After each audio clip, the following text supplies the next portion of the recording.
We go, and Unibet Rose Rocket, as predicted, on the move. Jacob Lula seems like to want to be part of it. It's not yet, as you can see, a massive attack. But Bahrain Victorious might be also part of it. I wouldn't be surprised to see riders like Zambanini, yeah, or Alex Segat once again part of the mix. But Zambanini is a good indicate for today for Bismarisa bike, as Johan Jacobs, with his usual style, seated, not even launching attack, followed by Lukas Kubiš. Corbin Strong as well, off the front. Straight away you can see which teams are going to be animating this opening phase. Groupama FDJ with the indefatigable Swiss rider Johan Jacobs, who's done this almost every day over the last week or so of racing. Still sitting on the front, but it was a kind of soft attack. We haven't had a rider really unleash yet. More riders, Cyril Bartz, I think, from Groupama FDJ United, coming towards the front. Tarozzi from Bardiani, of course. Ivan Garcia Cortina of Movistar, who attacks on the left-hand side of the road, Garcia Cortina. Movistar is yet another team who's going to be very active today.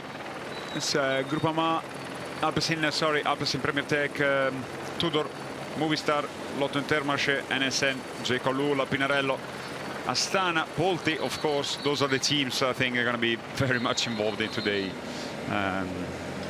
stage.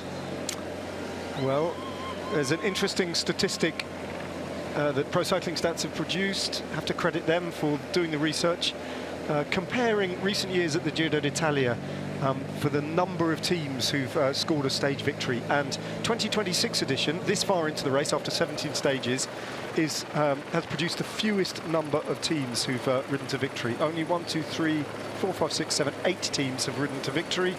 That compares with 9 in 2025 and 2024, and 12 in 2023 and 11 in 2022. So there's lots of frustrated teams in this peloton. Johan Jacobs, again, Lukas Kubiš, same riders that they were before. Juliansen is in there, Turconi. This might be either Turconi or Paletti. We haven't quite yet get the names right with the two riders from Bardiani CSF. It feels like everyone's waiting for this climb, doesn't it? A little bit already. That there's the knowledge that it doesn't feel like this is going to go quickly, so people are hesitating to actually unleash and get a big move off the front. Filippo Magli is the Bardiani rider in question, who's gone off the front, and there's a little chase now unfolding behind.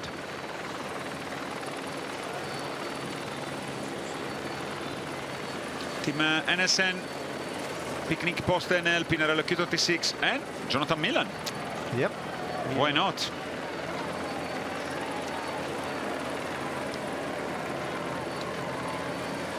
Ian Livins of XTS Astana. No real commitment though. Milan's looking round rather than looking ahead of him. Magli just dangles off the front of this bunch by a few seconds. Uno X though attacking on the other side of the road, taking EF with them, and Polti Visit Malta. A couple of riders then from Movistar. A red helmet of Soudal Quickstep, I think it might be Jasper Stuyven. Little rise in the road. James Shaw it is from EF. First rider to show signs of movement for them. And is that a Groupama jersey? Yeah. Going after Filippo Magli, so we might have two riders off the front any second now. Looks like Johan Jacobs once again by the style and the pedal stroke. He's very good at this part of the race, isn't he, Jacobs? Is indeed him. So, something for Filippo Magli to work with. And this must be the third or fourth stage in which Johan Jacobs has found himself with either one other or two other riders in exactly this position, 10 seconds off the front of the bunch at this phase in the race. His teammate, of course, Remy Cavagna, was in the breakaway yesterday. Did a big solo ride that started in sunshine and went through a massive rainstorm and finished in the dry just before the day's intermediate sprint. They open up a little gap, but it's far from being settled as Tudor rider has positioned himself at the front. He had crossing the Adige River because they're gonna enter soon to the city of Trento, or at least in the outskirts of it, before climbing into towards Pergine Valsugana and the Olde Valley. Pergine Valsugana is the native town of Danielos, and then we're gonna head also to Borgo Valsugana, where Matteo Trentini is from. Well, yesterday it was Giulio Cecconi wearing the red dotard numbers of the most attacking rider, the rider with the fighting spirit. And today it is Damiano Caruso who's won the public award for the most competent rider. A fine third place from Damiano Caruso. He's a winner though. He'll be frustrated he couldn't ride to victory in the big attack. Around about 2 kilometers from the finish line. Looked like it might be successful. Aina Rubio though had the legs to bring the Italia back. At 38, nearly 39 years of age. The oldest rider on a Giro stage finish in top 3 since Gino Bartali. Share the same age, me and Damiano. There you go. It's a very, it's getting better with the age. What's your excuse, Jacopo? Why aren't you doing this? I mean, he finished second in the Giro. There might be something different from between me and him, I guess. 13 seconds. Still surprised at that statistic. How old was Cavendish when he won in Rome? I suppose he was a bit younger than that, wasn't he? I think it was 38, maybe? Yeah, would have been there or thereabouts. So we've got another attacker trying to get across to Jacobs and Magli. Yeah, it's a pole to visit Malta, seems like from here. I see the red pants distinctive for the Italian Maltese squad, but he's yet to really ignite the race, as I think a lot of riders just waiting the climb as a launch pad for Sevilla, yeah, going on the attack. Diego Sevilla picking up a few more kilometers. There's few days I was we weren't seeing much of Sevilla from Bulgaria. Still leads the La Fuga competition though, the overall breakaway prize. And the second place rider is actually in that classification is his teammate, Mattia Bais, who was in the break yesterday. Peloton is continuing proceeding in a spread open on the road. Going to see plenty of vineyards today on the parcours. There's yesterday's winner though, Michael Valgren, hasn't moved to the front just yet. There's a little conversation there with Igor Arieta, the two that were featuring yesterday's stage. I'd have said there's 15 kilometers until this uncategorized climb. As we look at some of these statistics that were discussed in the interviews that we heard before the race started about Danish success. Denmark winning 10 of the last 37 Giro stages. Of course, that goes back to the massive contribution on last year's race of Mads Pedersen. Yeah. And last year was 5 victories for them. It's 4 for Mads Pedersen and 1 from Kasper Asgren. And this year they're already at 4 for Jonas Vingegaard and 1 for this man, Michael Valgren, which we can fairly say now he was the strongest yesterday. He rode perfectly and he was also the strongest. I always find it a nice moment at this stage of the race when riders from rival teams who know one another come and congratulate the day before stage winner. Because it's a strange thing about cycling, isn't it, that as soon as the stage finishes, the peloton just disperses itself around the country, goes its separate ways, and only at the start line and in the opening phase of racing will riders see one another again. Yeah, except if you have the chance or to share in the same hotel, but that's more common what you say. Jacobs and Magli now 27 seconds their lead. Diego Sevilla caught in the middle at the moment, all on his own, trying to get across to the front of the race. This is not the breakaway of the day. I don't think we can say that. Around about 13, 14 kilometers until we get to an uncategorized climb of some substance as well. It's actually, if you take out the particular steepness and difficulties of the Ca del Poggio climb in the finale, the uncategorized climb that they've got to do is the longest and the hardest of the day.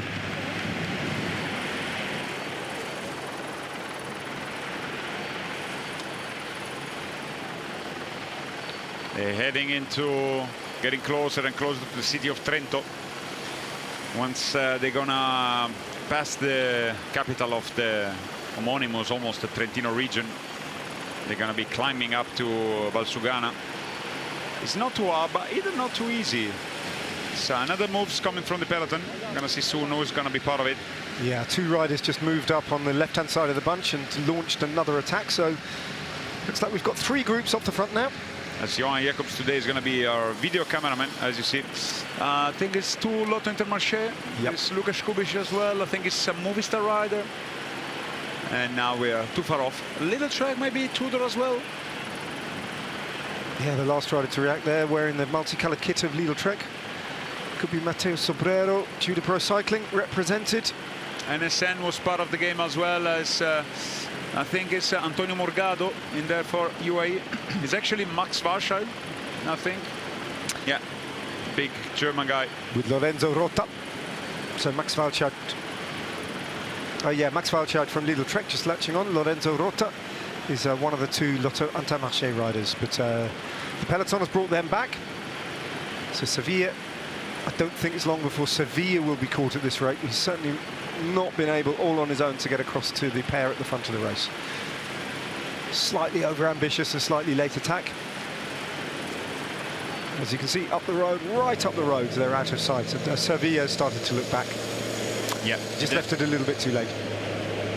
A big attack though from Ben Turner by the looks of it, chasing onto the move that's just been animated by Picnic Postanel and NSN. It's Ethan Vernon, very easy to spot since a very tall rider. 42nd in the meantime. The duo up front, they managed to build up a decent gap. Might allows them to stay clear once they're going to approach the climb. Yeah, well, there was a proper lull in the action, wasn't there, before it all kicked off again, and I think they've taken that time then. Oh yeah. In 10-kilometer time, we're going to be at the foot of. We start calling it the climb to Valsugana, so it's going to be easier, I guess, for us as well. It's a little bit tricky in the first part, like tricky. It's a little bit left and right hairpins in the very beginning, as Jonas Vingegaard appeared at the front, trying policing maybe the situation, but I don't know. It's going to be an illusion for them if they hope this is going to be hit for today. More attacks will arrive. They can rest assured of that. The terrain is there for better climbers to launch, get a group going when they hit this climb in around about 10 kilometers time.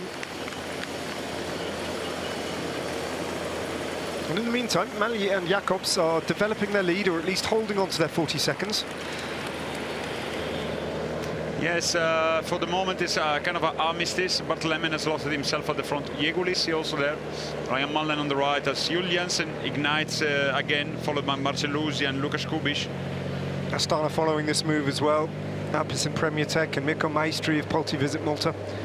Busato is also part of it. Busato is not far from here, so he's another cyclist that forgot that it's coming from the region, as he born in Bassano del Grappa, which is not in Treviso region, but not far off. As there were a lot of people from the fan club of the young Italian, Francesco Busato. This was not the good attack because he was definitely not, you know, the motivation as you would expect. It's one of Kopecki on the go. I think it's Matthias Kopecki. That was a good attack. Strong rider, but all alone. This is going to be very hard, isn't it? 38 seconds. Maybe was hoping somebody else to be joining him, but there was not real reaction at the back. It's going to be in the same situation as Jacobs and Malje, just had to pace himself. Big and strong rider from Czech Republic.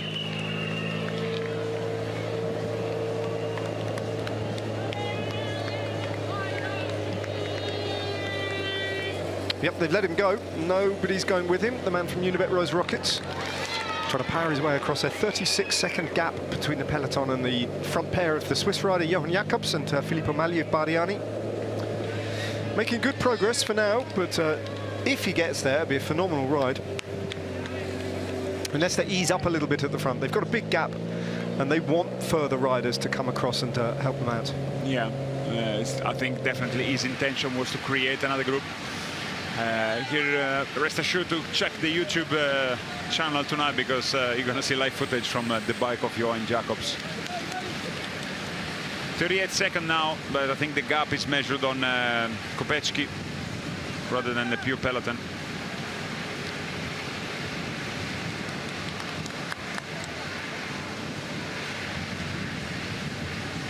Filippo Magli there, caught on camera.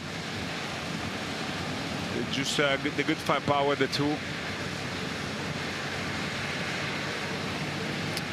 280, that's about Magli is pushing on the wheel of Jacobs. Always very composed, always very good on the bike. The Swiss rider, very aggressive in was part of the breakaway in Verbania stage. Kopecki. Big part of Dylan Groenewegen's lead out.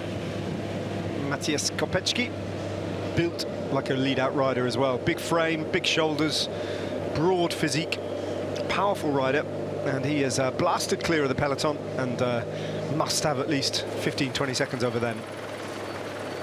But he is caught in the middle at the moment without any allies, without any support, without a wheel to use. Yeah, there we go, 20 seconds. His disadvantage, so actually he's over halfway across to the pair at the front. Yeah, and the front, it seems like Visma Leasebach are trying to maintain some sort of order, but it's going to be, if I may say, useless, because later on, once they're going to be on the slopes of the climb to Valsugana, it's going to ignite once again. Yeah, there are plenty of teams who are just waiting for that climb, most notably Movistar, XDS Astana, maybe Lidl Trek as well getting involved. Tudor Pro Cycling wants to get a rider. Larry Warbass is moving up in the black. I would imagine Alpecin Premier Tech would be desperate to get a rider up the road again today. Jayco Alula need a result, don't they? Although have they really got the riders to compete on today's parcours is another question.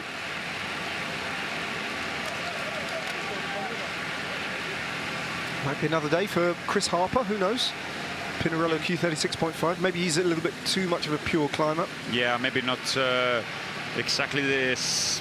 He prefers longer climbs than today. Today is very punchy. I think it's really the main favorites in case they place themselves in the breakaway. It's going to be Narvaez, Bettiol, Valgren if he might feel good. It's indeed a very punchy finale as they enter the city of Trento. Yeah, not going into the city centre, just skirting around the roads to the north, the northern suburbs of Trento, and then heading into the hills. And already you can see the road just starting to rise gently, and the hills are ahead of them on the road.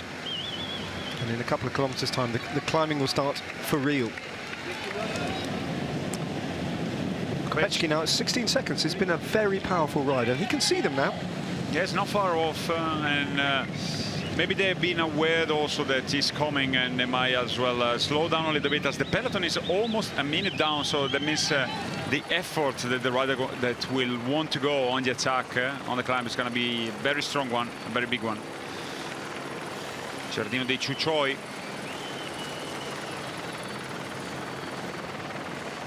In Lavis. Amazing.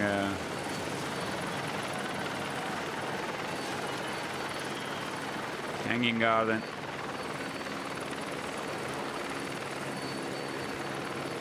Yeah, beautiful terraced garden there.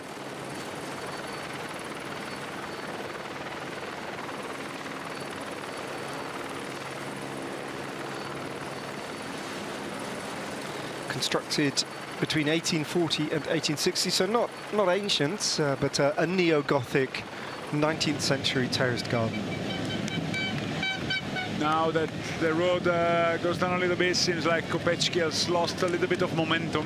He was at 16 seconds. They were seeing the two riders at the front, Jacobs and Magli, but now they disappear from in front of the Czech rider. Yeah, just stretching out physically that much further up the road, since the road is going just downhill to approach this climb.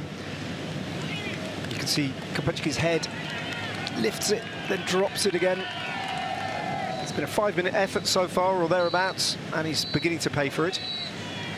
Still hanging in there, but not making the impact he was doing at the very beginning. He's going to have a chance maybe in the climb to regain the front of the race, but it looks like he's having a hard time now shutting down this 19-second gap over these two riders at the front.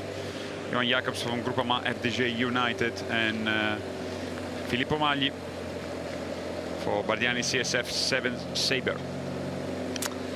So we've got some vital statistics of this climb that they face. It's actually the Civizzano climb, and they are 2.4 kilometers from the Civizzano climb. It's just under 5 kilometers in length at an average of 6.2%, but the steepest slopes are in the first kilometer. It is a proper climb, I can tell you. Yeah, curious it's not being given a classification today because, as I say, it's the biggest climb of the day. Yeah, it's true.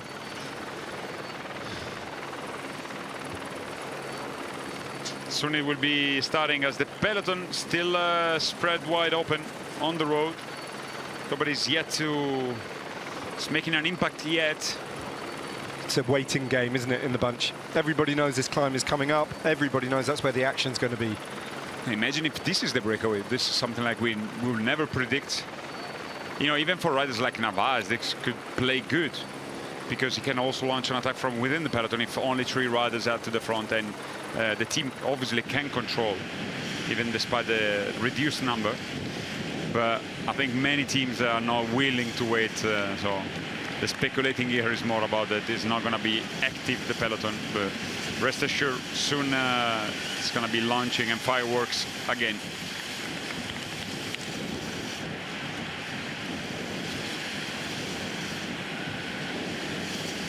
Remy Cavagna towards the back in the blue and red of Groupama FDJ United. Big day out from him yesterday, at a bit of a disadvantage with that 29 rider group with so much climbing talent. So decided to go solo as Eulalia and a number of others just bunny hop over that central reservation before the roundabout. A sketchy moment there for the riders. Luckily the speed is not yet high as the front of the race is on the climb of Civizzano. Yeah, straight away this climb is steep as well. The first 500, 600, 700 meters, maybe a kilometer, are around about 8%, I would have said. The average of the climb is 6.2%. It's the city of Trento. The climb actually starts really in the northern side of the town.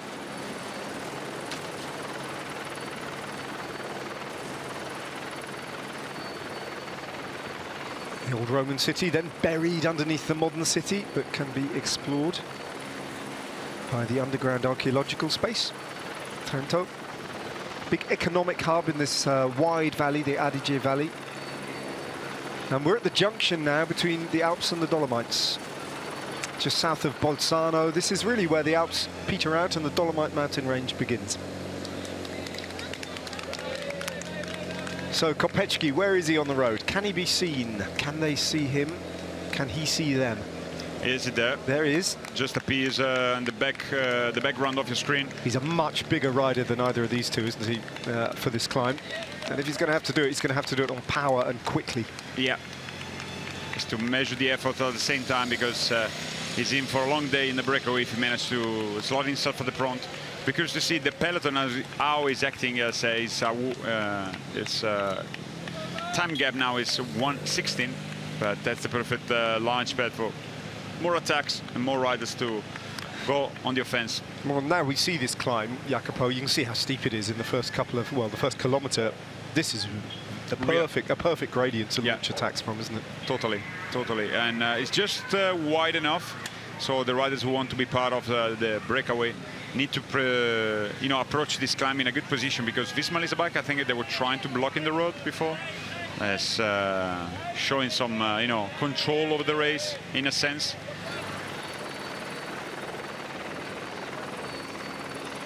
Museo Castello del Buon Consiglio. All sorts there. It's like a rhapsody of different architectural styles, Renaissance and Baroque, plus a medieval centre that dates back to the 13th century. That round tower, the Eagle Tower, flying the flags of Italy, the European Union, and the city of Trento.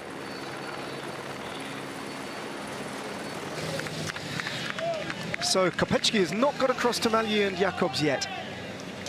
In fact, he's losing ground. He's probably just suffering that the big Czech rider is at a major physical disadvantage on a climb as long and as hard as this against the riders he's trying to chase, and he's slipping away. Having got quite close, at one point he was 16 seconds to the front of the race, but it looks like it's going to be too hard for Kopecki. Yeah, it doesn't look like he's having the energy enough to shut the gap down on these two riders. 25 now, as the peloton is 105, so I'm assuming there are more attacks within the peloton. Kopecki looks like he's in a bit of a distress at this point. 26, he's losing ground. It's going to get a little bit easier now, the climb for him. He got himself on board on a very demanding skill, showing now a gap of nearly 40 seconds when he was off the road. It was a gamble from Matthias Kopecki, but getting to this climb, it appears to have backfired. The question is, what's happening in the bunch behind? Well, Filippo Ganna's towards the back. Also, Eulalio is at the back. I don't know if he had the mechanical. Seen there on the right of your screen. Strange position for the Maglia Bianca. Doesn't look like he's in a comfort mood at the moment, to be fair. Remy Cavagna as well is at back. Fabian Leinart, Lemreise. Eulalio does look a little bit in pain, no? Yeah, a little bit ragged on the bike. Well, even before the climb started, because we saw him bunny hopping over that central reservation, he was towards the back. So little splits there. Little split in the bunch. Not ideal positioning from the white jersey, though. Yeah, and beside the positioning, because eventually the peloton will be altogether not good sign ahead of what it lays ahead of the riders in the next couple of days. Here we are at the front then, the attack's coming. Bahrain victorious, Movistar on the move. Jaco Alula. Groupama, Remy Rochas is on the offensive, and so too is Andreas Leknesund once again, who just does not know when enough is enough. Andreas Leknesund. It's Milesi, Rob Stannard for Bahrain Victoria, Milesi for Movistar once again. I think it's Hatterley, Remy Rochas, maybe Dion Smith for NSN, Jim Shaw as well. Yep. For Education Easy Post, as Rob Stannard already overtaking Kopecki. Then it's Milesi going after him, followed by Busato. Then it's Net Company Ineos, might be Ben Turner. Robert Stannard, the Australian, then, is the third rider on the road. Getting ever closer, though, at 26 seconds now. Robert Stannard to the front of the race, to Johan Jacobs and Filippo Magli. Yep, Astana have got a rider there. Is it Ulissi? I think it is. And Narvaez is well positioned. It's around the 20th position. I think Magnier was quite well positioned, but before that all kicked off. But maybe he's lost a bit of ground. No, he's there.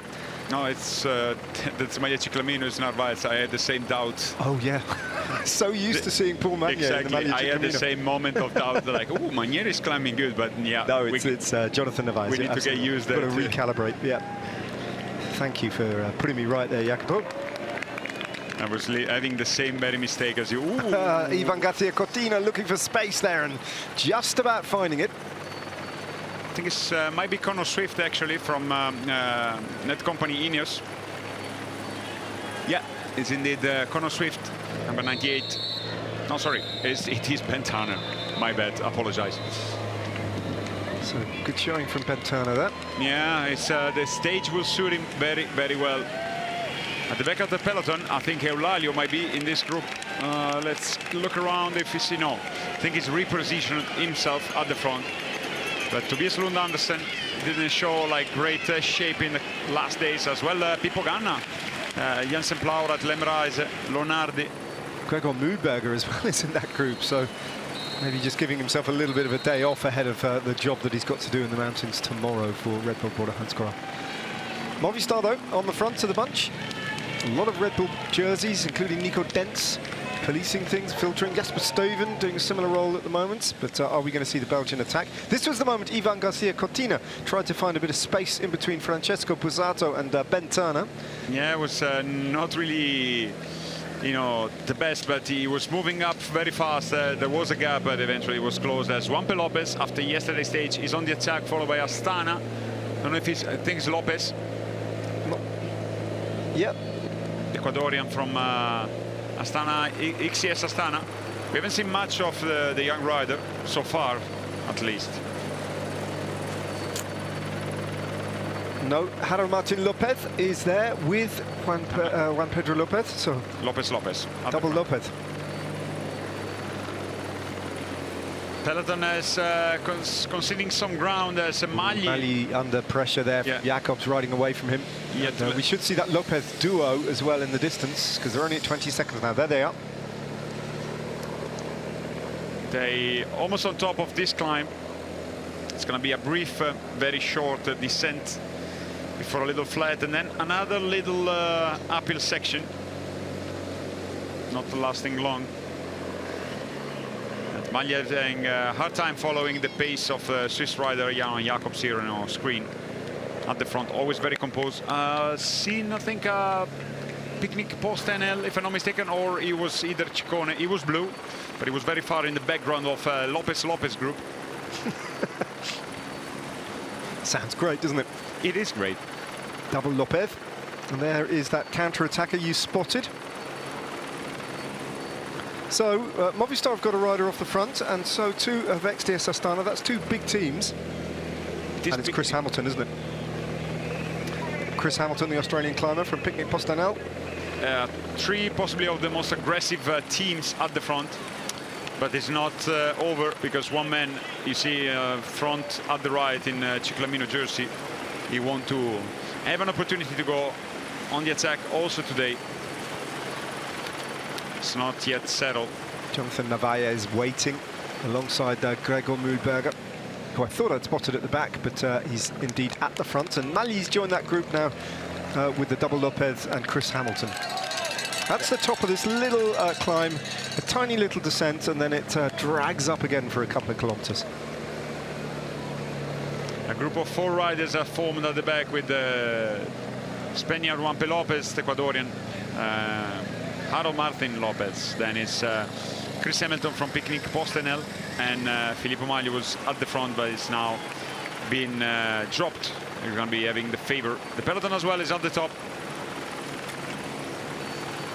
So not too far behind the bunch. I mean, eminently catchable still, the front of the race, if anyone's minded to attack. Unibet Rose Rockets, they've invested quite a lot in today's stage already. They might make a move if they can, find the opportunity. But at the moment, Kubic is blocking the road on the left-hand side of the peloton. I think he's going to be there mainly to ensuring himself a good position in case they're going to go on the attack again. Johan Jacobs has nearly been joined by this group of riders. He's going to wait for them. There's no reason to continue solo. There we go, it kicks off again. It is Kubic who kicks it off. Instant reaction then from Red Bull Border Hansgrohe. NSN. He looks like Vlasov on the chase. Ben Turner moving. XDS Astana with Diego Ulissi behind as well. It's a good place to go on the attack right after the climb. Stretches out the peloton. See if they're going to continue this.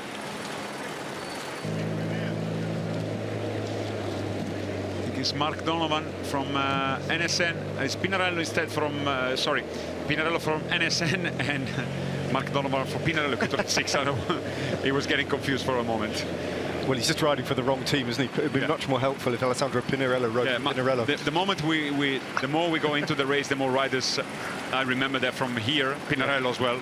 As you will assume from the surname, it's very common in the Treviso area. It's coming from Conegliano, not far off where today's local rider. Yeah, he's had a good Giro, Pinarello, and let's hope he can feature in the breakaway today. That would be good to see. Mark Donovan's been very consistent without really threatening to pull off the big result. Pinarello goes again, followed by, I think it's Silva. Ben Turner there, Alex Segard. Now Baez lurking, waiting for his moment. Jonathan Milan appears as well. If you want to stand a chance today, strong Italian. It's impressive that he's there, that high up, as Alex Segard goes clear. With Alan Hathley, I think, from Jaco Alula. Then Ben Turner, then Jonathan Milan. Alessandro Pinarello. This is the chase group that you're looking at 13 seconds. In fact, effectively, it's the front of the peloton.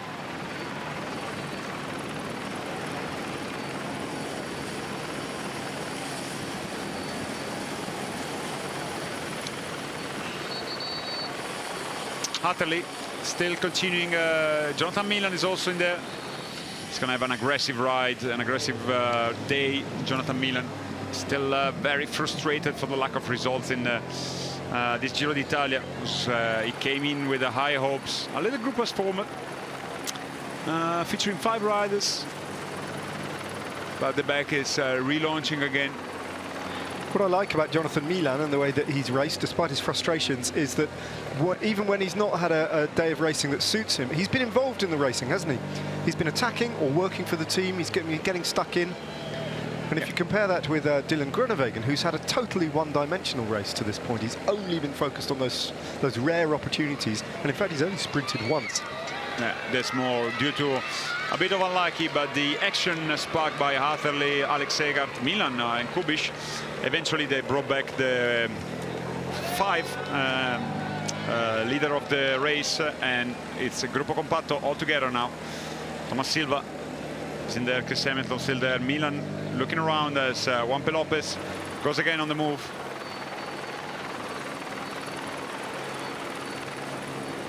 So that climb, that uncategorized climb that they've been up and over, as they hit the next climb, the climb to Madrano, a much easier one, is 2.5 kilometers at 5%.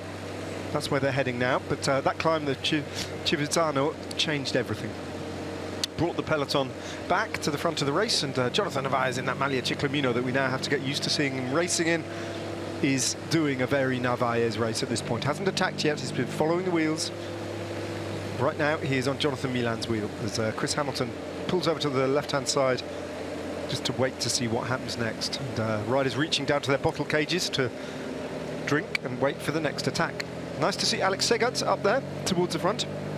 Hamilton it is, though, who launches off the front. Yeah, trying to get himself a little bit ahead of everybody else, sparking reaction in the peloton. See, there is a group of roughly 30 riders at the front, the remaining are a little bit stretched out. So, I think it's Milesi goes again, followed by Kubic and Segart.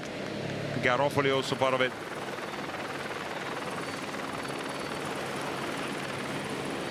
Hamilton brought back as Milesi. Don't know if he's going to continue.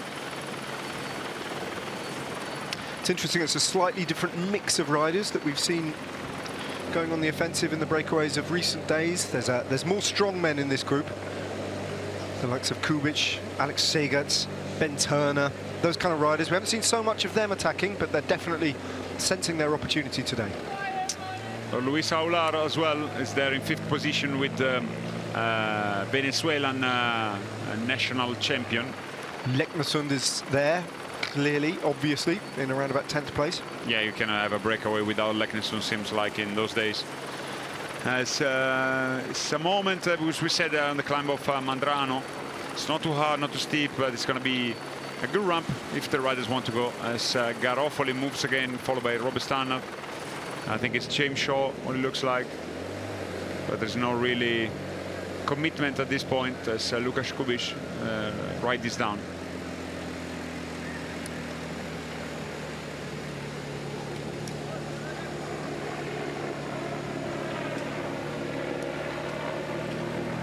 On the climb, as Sobrero appears, Garofoli in the meantime relaunches the action, followed by, I think it's Bais. Yep, Matteo Bais at it again, in sparkling form. 2 Italians off the front then, representing Soudal Quickstep and Polti Visit Malta. Gianmarco Garofoli. But UAE... I think it's Arrieta. Yeah, well, it looked like him. Sometimes they're hard at that point to separate, but looked like they were almost riding off the front at a slightly controlled pace, but he takes 3 riders with him. EF getting a rider across then, and Jan Christen goes with Arrieta. It's Mifsud, birthday boy. He's just there for Polti Visit Malta. Number 46 instead is Jim Shaw once again. Thomas Silva is in that little group as well. The second group on the road. It's the front of the race. Looks like this. Matteo Bais and Gianmarco Garofoli. First feed zone for the riders. It's again another very warm day.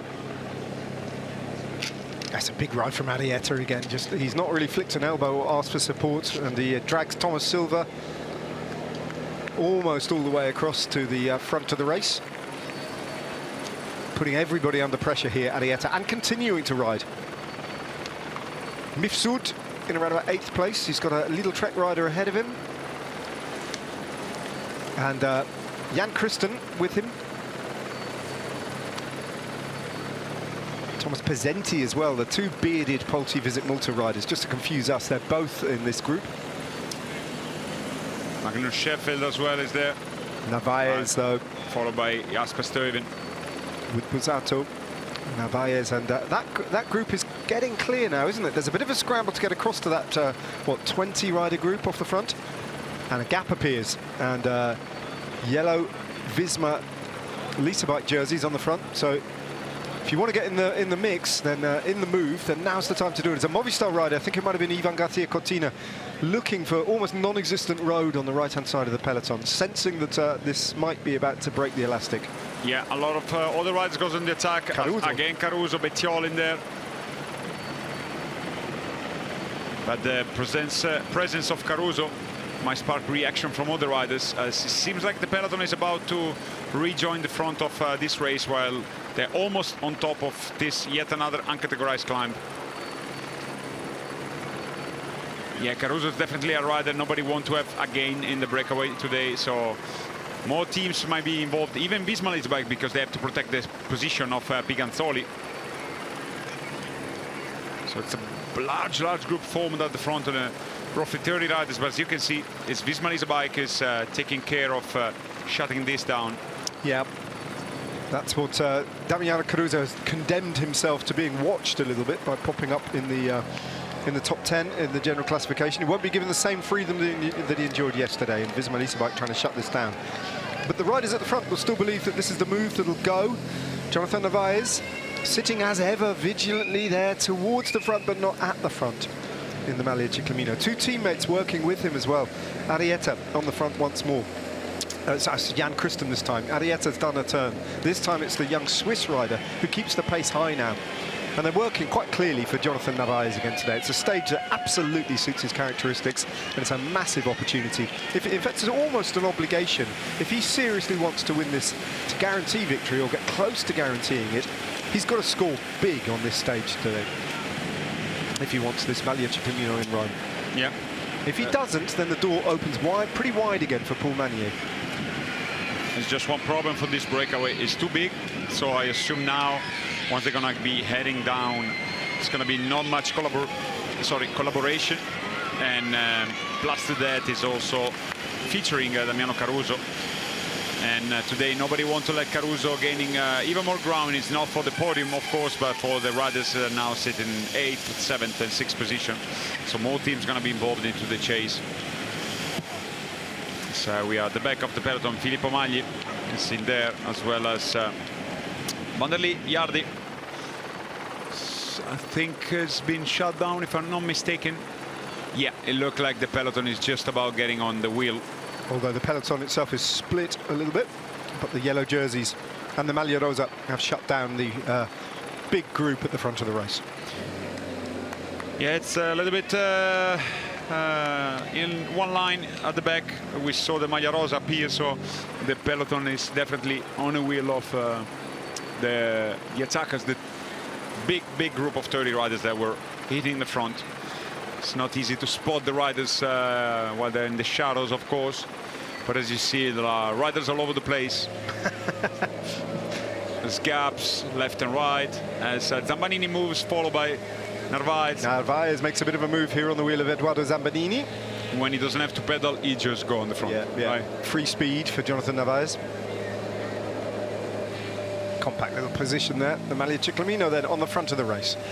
Inside 140 kilometres to go, 31.5 kilometres already raced. Average speed over 42 kilometres an hour, which, bearing in mind they've been up about 500 metres of climbing so far, is pretty substantial.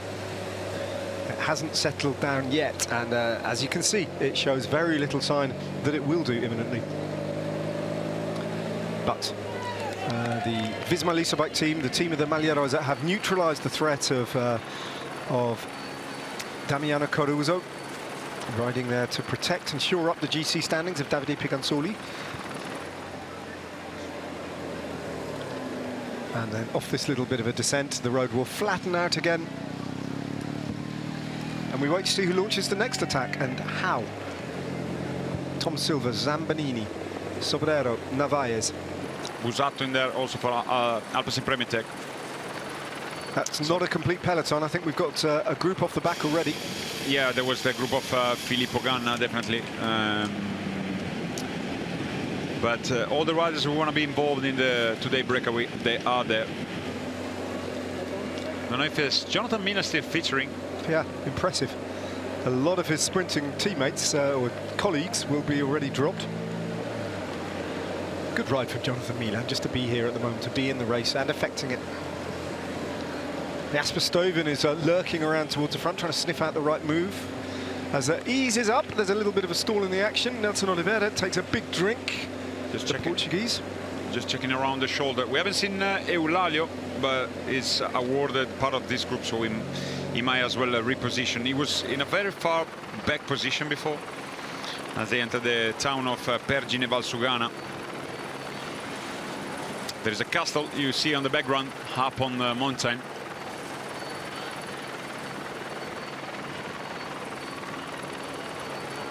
Soon they're going to be on the Lago di Caldonazzo. As Ned yesterday said, this race has been the race of the lakes. A lot of lakes featuring in this year Giro d'Italia. As Nelson Oliveira opens up, followed by again Mattia Bais, Tarozzi in there. Aular shows jersey as well. Well, Movistar have kicked it all off again. Nelson Oliveira is doing a bit of a domestique's job here, I think. He's not the preferred rider for Movistar. They've got a number of different choices. Most notably, I think, on today's stage, Luis Aular, who's towards the front. But Nelson Oliveira is provoking the action here, and it might be that Aular can follow the moves and pick the right moves. Leknersons with Vlasov, with Alexander protagonist Vlasov yesterday of the stage. Another big move coming up from Josh Kench, the Kiwi, good climber. Followed by fallen out. Sorry, just to reiterate, he's fallen right out of general classification contention now. Followed by Kubiš, Stannard. Kubiš has done a lot today, hasn't he, already? Yeah, definitely looking for the stage. A little gap maybe opening in here. Wait and see if this might be the good move, as Tudor Pro Cycling want to be part of it, as well as I think it's Tarozzi, Paul to visit Malta. Might be a good moment. A lot of teams are featuring in here. Not Red Bull Bora Hansgrohe, as you see, is launching another attack at the back. Where is the Maglia Ciclamino, though? Where is Jonathan Narvaez? Nowhere to be seen at the moment.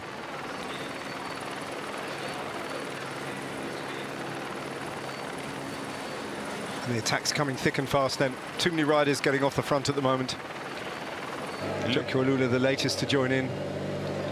He looked for a moment that was the right move, because it seemed like everybody was happy behind, but he reopened up again. There is a gap, even very little. Ah, no, the peloton is just there. Yep. There, those yellow jerseys, that's the there are the GC teams coming around the corner, so that gap has been closed down again. But Jonathan Narvaez isn't very visible towards the front at the moment, so he's dropped back a little bit. The advantage of those two riders off the front is coming down pretty rapidly. Mattia Bais and Nelson Oliveira of Movistar.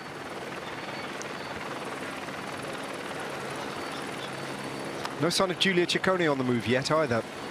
Do you think he's going to be involved? It might be the case that he's going to take it easy ahead of tomorrow. Yeah, possibly. Yeah.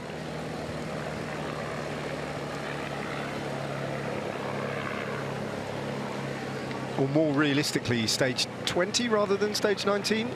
As Tarozzi goes with Mifsud, I think. Tim Thorn Teutenberg is in there for little track as Mifsud. Opening up again, Tarozzi, Cortina. Yeah, else Oliveira, Cortina's teammate, drops back, and now Movistar have representation from Ivan Garcia Cortina. And again, it's just grinding uphill, just rolling plateau here, up and down all the time. And some of these, this rolling terrain is pretty steep as well. Hard terrain for a two-star stage which is worth 50 points in the Maglia Ciclamino. This is brutal, really. Later on, it's going to be a little bit easier. And then get harder again. Yeah. It's just basically the halfway from kilometer 4 after 40 kilometer till the intermediate sprint. Till then is going to be a bit easier. But now, as I said, it's very demanding, the parcours. A lot of riders are just hoping this settles down at some point soon. But as you can see, we've only got 2 riders, Baïs and Mifsud, the birthday boy, 27 years of age, the French-based rider from Polti Visit Malta, Maltese registered. A pure tailwind helping them. EF launching a rider to try and get across. There's the peloton. They've got not much of an advantage, but this definitely isn't the break that's going to go without somebody else reacting, without riders getting across.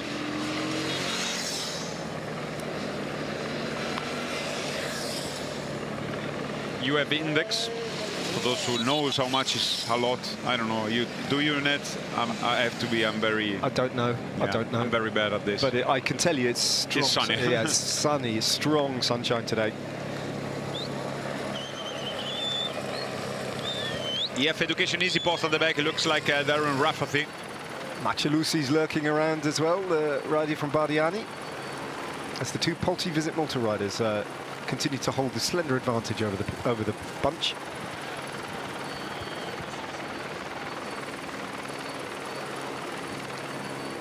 A lot of looking around, a lot of waiting. And everyone knows this isn't the break of the day. And it's Groupama FDJ United who try and fire a rider across. Breuck Roland. Been a while since we've seen him attacking. Yeah. That's Macialusi, unmistakably, he's going after him. Left it a little bit late to react to Roland's initial attack. So we've got 4 riders off the front. And still a very active front of the bunch. Yeah, we're far from seeing the real settlement of today's race.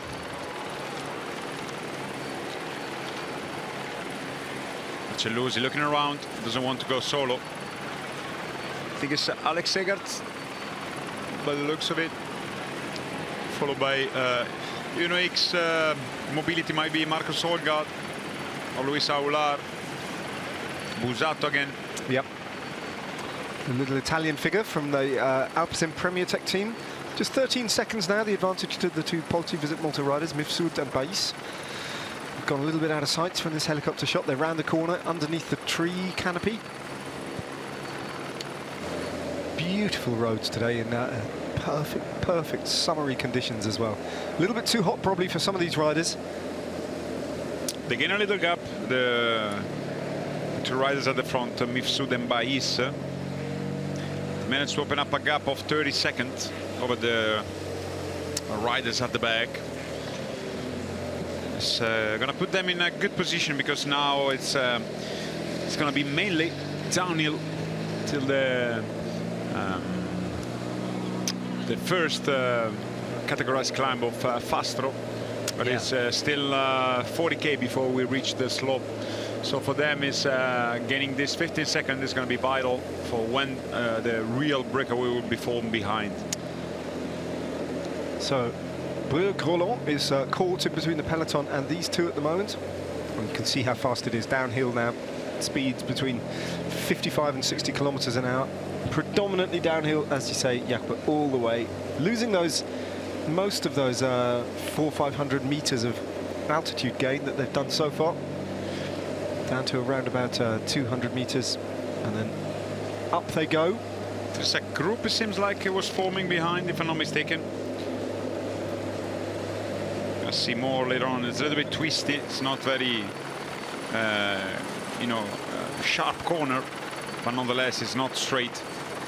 Il Lago di Caldonazzo, as we just said, it's the largest lake in Trentino. A big one. The only lake we haven't really seen from the air, unless I've forgotten it, and we did see it, is Lake Como. Did we see Como? No, not on the race, did we? We no. drove past it ourselves on our way up to the rest state, on passing through Lugano, etc. But other than that, yeah, we've been picking off all the big lakes of northern Italy. Good time of year to visit as well. a high chance you'll see the Giro d'Italia in May come past at some point. And also, it's not the height of the tourist trade or anything like it, so you can find hotels and accommodation not at the high summer prices, and also the pathways and the mountains are walking, the hiking trails and the beaches and the cafes on the waterfront of the lakes, not particularly crowded as well. So a lovely time of year if you're lucky with the weather like we've been to come to northern Italy in May. Yeah, Trentino definitely offers a big variety of bike path. It's been, let's say, a bike-friendly region since ever. 32nd, still the gap from the Keep, the same seconds in advantage. Bai's second wheel. Some way to celebrate your birthday, isn't it? For Mifsud, doing all this work for your team leader, Mattia Bais. I have to say, the implication is using Mifsud is remarkable. Yeah. An Austro-Hungarian fort then overlooking Lake Levico. And a race route that crisscrosses the old front line, the border in between where the front line crystallized in 1915-16 between the Austro-Hungarian forces of Germany and Austria and Italy and her allies in the First World War. An incredible, remarkable amount of sort of engineering ingenuity to service those front lines, and some of the battles were up at over 1,000 meters of altitude, and to get all the equipment and the ammunition, the supplies needed to keep their armies in action. They built railways, they built roads all the way up to the high altitude front lines for all the wrong reasons, but some of that infrastructure is still comes to the benefit of life here up in the mountains in the 21st century, 100 years later.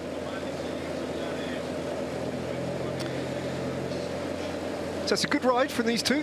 Bais keeps looking around, expecting to see riders coming across, and there is a group behind. It is a group, or is this a peloton? We don't know. Seems like a peloton. That's a peloton.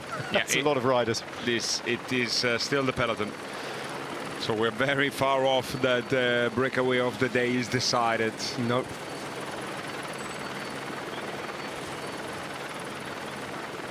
Well over 40 kilometers raced already. The average is still very high, 43. Even more as Groupama FDJ United, followed by, not followed anymore actually, from J. Kalula. Groupama FDJ United have they've got stronger and more visible in this race the longer it's gone on. They've had contributions on the Verbiana stage from Josh Kench. Yesterday, Remy Cavagna, but they don't seem to have, amongst their numbers, a winning rider. It's very, very hard to see where a win might come from for Groupama FDJ United. Yeah, at this point, it doesn't look like they quite have the rider that, as you pointed out, that can take and grant them, you know, a victory. But nonetheless, good implication. Is the moment they moved clear, Mifsud and Bais. Well thought through two-up attack. Mifsud, the rider from Malta. The rider from a very compact figure. We're getting indications, news, that Jai Hindley might have crashed in the peloton. We'll keep our eye on that, and if we can get confirmation, we'll let you know. But obviously, that would be far from ideal for Hindley. Not in the worst moment possible, but Levico Terme, as you can easily assume, thermal destination, a very distinctive grey, blacky roof. And as you can see by the name given to the 19th century Habsburg Park, you can tell which side of the Austro-Hungarian-Italian divide this particular thermal town was before the collapse of the Holy Roman Empire. Still attacks coming from Unex Mobility. In the peloton is Astana, NSN, distinguishable jersey of Lukas Kubic, Slovakian national champion. Astana yet again, I think Ulissi in fourth wheel. First rider, I think it might be Silva. Lopez here in the meantime at the back. Caruso, Ben O'Connor, Wout Poels. It's been briefly on the attack as well today, Damiano Caruso, but it won't be given any freedom as it was yesterday. Chris Juliensen also towards the back, also one of the older riders in the bunch. But Mifsud and Bais are doing an impressive ride here. They're still off the front at 17 seconds. That Uno X mobility rider who counter-attacked, he's about to be joined by a group of 3. Yeah, there is a group forming at the back. To be seen if all the teams are happy, because the group itself is not incredibly large. No, it's quite a small peloton, yeah, isn't it? just about like 20 riders are trying to get themselves in the break. I think we're not far off from the moment we're going to see a breakaway forming, but still nobody quite get the right combination so far. Eric Maas at the back, so does Dries van Gestel. So if he's in here, I would not be surprised if Poulmanier is also part of. Usually the 2 riders they stay well together. Enric Mas, we've not seen him move today. I think it's a day that doesn't really suit him, and also he's got big days potentially tomorrow and the day after to try and get in the break in the high mountains. So this is the front of the bunch now. Etienne, is it? And Silva, 2 XDS Astana riders there towards the front. Now is the moment if somebody has the legs and is able to take with him. Some riders might be forming and creating a group, because as you see, the peloton is quite stretched out. As the duo here, still 15 seconds. They're not giving up any or conceding any ground to the riders behind. You see, it's everybody is a little bit in a long line. These 2 are benefiting from the fact that it's a stop-start effort in the peloton. The attacks keep going, they get ridden down, and then there's a little lull in the action. Vicente Rojas is now on the front from Bardiani, the Peruvian national champion. As that big effort from Astana yielded nothing. It's very, very difficult on these flat roads at the moment for the riders to make the difference. Just 13 seconds to the front of the race. Movistar with an attack. I think it's Gebers Gabir at the front. You see, you have these gentle climbs lasting 500-600 meters. This is the perfect ramps if somebody feels like he has the good legs to go on the attack. Well, with respect, even if Gebrek Jabir were to get across to the front, and I think he's already been caught, we're still waiting to see a breakaway with all the real top-level candidates for the stage win in it. And until we get that breakaway where we've got some real, to use the cycling phrase, hitters in the move, I don't think that the breakaway will go. Yeah, exactly, because every time they're going to be forming, some others will be closing and shutting down the gap. So till then, it's not yet just about not the right ones.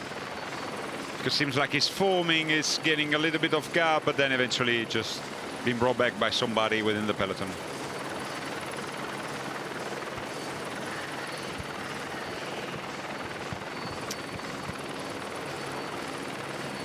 Group of 3 riders, chips off the front of the bunch. Looks like Lotto Intermarché, Picnic Postanel, Pinarello Q36.5. Movistar getting a rider across. Could be Oliveira again. Or Garcia Cortina it is. Lidl Trek riding this one down, and still we wait for the break to go. That gap between the peloton and the 2 Polti Visit Malta riders is not changing much. It's 13 or 14 seconds.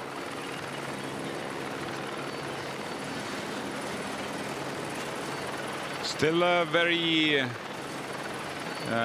stretched out peloton, one line for them. It's just fast, isn't it? As you've been alluding to, it's mostly downhill at the moment. That said, where they are at the moment, it flattens out a bit, and there's just a couple of little kickers that they have to get over in the next 7 or 8 kilometres, where we might see a bit more definitive action. Little groups maybe getting clear, getting that gap, starting to work together. And it's going to make the finale even harder, because they're racing in a very frantic way. We haven't seen much of Narvaez, which is a show to everybody in the peloton and also to ourselves that he knows exactly when to go on the move, and he just waits the right momentum to do so.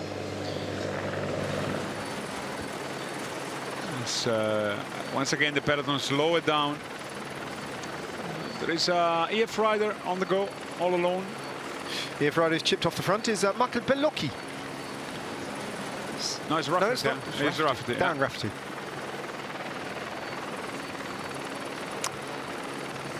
11 seconds now for this man to the breakaway. They enter in the village of Novaledo. It's a punchy acceleration from Darren Rafferty, the young Irishman. Definitely got clear of the peloton. Off in pursuit to the front of the race to make it 3 off the front. A peloton that's got a bit bigger as well.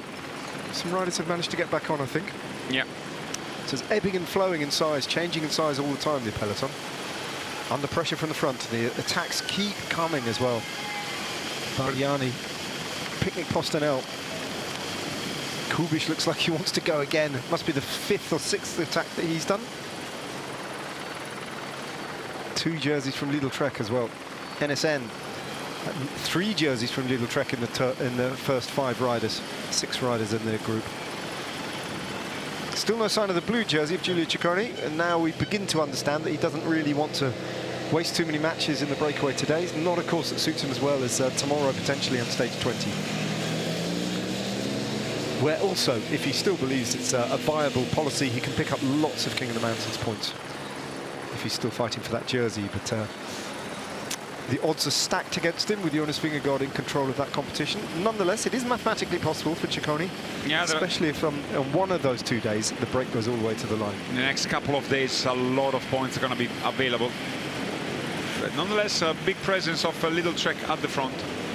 And 3 riders. And today there are no points really. There's one Cat 3 climb in the middle of the parcours today worth 9, and then the final climb is a Cat 4 climb. So Movistar need to be represented at the front of the race, and so too do Groupama FDJ United. They both launch off the front. Smilesi look like followed by Jan Jacobs once again, if I'm not mistaken. But UAE has shown that they want to shut this down, kind of controlling the situation with Mikkel Bjerg, and I think it's Jan Christian in second wheel. 92nd in the meantime for the riders at the front, as Rafferty hasn't managed to get himself in there. But look at, he found the spot. Look at the Groupama rider. I think look where he goes. Oh, just about there. A sketchy moment, but he get away fine with all the riders safely through that narrowing.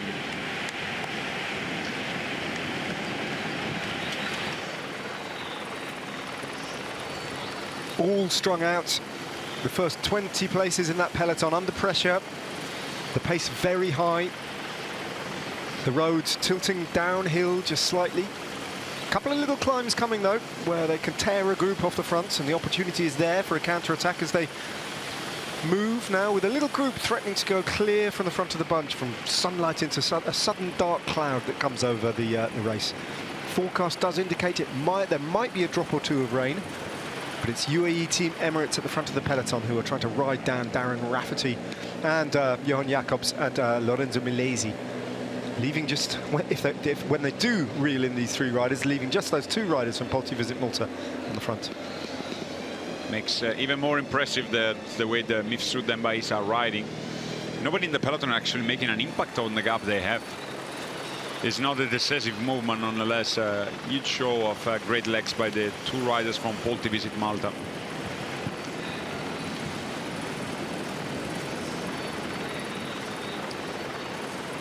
It's calming down a little bit as NSN is moving at the front with EF Education Easy Post as well.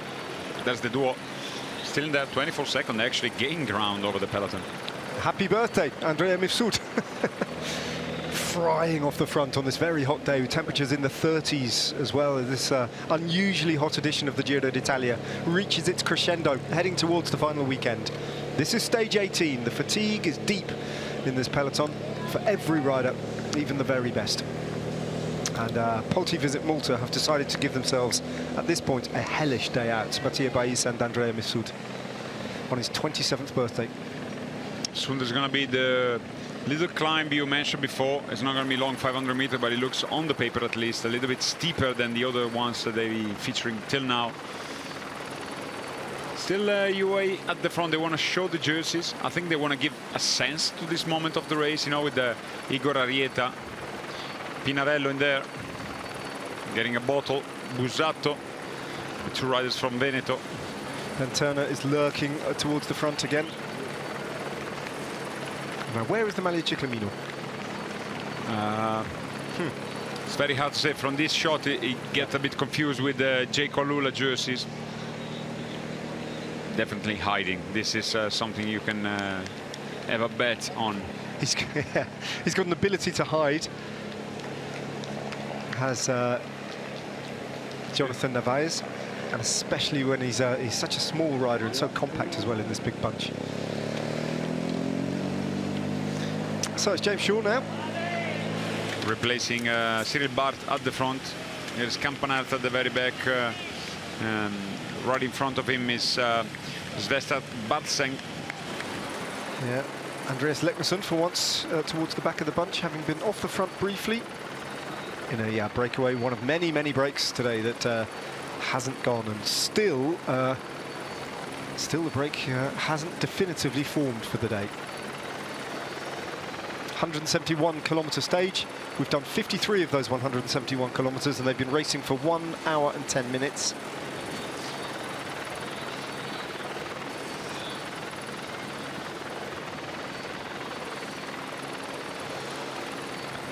And they're all a little uncategorised kicker now. I think gradually we might see the road just kick up a bit, and they've got a little uphill kilometre or two to deal with. Stretched out under the impulse of little track now, the peloton. I think it's Emmanuel Gebres-Gabir at the front. But none of his teammates are nearby in front of the race for this moment. I think he's trying to set up an attack for possibly Sobrero or Milan. James Shaw has moved himself clear, but the same destiny seems like that he had his teammate Rafferty right before. It's not really getting closer to the two Paul Tivis in Malta at the front. You can see them really at top of your screen. He's using them as a visual guide, I think, and just using that bit of descenting to try and make a difference to get across. He's stuck exactly halfway, though, between the peloton and the Paul Tivis Malta duo at the front. The peloton is stretched out, some gaps are opening up. Yep, all the way down the line there. Yeah. Little group of a dozen or so riders tears itself off the front of the bunch, little gap behind. Oh, this is going to be hard. If you're in the last positions of the group, this is going to be hurting your legs. And now it's where the little kicker is going to be coming. Mifsud doing more than his fair share of work for Mattia Bais. These are all good kilometres, though, for Mattia Bais off the front. He sits in second place in the La Fuga competition to his teammate Diego Sevilla. But he's over 200 kilometres down. 10 seconds now for James Shaw. He's approaching them, finally. He's making an impact. Still does... Oh, crash! Right at the front, because it's... yeah, who was riding on the front. So he happened right at the front, all alone on the ground. We haven't seen how it happened. It seems like he's okay, though. He's got a rip to his left side of his shorts, and it's gone down hard on his left side. Seems to be okay. I wonder if they'll do a concussion protocol on him, because it was a high-speed crash. Didn't see what happened. He seems very okay, actually. More disappointed from the crash rather than harm with the crash. He's going to remount straight away, spare bike. So this is it. He slipped in there. Luckily, nobody was caught in there. It was those speeds. It's remarkable that there's Jonas Vingegaard just going around him, that he didn't bring anyone else down when he crashed. Very strange. He was the only one on the ground, and it was just a slide of the wheel. So probably it's going to hurt on the left side. Hopefully, he's going to be okay and is going to be able to continue. It looks a little bit more wounds than he looked at first. Yeah, his left shoulder has taken a hit. Yeah. His left ribs as well. And then there's a tear to his left thigh as well. He's the rider in second position in the lineup of Little Track. There you go.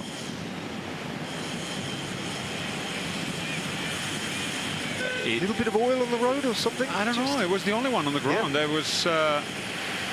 it was not a moment where you would think he was braking or anything. So very strange in a way of crashing, as it's going to be now if he's going to continue. I don't know, he doesn't have a face that it looks like pain, even when he's riding, so we don't know if he's... yeah, it's hard to read, isn't he? Yeah.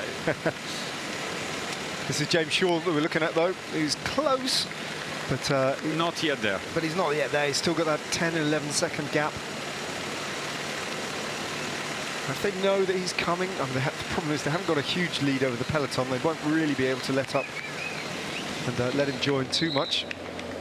But he would definitely be of assistance, James Shaw. Perhaps he'll get across. Perhaps they might just allow him to make the junction sooner rather than later, and then they can immediately start to work together. And they want, just to reiterate, they want a group to form around them. That's why Mattia Bais and Andrea Mifsud are doing this. They want a reaction so that a small and manageable fighting force can get off the front and form the breakaway of the day and let the peloton sit up. They don't want to be out there all on their own, the two of them. That would be insane, really. Yep. So that's the hope, and they've got one rider coming across in the form of James Shaw. Nonetheless, just make it to the front. Yeah, nonetheless, the peloton is not sit too far behind at 26 seconds. That's the gap. As we see, one of the few and a lot of castles, as you imagine in the past, as Borgo Valsugana, hometown of Matteo Trentin. So Trentin is not far from Trento. Exactly. Did you know that Alcide De Gasperi was from Borgo Valsugana, an eminent personality from the Italian during the World War. The peloton is controlled again by Little Trek. I don't know what their intention is, if they want to control to let the gap actually growing, as it looked like. You know, in a sense, if they're going to come to the finish line together, there is a possibility for Giulio Ciccone as well to go on the attack, on the offense on the very end. He's a punchy rider. So I wouldn't be totally surprised if the idea for Little Trek today is controlling the race and preparing the ground for Ciccone to go on the move.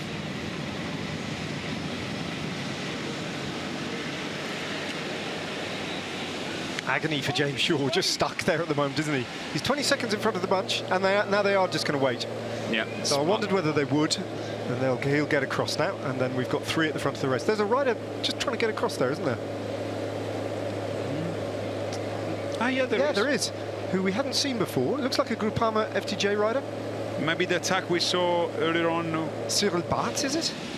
He was the rider when he was attacking, wasn't he?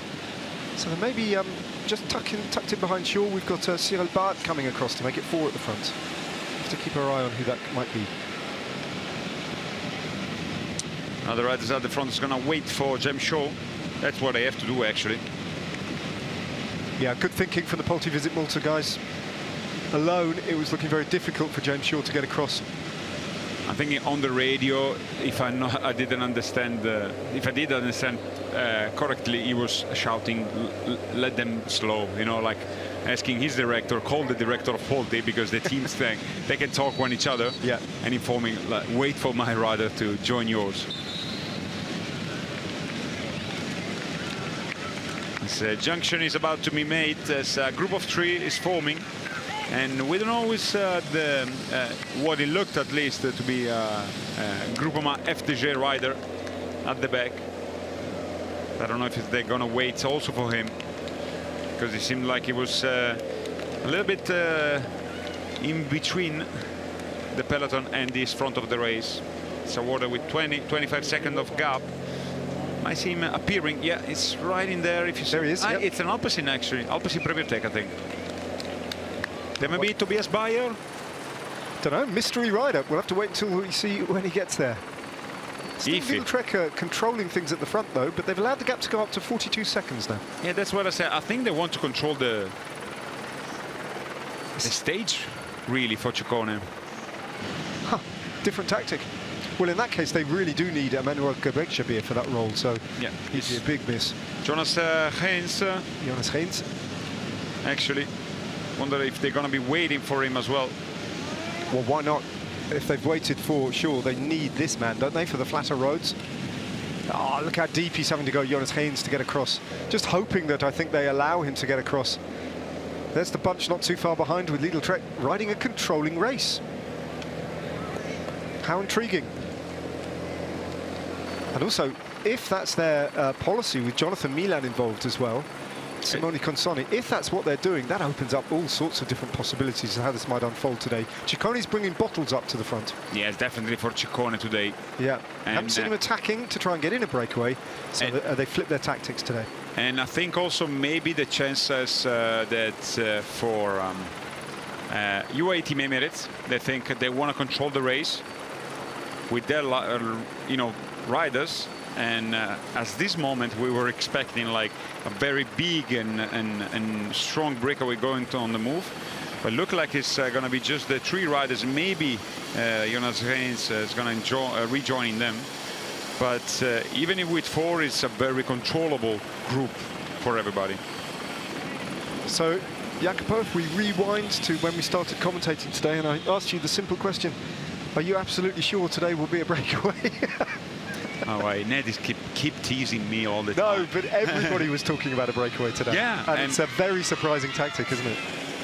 And let's see how it unfolds. We're not entirely sure yet, but that is the early signs that Lidl Trek wants to take with UAE. Got the shared ambitions to try and bring this back for and then that brings the GC riders into the mix as well, doesn't it? You think they're gonna be trying to be at the front, of course, in the climb, but it's gonna be hard believing that they're gonna go on the attack. Maybe not on the climb itself is gonna be the decisive attack of today's stage. Later on it might happen, but nonetheless I think what Lidl Trek and UAE Team Emirates are showing now that they want to control today's stage.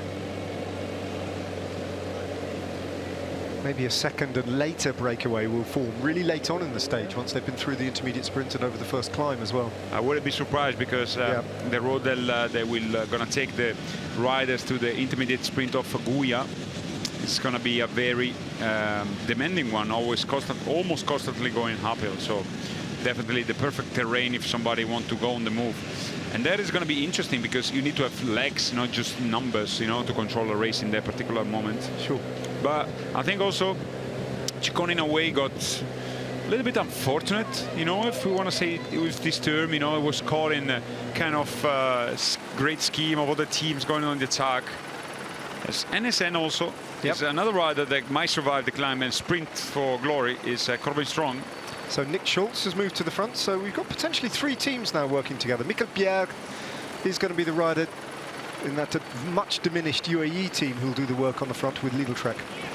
Well, once we finally had a stage that looked like a very hard one to control, a very straightforward indication that it would have been a breakaway day, bam, the Giro proves you wrong.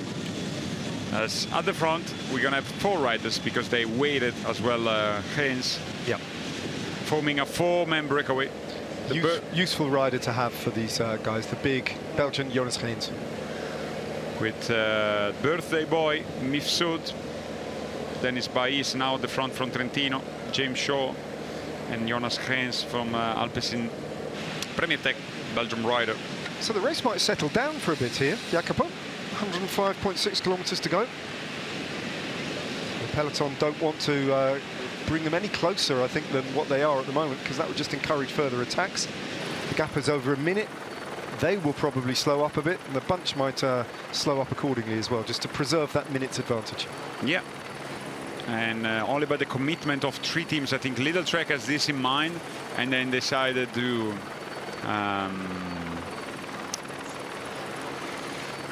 control at the front, showing to also the other riders who want to be part of the breakaway too. They don't have to go on the attack because they're going to shut this down. And now even 3 teams, so I think they got numbers. UAE Team Emirates, seems like Mikkel Bjerg was heading back, leaving just Lidl Trek and NSN for the moment at the front. Well, of course, UAE Team Emirates will want to bring the breakaway back by 35.6 kilometers to go. So Mikkel Bjerg might have said, we'll send a rider a little bit later to shut the gap down. because they want to bring it back for the intermediate sprint at Guya. I want to say, at this point, if I would be UAE, I'd rather go for the big prize, you know, for the 50 points. Because nonetheless, if Narvaez, you know, he can enjoy a little bit of an easy moment now in the race and just go for the big prize and use the whole team just to position your riders, to position Narvaez, sorry, at the front at the beginning of the Murdica del Poggio. This would be what I would do, you know. And just sacrifice the chance of 12 points at the intermediate sprint? Yep. Yeah. There's still a few points available there. Actually, no. Only 1 point. Yeah. 1 point for 5th place. No, I will not, because then he can create the situation like yesterday where a breakaway is formed, not really by the strength or with the attacks, but just, you know, by the moments where you need to gamble a little bit, and that was, and this is what yesterday Ciccone and as well Narvaez were doing. So with the gamble, they basically lose the race. Now, of course, we don't know for sure where Paul Magnier is, do we, for the moment? Soudal Quickstep. This eases up. This peloton could swell in size. Paul Magnier could yet figure, and Soudal Quickstep haven't got a rider at the front of the race. Thinking ahead to that intermediate sprint, they could be a factor as well. Yeah, but if would you close the gap on a breakaway, which you'd be more than happy that they can get to the finish, you know, the breakaway, rather than helping in a way UAE team members to have a full peloton for just 12 points. I don't know. No, I would not. It's a delicate one, isn't it? Yeah, it would be a risky move by them. So if I would be Soudal Quickstep, my target will be, okay, in first place, not giving any favor to Narvaez, but then just being focused on the intermediate sprint on the 20 stage, that he might be good, in a good position for Paul Magnier, and then full focus on the last stage.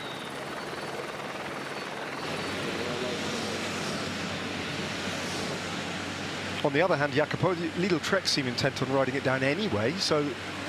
But after the intermediate. But after the intermediate. Because the intermediate still is at about 38k. 35.6, yeah. It's interesting. Got 3 teams, at least, plus NSN, who are looking for the stage win, with evolving tactics on the roads, and quite unpredictable tactics. We heard from a number of riders before the stage started today.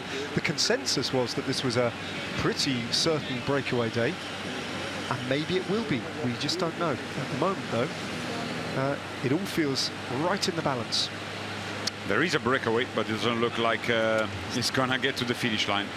It doesn't feature the rider we were expecting. No. It's been said. Here's the man that can very likely going to be on the attack in Murdica del Poggio. As we look at the overall climbers standing. Not many points available today, but in the coming days, going to be a little bit more than 250 in the overall. So a lot of points available in the coming days. So 102.4 kilometers remain.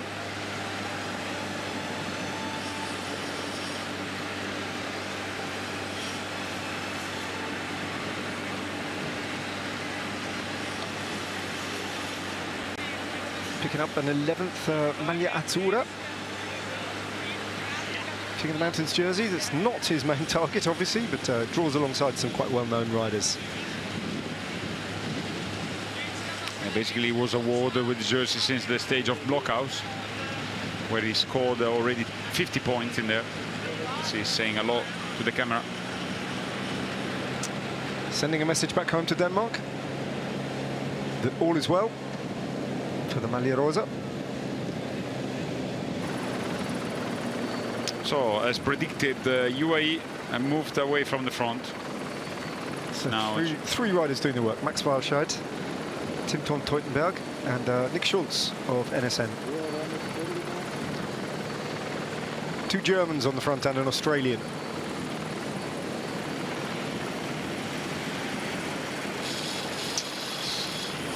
Little recap, what does it look like today? They're going to have a very easy categorized climb of Fastro. But the climb in Guya is where the last part of the race starts. And it's also a narrow road, so I think it's going to be already some action, or at least some stress within the peloton.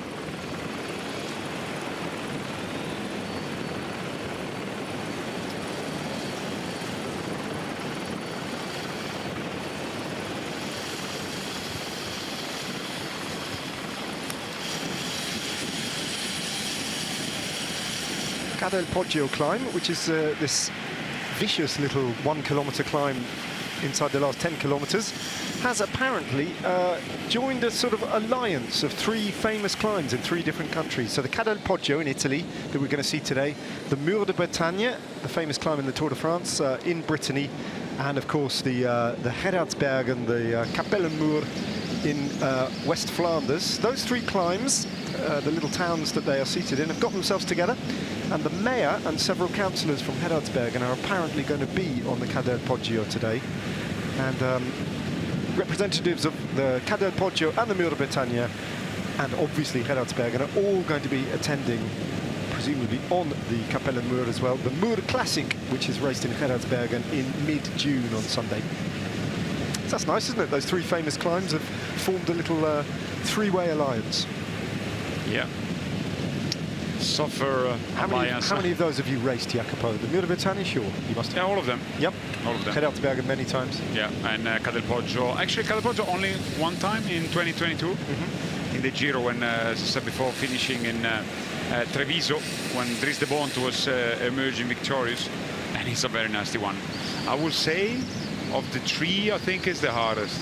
Really? Yeah, because the percentage is really steady on 12%, and it's relentless. I mean, you're starting it, and it seems like there is never ending. And on top, there's no descent. So on top, I don't know this year if they're going to go right or left, but on top, if you go right, there's just like a long drag on a flat parcours. So very, very demanding.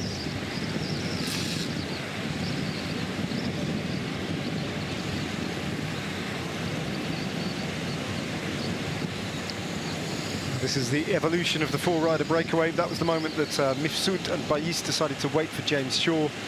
Shortly after that, Jonas Heijns managed to get across as well after they just eased up a little bit to allow the big Belgian to join the breakaway. And now we've got Mifsud, Bayis, Heijns and Shaw. Last time we had a time gap, they had a lead of around about 1.5 minutes. So, with respect, nothing like the kind of breakaway that we thought we'd see today. Total surprise. Maybe Mathieu Bayis would have been a name that you would have said, yeah, he'll be in the move today, or at least he'll try. But the other 3, no. And big company as well, you would expect to have. Yeah, exactly. They're being kept on a pretty tight leash now. 1:08 is their minuscule advantage. Just inside 100 kilometres to go. That might go out a bit. I very much doubt that Lidl Trek and NSN would like to bring it any closer at this point, because all that might do would be encourage further counterattacks. At the same time, I think at the front as well, they're trying to take it in as easy as possible.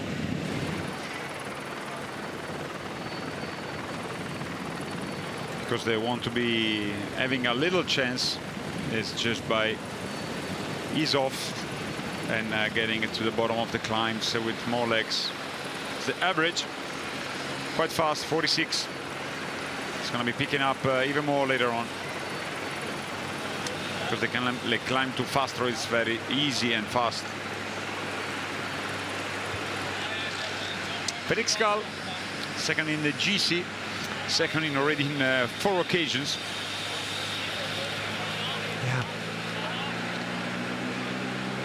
Yeah, feet matched only by Andreas Leknesund. Well, not quite, actually. He's the Felix Gall is in a class of his own in that. And I think the last second place would have pleased him almost the most, because he managed to dispense with the threat of Tijmen Arendsman in a very punchy finish, actually out-sprinting Jai Hindley, holding him off and finishing in second place on that occasion, and putting a gap as well into Jai Hindley and Tijmen Arendsman. A strong response when he was under a bit of pressure, Felix Gall, but a massive day for all those riders tomorrow, of course.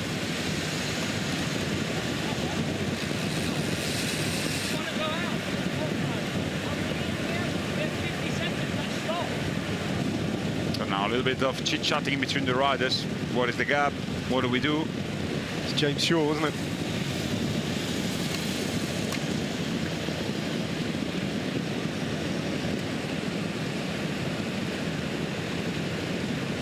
of course, we were on similar roads and similar climbs to that famous Treviso stage when the breakaway, the four riders did Dries de Bont did get to Treviso just ahead of the chase. In fact, it's almost like a copy-paste of that particular stage.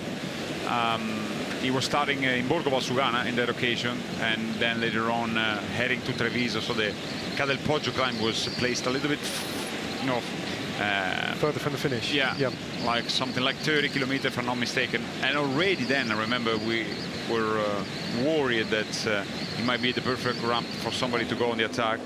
But the chase was so relentless and fast that actually nobody was willing to go on the attack, because the gap, I think, on the breakaway, over the breakaway, was still 2 minutes at the time.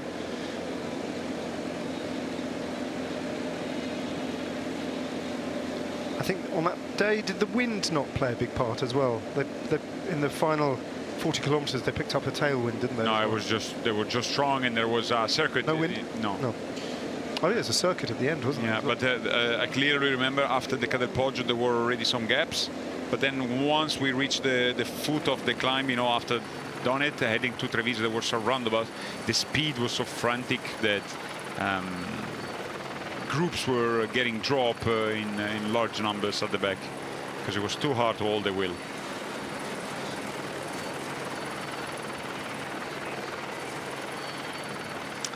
On a big road, the main road, dual carriageway that's been shut down for the Giro d'Italia this afternoon. Peloton being led by Tim Ton Teutenberg and Max Walscheid, with the support of Nick Schultz, Lidl Trek and NSN, controlling the break, which is a scenario that very few people had imagined before the day got underway. And a frantic hour and a half of racing resulted in this race situation. And Peloton in for a harder day than they might have imagined today, with the race being controlled for Giulio Ciccone principally, but also for Corbin Strong and for Jonathan Narvaez. This could be a very beneficial day.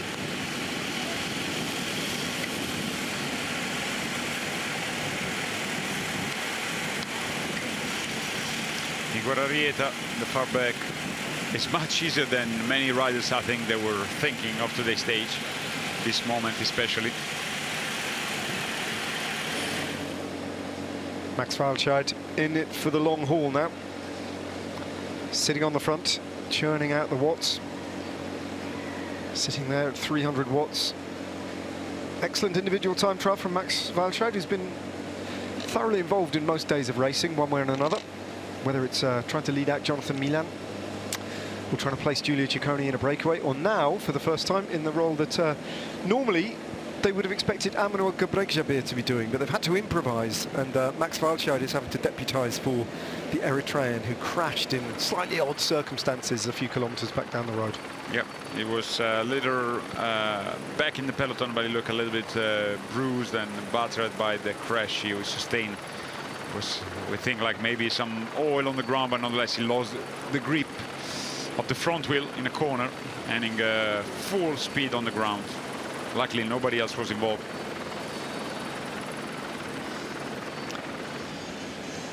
So then, here's Jonathan Narvaez. How's he going to play his tactics? How are the team going to approach the rest of the race today, with the 2 hours of racing remaining, or thereabouts?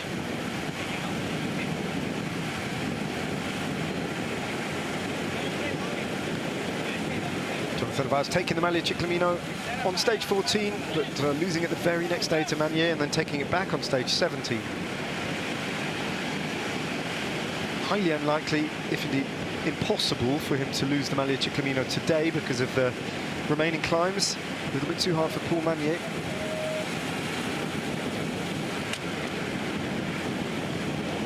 Yeah, it'll be definitely too hard to follow. He might be still featuring the peloton, but then it's very short between the top of the climb till the finish line. Is only 10 kilometers, so it's going to be having a very hard time rejoining the eventual attackers, as the director in the car is Emanuele Mori, former rider for many years for Lampre. I think the majority of his career, actually.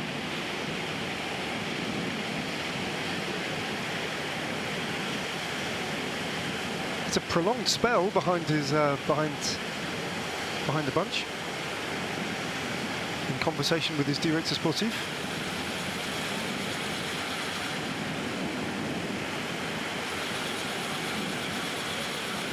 And I'm pretty sure they're discussing race tactics, aren't they? How this might play out, how they might play their cards.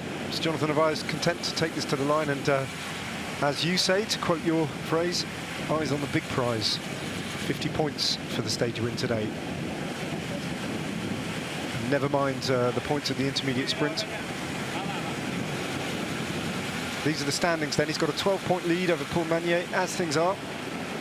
And a potential total of 62 points today if he were to take the sprint and the stage.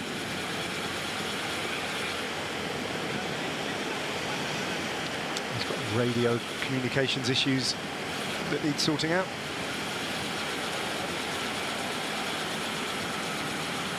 Well, that would explain his presence rather than a big tactical discussion. He just needed a new radio.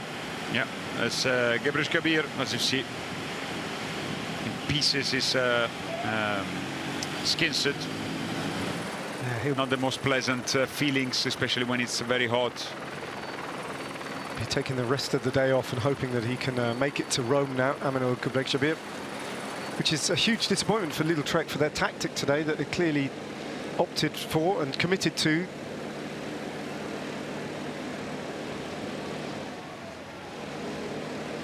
Gebrüsh would have been doing precisely what Max Walscheid is doing right now. There's some conversation there with, I think, Consonni. So it seems like enjoying at least Max Walscheid. What is he doing now?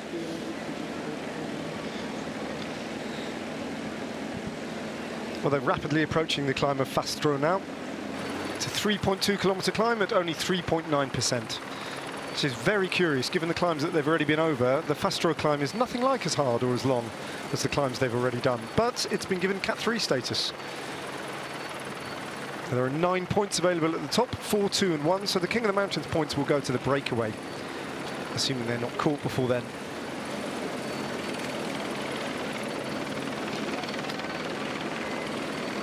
About 5 or 6 kilometres to go until the climb starts. As Victor Campanats chats to the Maglia Rosa. But today is all in for Giulio Ciccone from Lidl Trek, quite clearly. Is today going to be the final day when Giulio Ciccone can unlock the puzzle that has been how do you win a stage of the 109th Giro d'Italia for him? Yeah, it was some occasion a bit unfortunate.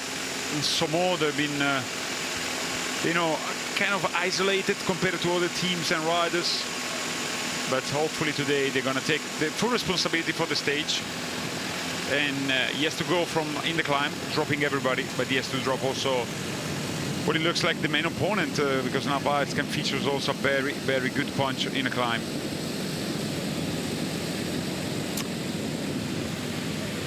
That itself is going to be a fascinating contest if that's what we're going to see on the Ca' del Poggio climb. Can Ciccone get rid of Jonathan Narvaez over 1.1 steep kilometres?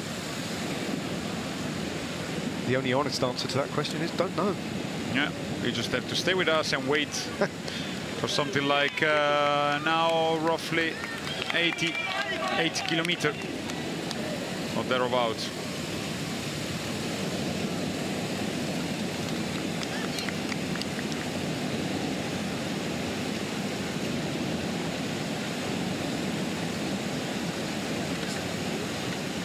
James Shaw, the Englishman, but he's from Italy, from Trentino. Mifsud, French-born, but with a Maltese passport. First Maltese on the race, on the Giro d'Italia ever. And Jonas Heinz from Belgium, and Alpecin Premier Tech. Rider making his Grand Tour debut here at the Giro d'Italia. The best placed of these riders in the general classification is indeed the birthday boy, Andrea Mifsud. He's 2 hours, 43 minutes and 15 seconds down. So as you can assume, definitely not a threat. No. 13 breakaway attempts, apparently. Yeah, it's, I think 13 at the front again. It took a little while, and eventually formed by two riders that were actually waiting maybe for a bigger group to join them, but it didn't happen. Instead, just two riders at the end were with them.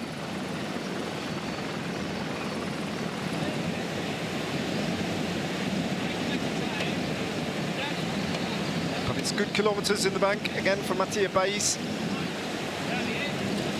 Sits in second place to his teammate Diego Sevilla in the overall La Fuga prize. Yes, he can have a chance to get some few seconds. Nonetheless, even if he's going to be able to overtake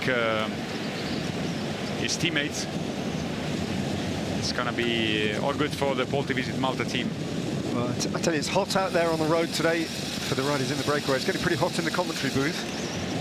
You won't be able to see this, of course, but Jacopo has now hoisted an enormous revolving air conditioning unit onto the table right in front of his face.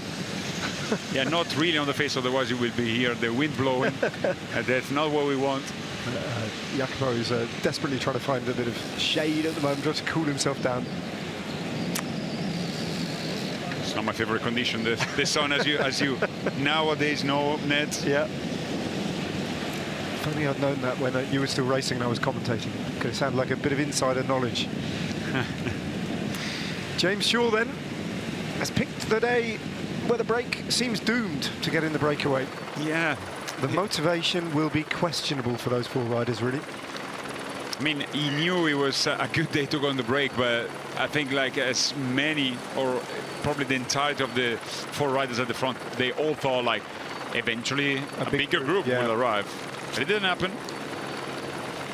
Yeah, and it didn't happen for one reason principally, and that's the tactics of Lidl Trek, which have really shaken up our expectations.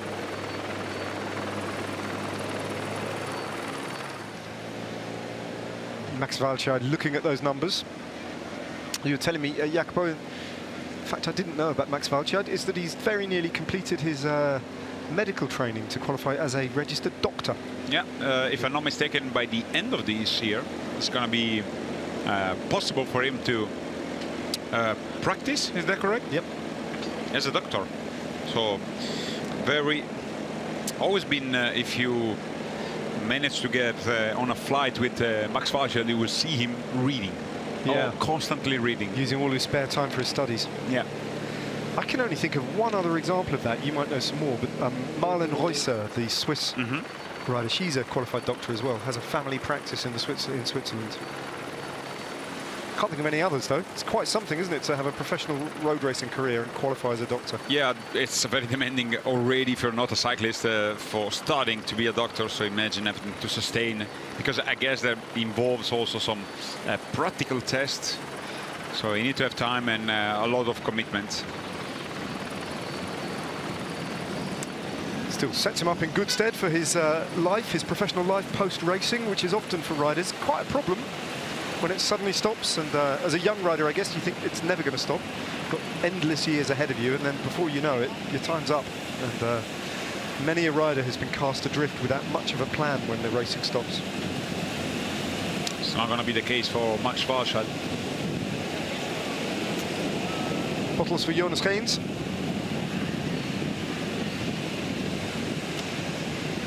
It's quite overcast where the race is. Still quite sunny here. Some clouds bubbling up in this mid-afternoon heat. But as ice is handed over, you can see the temperature's still very high despite the slightly overcast conditions. It's warmer than it was yesterday by a long way. Yeah, yesterday started very warm, but towards the day it got fresher. For a moment it was really raining. Had a bit of hail yesterday as well, didn't we? At the finish line, yeah. Not to the riders, luckily. Yeah, it was Remy Cavagna in particular off the front. When he was off the front, they got absolutely soaked. I think Buzzato here is enjoying a little bit of kind of a slushy, you know, a very cold ice chips.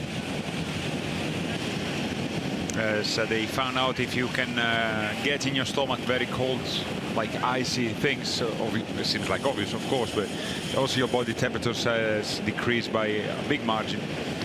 Gebrek Xavier with his arm in the air for either the team car or the doctor's car. I mean, there's not much doctors can do for a rider like Gebrek Xavier, but they can clean the wound a little bit.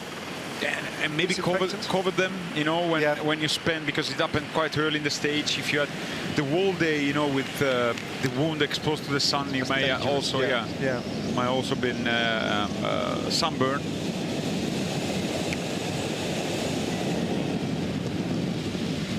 stay almost at the foot of the climb to Fastro. They're not far from Primolano.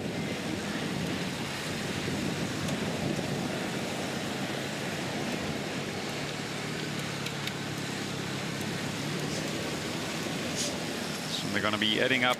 They're leaving the Statale of the Valsugana. Ryan Mullen has replaced Nick Schultz, the rider from NSN. And Consonni as well have moved at the front. But as Mullen reached the front, he knew he has to take it easy, because 1 minute, if somebody feeling good legs, the climb itself is not hard enough, to be fair. But probably they're scared that some other riders might go on the attack in this moment. Still a long way to go. Let's not forget, from Guia, you know, the intermediate sprint of 40k, then it's going to be a little bit harder, you know, because the roads are a little bit smaller and it's a bit different. So you got Quick-Step right up there, pretty much the whole team. From a position around about 10 riders back. Got everybody up there. Remains to be seen how they might want to get involved in today's race. Over the top of this climb, and there'll be, what, about 48 kilometres to the intermediate sprint at Guia. Quite a hard approach to the intermediate sprint, though. Even before they get there, for about 20 kilometres, there are at least a couple of quite long intermediate unclassified climbs. Yeah, so basically they're going to do this climb later on, rejoining again the Statale of the Valsugana. And as we did this morning, actually, they're going to exit and go into Feltre, and from Feltre coming down, and once in there, they're going to be starting the climbs. And there is a corner when they leave the bigger road that it marks like really the beginning of the hardest part of this stage. Here we go then, the Fastro climb, 3 and a bit kilometres, gaining 132 metres. The average of 4.1% is not the most severe test, with a maximum of 9% the gradient. Bais doing the work on the front. Absolutely dwarfed by the Belgian behind him, Haynes. Sorry, I should say that's Mifsud, isn't it? Bais is the third placed rider.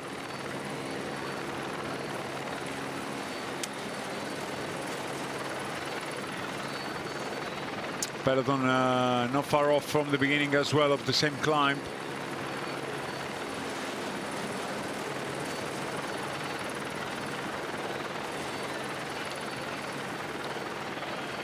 It's very old. I hope the Rainbow is not still in use. It's not common to see some devices like this. With his train director's hat on. I mean, you're on a train line, so there has to be a pilot. Companion there's not doing too much work, is he? No. Getting a bit of a free ride. That looks fun, though. One thing you don't have to worry about is steering. 2k to go to the top of the climb. It'll be over very quickly, this climb. I think that steepest 9% gradient is just around the hairpin that they're about to take on, so maybe it gets a little bit steeper towards the top, but they're almost halfway up it already. Yeah, and now they entered also the region of Veneto.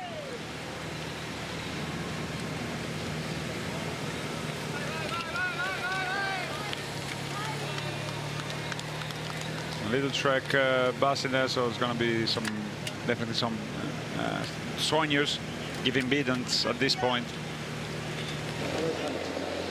Peloton definitely has slowed it down.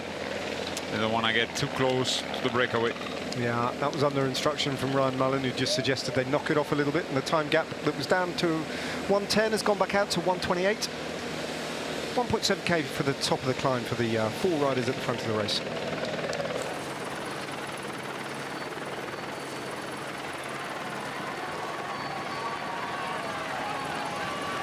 .6 in the meantime till the top of the climb to Fastro for the breakaway.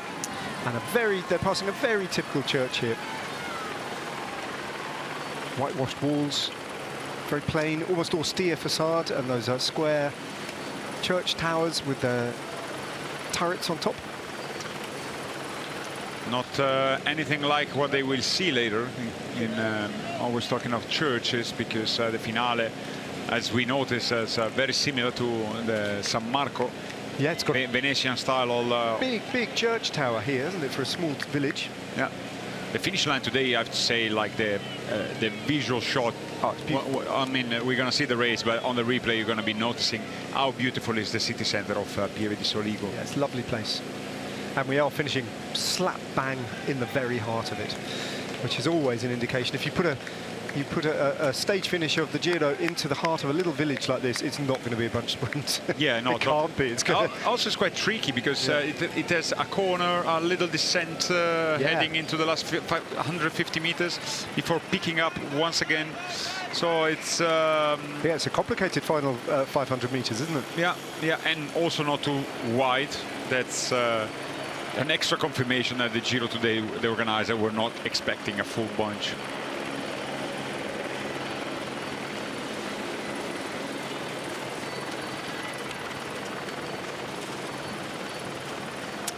Yeah, race organisers don't often get that wrong. They know the roads.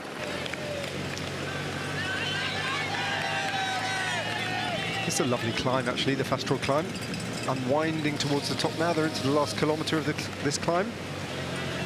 And they've built up their biggest lead, or they've been allowed to build up their biggest lead to this point of 1 minute and 50 seconds. Might be 2 minutes by the time they get over the top of the climb. The biggest so far they've been granted.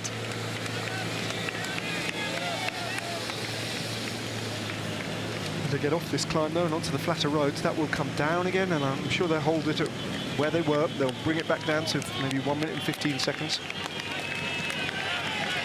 Not playing games here. Around this corner, I think the road flattens off a little bit. Santa Claus appears again after yesterday. Another Danish corner. Oh, it's the same. It's the same as yesterday. Yeah. Same people. Yeah. Different corner. Same Santa Claus. There's only one, of course. It's always exactly. There's the peloton.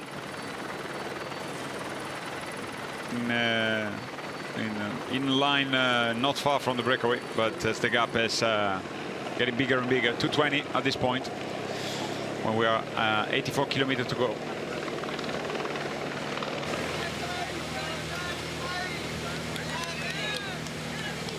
Nine King of the Mountains points available at the top of this climb. Not much of a reward for any of the riders hunting King of the Mountains points, and there's only one left really in this race, and that's Giulio Ciccone.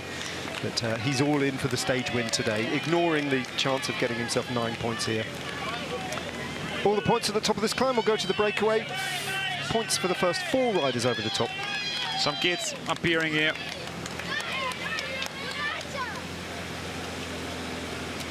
Mathieu Bais, by the looks of it, or Mifsud, is it? I'd be interested to see whether Bais just nips out to get these 9 points. Bais goes for the KOM uncontested. Nobody's willing to take away any points from the Italian rider. Well, he goes above Jai Hindley and moves to... Oh, no, he doesn't. He stays at 9th place. Closes the gap to Jai Hindley. Then it's Mifsud, Hens and James Shaw. None of them, they were interested into the points. 3 minutes now, the gap. Really building up by a much larger gap as it was before.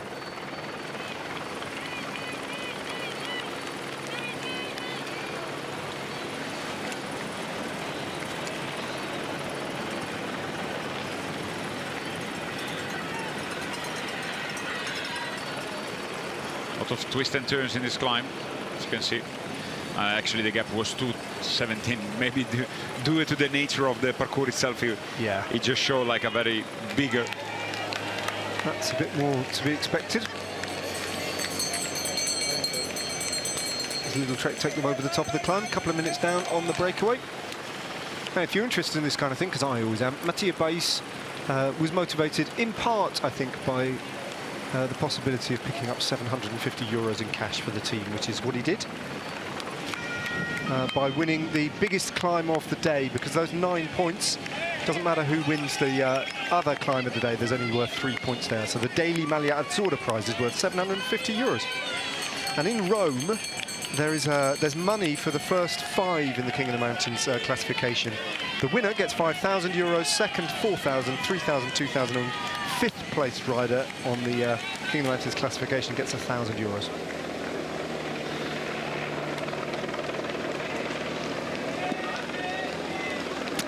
So Ryan Mullin now taking them over the top of the climb. Irish rider from Team NSN, riding for Corbin Strong's possibilities of getting in a reduced bunch sprint over the top of the final climb of the day, the Caddo Poggio. There's one or two little uncategorised climbs in between this point and the Caddo Poggio to get over though. And we've got the intermediate sprint getting a bit closer at 35.6, which is on an uphill as well in the village of Guia. Yeah, that's the hardest part before the finale. The climb they're gonna take them to Valdobbiadene, then Guia, before the last part in Combai. Always featuring those climbs in the races in the north part of Veneto. Antonio Morgado has positioned himself at the front as well. He's going to be involved maybe in the chase. He's not living the best Giro d'Italia so far. Maybe due to a crash. It's his first experience in a Grand Tour. He's very young, Antonio Morgado, but a talented rider. He's been able already to finish in a very good position in the Ronde van Vlaanderen. He was fifth in his very first year as a professional in 24. So the talent is definitely there. Still 22 years old though. Victor Campenaerts, the last rider from the bunch, over the line. His teammate Sepp Kuss has gone back for bottles and is working his way up the right-hand side of this bunch that's being led by Lidl Trek. Much darker conditions now. There's confirmation that Mattia Baez just rolled over the first category climb of the day in first place ahead of his teammate Andrea Mifsud.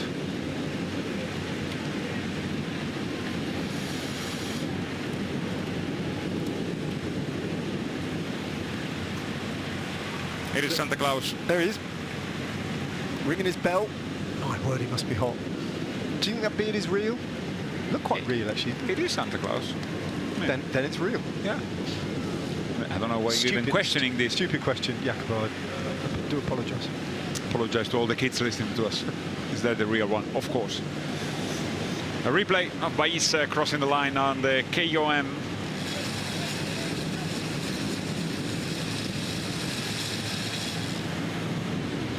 I wonder where we can find the overall prize fund allocation so far, actually. That's sometimes available, isn't it? It's quite interesting to find out which teams have earned how much money at any given point. Usually the website I'm usually checking for the news, cycling news and all related to the bicycle. They're given out every race day. Yeah. This year I haven't seen much, but it's fair to say we assume Visma Lease a Bike might be very much up front together with UAE Team Emirates, because at this point it's more about how many days you spend with the jersey and how many victories, of course.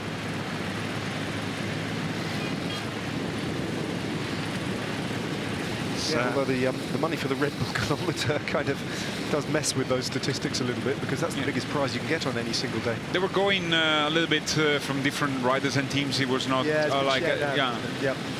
okay, like of course Bardiani were there, but they haven't had any stage victory, so. Campenaerts now, who went over the climb in last place, has stuffed his jersey full of cold bottles and is bringing them up to the front of the race. Ian Livins in the blue of Astana, XDS Astana. And as well Pellizzari, number 125 for Red Bull Bora. Hans Garofoli is in there as well. I think for Pellizzari the only hopes he has in this Giro d'Italia is to recover a little bit from possibly the bad health he was experiencing, and hoping to have something to say on the road in the stage of tomorrow and Biancavallo in a couple of days.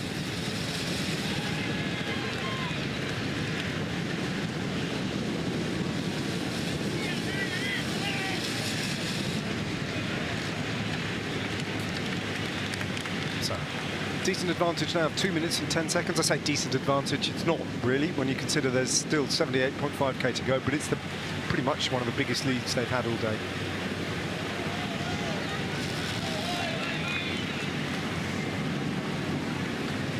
And now it's downhill until around about 15 kilometers from the sprint, and then they start to go uphill in a series of little steps. before the sprint at Cuya.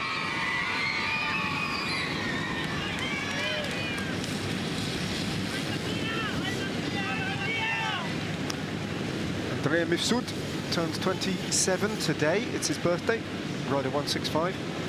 And if you missed it early, he's not the only rider to be turning 27 today. Shares the exact same birthday with net company Ineos as Ben Turner, who might well feature in the final shake-up. Yeah. So a lot of those riders who tried to get in the early break, thinking this is how the race is going to play out, and then found that they weren't in the move of the day, they've got a double, or a second chance, really, because Lidl Trek are seemingly controlling this for Ciccone to take his chances for the stage win. So Ben Turner's still got his race head on today. But the fact, I think, is going to go a little bit less in favor of those riders, you know, the fast ones. If he was a breakaway, even if he was featuring riders like Narvaez or Ciccone, you know, you can attack them from far, you know, trying to go a little bit, so using a little bit of tactic and anticipating maybe the climb, or anyway position yourself in a better moment ahead of it. Like this, if it's just going to be about the climb, it's going to be much faster. And second, you have to hope that none of the GC contenders going to go out in the hunt of seconds, because that will spark reaction from all the others. Yeah. And then your rest assured is going to be very, very hard. Maybe eventually you can come back later, but as the situation stands, I think a lot of riders have been involved in the chase, in the breakaway, such as said Ben Turner, Lukas Kubiš. The more like punchy sprinter likes, they're going to have a hard time in the climb of Ca del Poggio.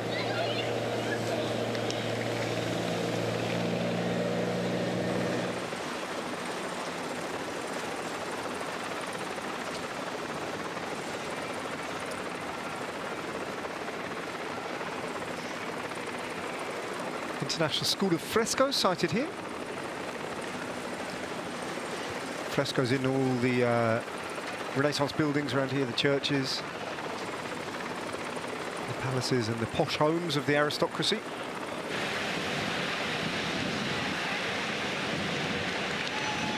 Torconi of Bardiani coming back. He's got a couple of teammates, including Filippo Magli, who was off the front for quite a while earlier with Johan Jacobs from Groupama FDJ United. A day off for Manuele Tarozzi today. Didn't get in the break today. Was in the breakaway yesterday. But again, as so often for Manuele Tarozzi, he was in a break that was too big. It was more than 10 riders, so it didn't count in the overall breakaway prize. And now they're chipping away at the advantage of the four at the front now. The time gap's down to 1:55. So it's shrunk from 2 minutes and 20. They've taken 25 seconds back. Into the municipality of Fonzaso. We're not far from the headquarters of one of the most famous brands in sunglasses, Luxottica. Owner also of Oakley, sponsor of the Giro d'Italia.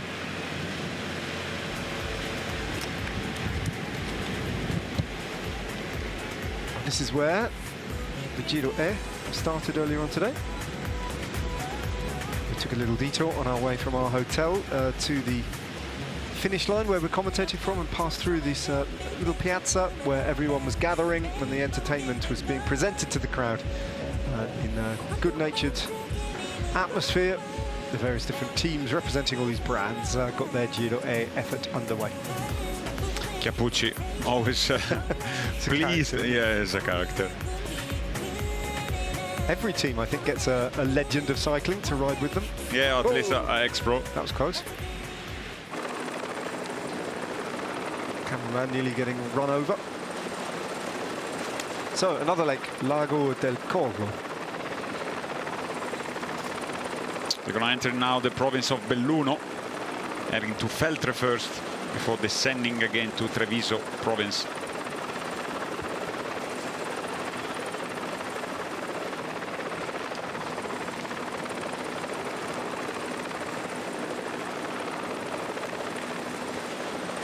.150 still for the peloton. What were the GC teams? Red Bull and net company Ineos, obviously Visma Lease bike and Decathlon. What will they be thinking about this? Will they be thinking, oh, we didn't need this really? It's a little bit of extra stress. The fact that Lidl Trek and UAE are controlling it with NSN Will they be slightly annoyed because they would have preferred a different narrative today? Yeah, of course, with a bigger breakaway, you know, the approach for the peloton. I mean, the approach of the Cadel Poggio will have been a little bit more relaxed, like ensuring that you are at the front, but without stressing too much. With this situation, it's going to be a huge fight because all the teams are going to be involved, you know, for the stage victory and for the GC. Makes it, you know, a bit more stressful. And so, of course, it's not going to be a complete rest day for the GC teams and leaders. Today, they have to be present at the front once they're going to reach the bottom of the Muro di Cadel Poggio. Even before the Red Bull kilometer, the climb around Guia is narrow. It's not really super large, the road, so there's going to be some stress in the peloton. This, rest assured, is going to be the case. Of course, the leading team, the team who want to have a victory, and as well the GC teams. All of them, they're going to be at the front. So not quite the calm and stress-free day that they'd anticipated ahead of the Queen stage tomorrow. It's got a really frightening prospect on the road tomorrow. And we take on the Cima Coppi, amongst other things. It's an awful lot of climbing that they've got to do tomorrow.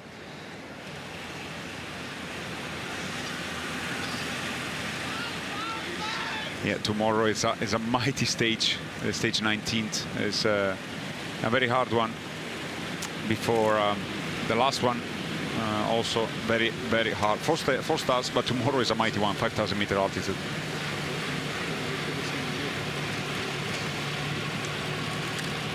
Yeah, tomorrow's stage, since we've got a little moment or two to discuss it. 5-star stage, 151 kilometers. An enormous amount of categorized climbs, well over 5,000 meters of ascension. Fairly flat start though, but when it does start, it does not give up. And this doesn't help in the, you know, for the riders, because it's definitely very easy in the beginning. They're gonna go up from starting from Feltre up to Passo Duran, climbing basically all the Valle Gordina.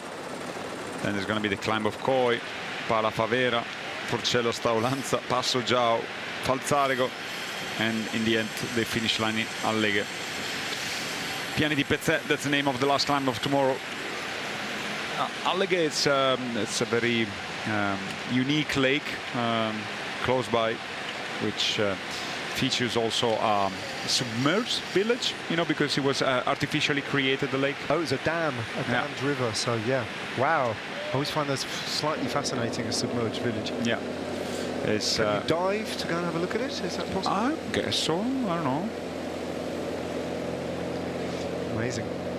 But the climbs, the two climbs before that, the famous Passo Giao and the Passo Falzarego, both of them are over 2,000 meters in altitude. For the first time in this Giro d'Italia, go over 2,000 meters. And the Passo Giao, the Cima Coppi, the highest point in the entire race is 2,236 meters of altitude.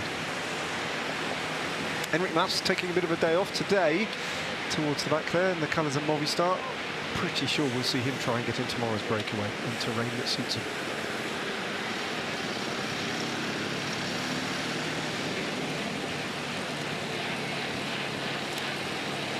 Special Giro edition bikes for the Bardiani team, who bring a non-Italian Puerto Rican national champion Vicente Rojas. So I have to just make a correction. It is not artificially created, but due to a landslide. But the village is indeed there. Ooh. So wow. There was a landslide starting creating the lake, and a village remained submerged in Alleghe. I was spending my childhood there sometimes with my parents. Still very long ago, so I do remember some little thing. But yeah, tomorrow, sorry, is gonna be the stage more or less the entirety in Belluno province. While today the finish line, they're now in the Belluno province. It's gonna be heading down to Treviso.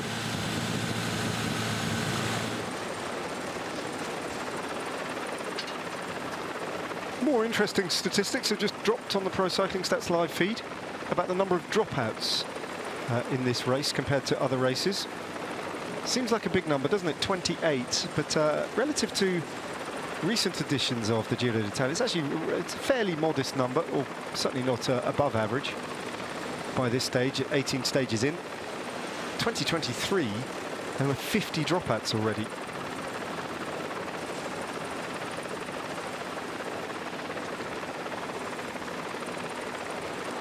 '20, of course, the COVID year, and 2021, there were 42 and 37 respectively. But the 2023 edition, I mean, that was the edition where it rained throughout the middle week, and a lot of riders got sick. Very cold, very wet edition of the race. Remco Evenepoel contracting COVID as well and leaving the race. A lot of riders testing positive for COVID, even if they didn't have symptoms, and leaving the race. There's Giulio Ciccone, still fighting for the stage win that he wants to add to his collection of 3 in his career to date.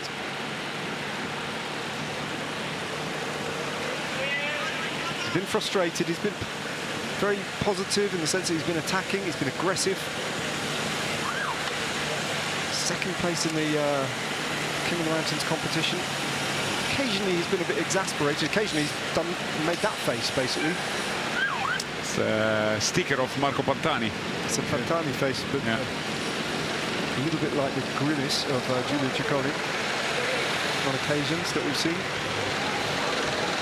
There's a bookshop at the finish line near here in Pieve di Soligo, which has done a beautiful display. On the top level, there's all the cycling books that they've got in their bookshop, and half of them are about Marco Pantani, I have to say. Of course.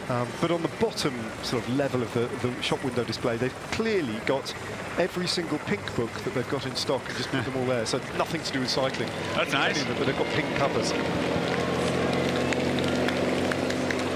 Spent a long time looking at that, eating a pink ice cream. And a Fragola ice cream is an excellent ice cream shop just next to the piazza, where we've set up our commentary position right in the finish line.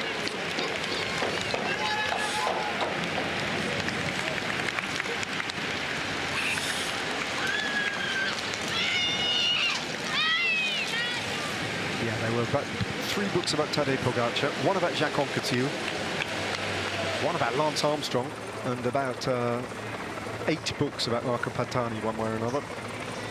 His legend, even though it's over 20 years since he died, is incredibly strong still, and transcends Italian cycling. Actually, he's a name that even if you're not into cycling, you know about in Italy.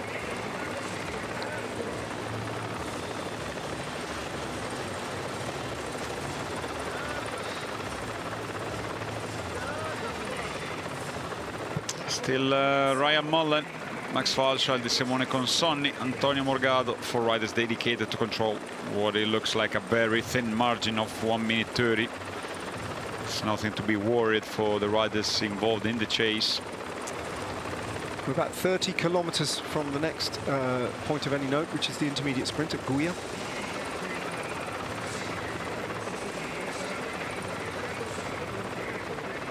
Which we should fairly assume UAE Team Emirates aren't going to be too bothered about, because they're trying to get Jonathan Narvaez the victory, and with that a hatful of points that would consolidate and expand his lead in the Magliacce Camino.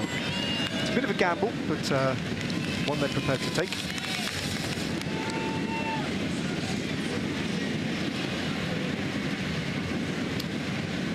Reminder of who's in the breakaway if you're just tuning in. Andrea Mifsud, Ponti Visit-Malta, Mattia Bais, James Shaw and Jonas Haynes. All of them hours down in the general classification. An unexpectedly small breakaway with an unexpected constitution of riders, none of whom, with the possible exception of Mattia Bais, would you consider to be specialist climbers. Yeah, definitely it was not the way we were expecting this stage to be unfolded. We were expecting a lot of attacks, and we had a lot of those.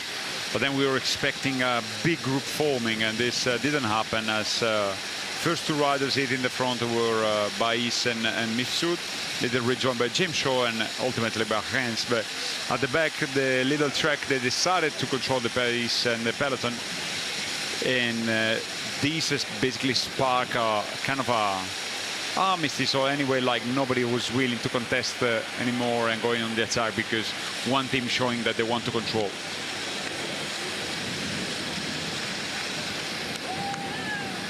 As a result, we're a little bit down on the one of the slower schedules at the moment. The race pace is not particularly high, certainly not as high as the race organisers had anticipated today, I don't think. And in this middle section of the race, with the race situation stable and the gap being held at 1 minute and 30 seconds, it's a fairly relaxed bunch, as you can see. Conversations breaking out a little bit further back down the line. Yeah, it's a very controlled pace, definitely not high. You see also from the implication of Ryan Mullen at the moment. Both groups, I think they're going as little or as low as possible, because it's at the end the difference will be made. And if they want to stand a chance, those 4 riders, they need to go as easy as possible.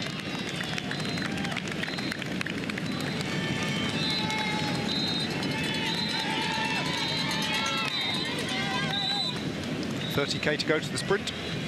Still dropping downhill. False flat descent, really. Certainly for another 16, 17 kilometres. And a little uncategorised climb to get over. Yeah, they're going to be climbing to Cuero. It's not a hard one, but it's going to mark the changes of what the parcours look like, especially for the peloton, because from there on it's going to be a gentle descent, 2-3k, and then once they're going to be turning left, it's going to be much more narrow and heading mainly uphill to the sprint of Buia and the Val d'Obbiadene hills. Big day out in Veneto. And of course, Veneto is going to play a key role in the beginning, the opening stages of the Giro Women, Giro d'Italia Women, which follows, or doesn't even follow, it's going to be run for the first time in its history consecutively with the final weekend of the men's Giro d'Italia this week. So it gets underway on Saturday. Watch out for live coverage of that race as well. On Saturday, it will follow immediately the stage live coverage of the men's race, and straight to live coverage of the final of the women's race. On Sunday, because the men's race in Rome is a little bit later, it'll precede the men's race. But yeah, a switch in the calendar for the famous race that has a long history, long and prestigious history, the Giro d'Italia Women, as it's now known. It's changed name and changed ownership, a race that's been licensed by the Italian Cycling Federation, but has been run by different race owners, if you like, and organisers down the years. At some point known as the Giro Rosa, the Giro Donne, and now the Giro d'Italia Women. Yeah, that's everything I've been taken under the hood of RCS with the Giro U23 as well. So it's going to be one after the other from beginning of May, ending with the Giro U23 halfway through the June month. I think it's a good move for the women's race to move to May, to the beginning of June at the very least, because there's still enough separation. It's only a week-long race as opposed to a 3-week-long race to attract a good quality field who would also be targeting the Tour de France Femmes. There's still plenty of time for them to go back into training or recover after the race. And it's not run in July, where it's completely overshadowed in terms of publicity by the Tour de France, the men's Tour de France. So I think it's a very obvious and natural repositioning in the calendar. Yeah, you know, like it's good thinking that you don't want to overlap also women and important women and men races, because of course it's part of the same public they're watching it. So sharing a little bit the calendar, I think we're going to see more and more of this from the UCI, trying to not just to accommodate the best way possible all the men's race but also the women race, in order to have the majority of people watching the race be here at the race. So yeah, and it does make sense also.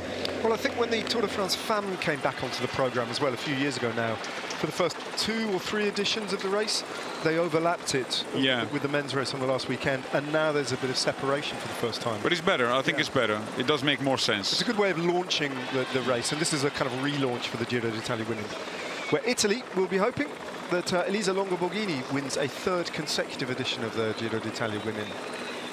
She'll have her work cut out, though, because the Queen stage is the stage to Sestriere. They take on the Colle delle Finestre in the women's race, and Elisa Longo-Borghini and all the other riders in the peloton will be facing Demi Follering, who's skipped the, as did Elisa Longo-Borghini, skipped the Vuelta and is coming to race in Italy. So it's going to be a real high-quality field, the Giro d'Italia Women.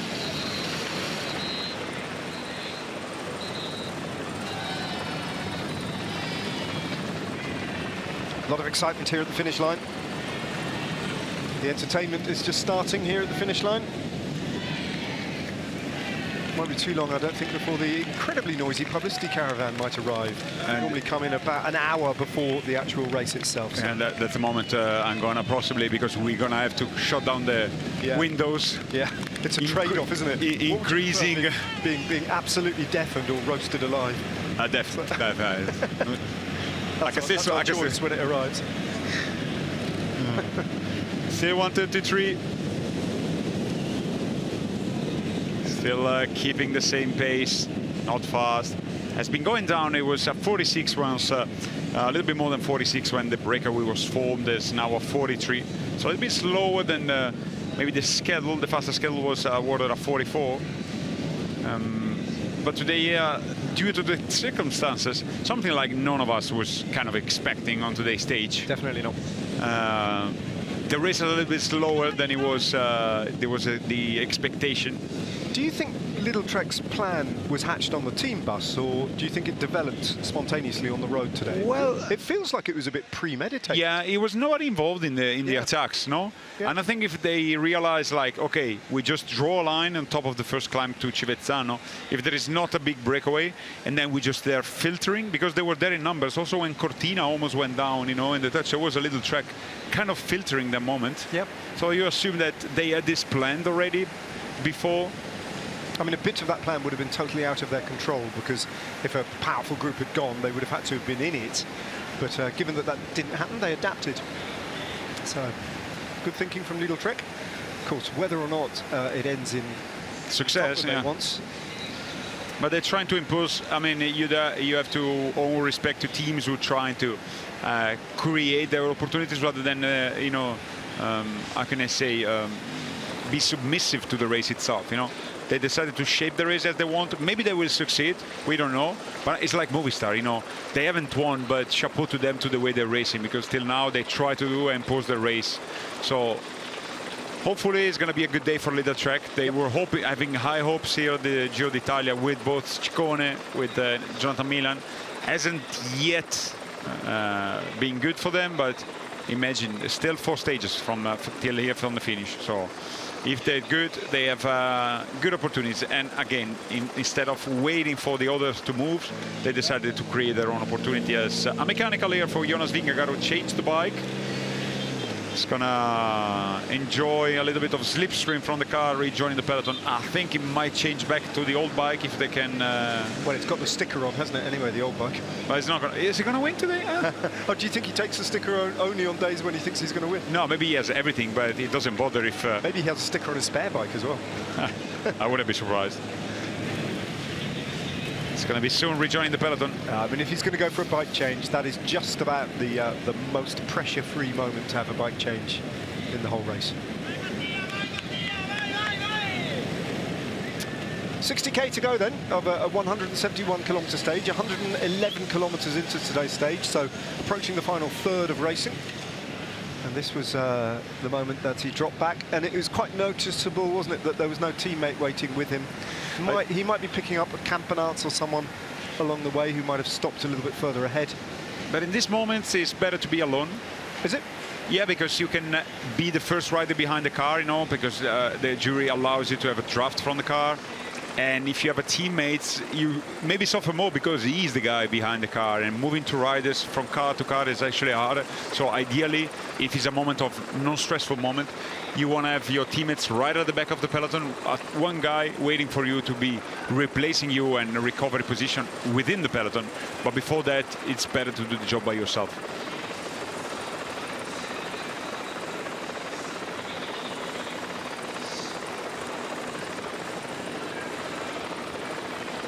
Oh, that's interesting. UAE now starting to ride. The time gap's coming down as well.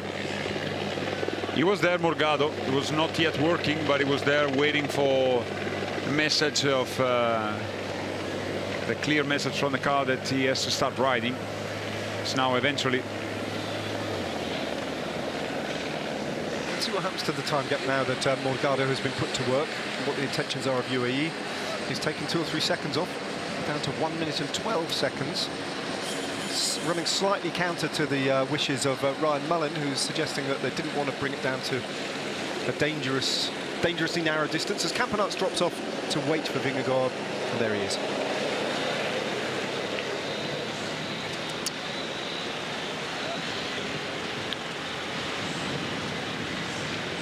how many times in a year Victor Campenaerts does this for Jonas Vingegaard. Yeah, Went to the back. And that's what we said. So an impressive 46 days in a Grand Tour leader jersey for Jonas Vingegaard. Oh, that's a mighty high number.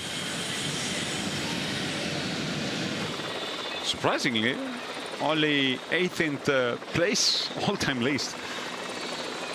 It must be a very high-profile list of riders who can feature this sort of stats. Well, you've got a bunch of riders who won the Tour de France 5 times, haven't you? Anquetil, Hinault. But yeah, 18. Interesting. Here is Jonas. He just shaved his little moustache. Oh yeah? He said he was looking like a kid, and he decided it was time to get rid of those. There was an interview. I didn't see that. Yeah, it was an interview online. I think he looks like a kid anyway. Luckily for him, he just had this baby face. It's going to be helpful as the age will come in play. But nonetheless, he decided that he was not anymore good looking for him. 109 under the impulse of Antonio Morgado. A little bit of a conversation about the intentions. Two different teams with two different ambitions. Well, one possibly shared ambition, but Max Walscheid and Morgado reaching an accord as to how they would approach their work together.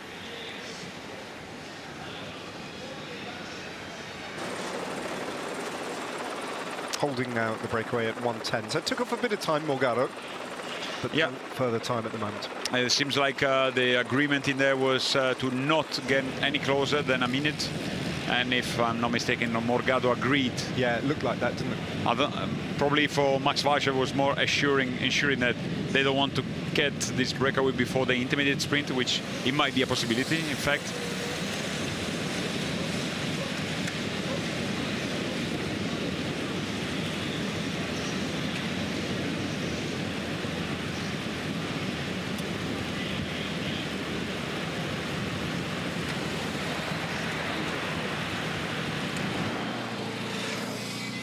A long, slow, hot road for these four riders. James Shaw, Andrea Mifsud. First time we've seen him in a proper breakaway.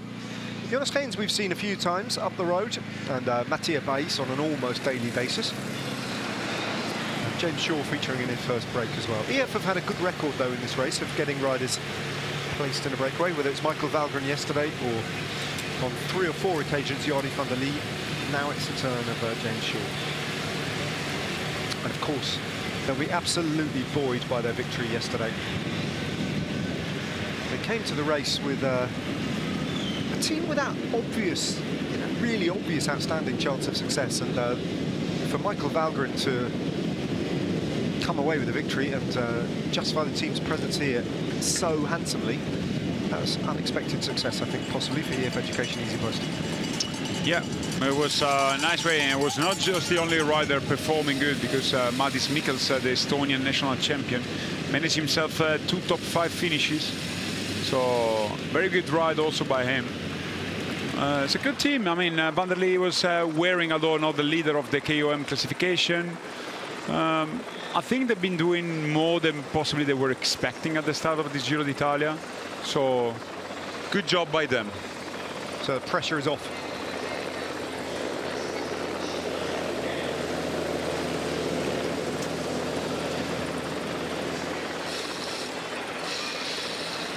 Jonas Vingegaard's made his way back into the wheels of his teammate, up towards the front.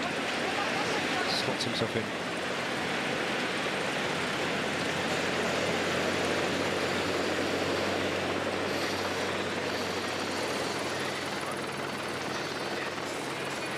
Gigantic countryside here, massive mountains on either side of this river valley, flanking the race route. 20 kilometres now to the intermediate sprint at Guia. The flat roads are about to finish. Won't be too much longer, maybe 5 or 6 kilometres before it starts to get lumpy again as they leave behind the river valley. Mifsud calling assistance from the car. It's definitely getting some beatings. Start to be a little bit shades here at Casted, a little bit at the finish line. forecast was saying a possible a little bit of rain, but doesn't look like it's about to drop some water at the moment. We'll see more later on. Hernandez, Jesus, a long-time domestic for Alberto Contador. It's the team car of Poltivis Malta. If it does rain, it's going to rain a lot, I think. Yeah, because it's hot and it's humid, isn't it? And there's just got that slight afternoon thundery feeling about it. Let's hope it stays dry. Lipsut.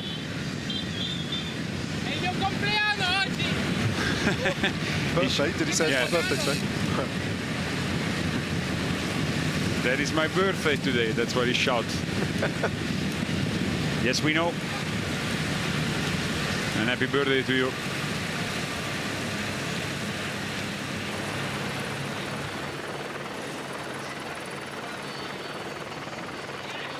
Aggregates quarry to the left, a railway line to the right, and a road just to the right of that. Here it comes then. The publicity caravan has arrived at the finish line.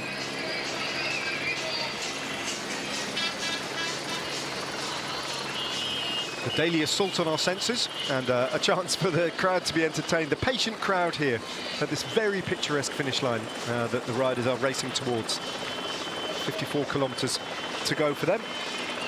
And the publicity caravan is already in town in Pieve di Soligo.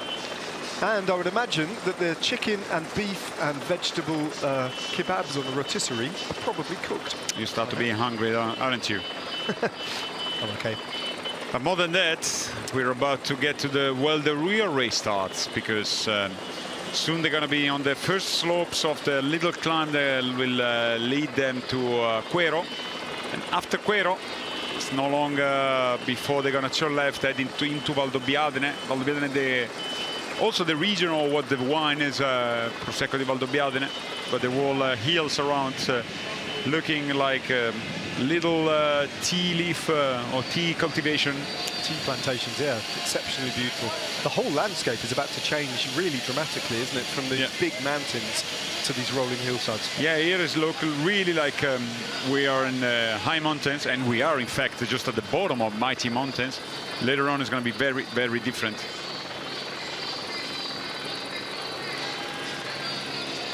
That looks like a very pleasurable way to spend a Thursday afternoon, just paddling down the river. I wonder how is he gonna end up coming back, because I will start rather against the tide rather than... Maybe he got somebody to drop him there, and he's got a car waiting a little bit further down. A one-way river passage.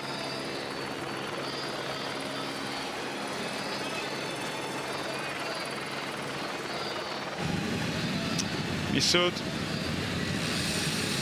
probably poured a lot of rain, water over his body. It's having a hot day on the bike.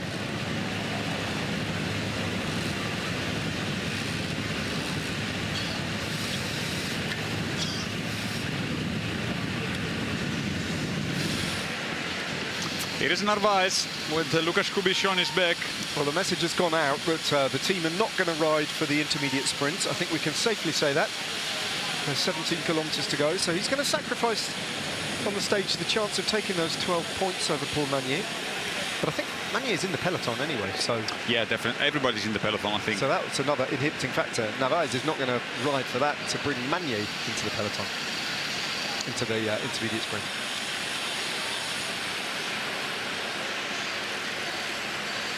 So, there's a lot at stake in the Maglia Ciclamino. If Jonathan Narvaez wins the stage, picks up 50 points and moves 62 points ahead.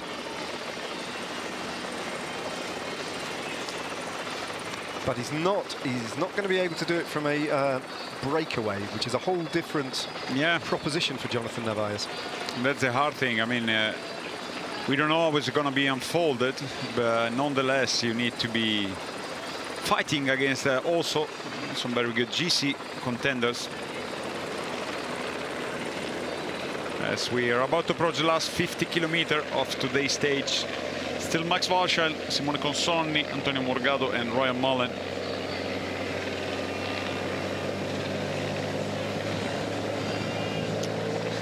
Valscheid still doing a big turn on the front, holding the quartet of riders at 1 minute 30 seconds, which has been about the average time gap that they've had. They did get up to around about 2:20 over the top of the climb of Fastro. Mattia Bais went over in first place. They brought that back down again to 1 minute and 30, and they're holding it there for now, as we've got 16 kilometres to go to the intermediate sprint. But the nature of the roads, the nature of the gradients as well is about to change as they head off this main road and into the hills.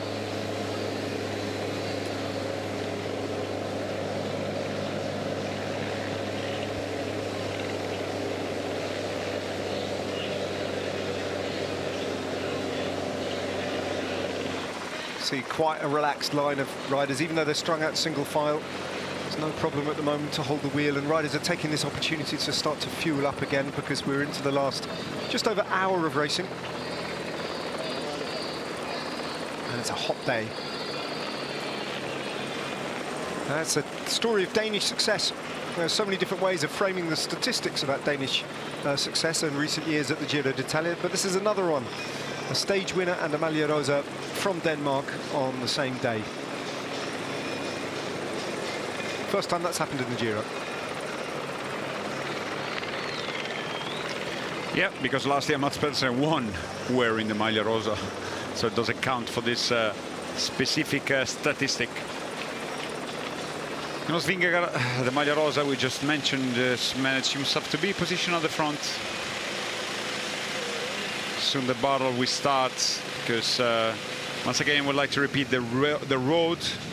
They're gonna enter Quero, descending again to the road they were before, and from a large road they're gonna be turning left into the hilly side of the Prosecco area, heading to Valdobbiadene.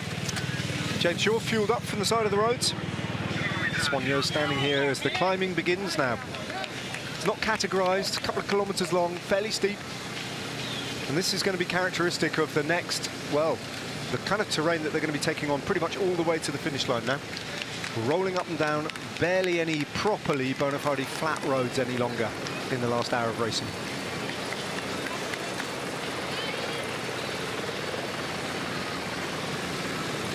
Swanio stood there waiting for the arrival of the peloton. Won't be long before they get there either at 1:24. Time gap comes down by about 10 seconds, simply because the riders at the front of the race just slow down a little bit to make sure that they've got their feed from the side of the road.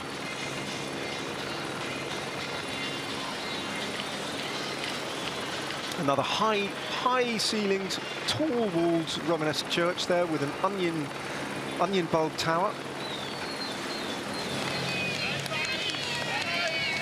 And a nasty, steep little gradient here leads them through the village. 50 kilometres to go on today's intriguing stage 18. Big plot twist on the day, not the one we imagined. Lidl Trek instead taking control of things with NSN and UAE Team Emirates. And that means 3 riders fancy their chances from the peloton: Giulio Ciccone, Jonathan Narvaez and Corbin Strong.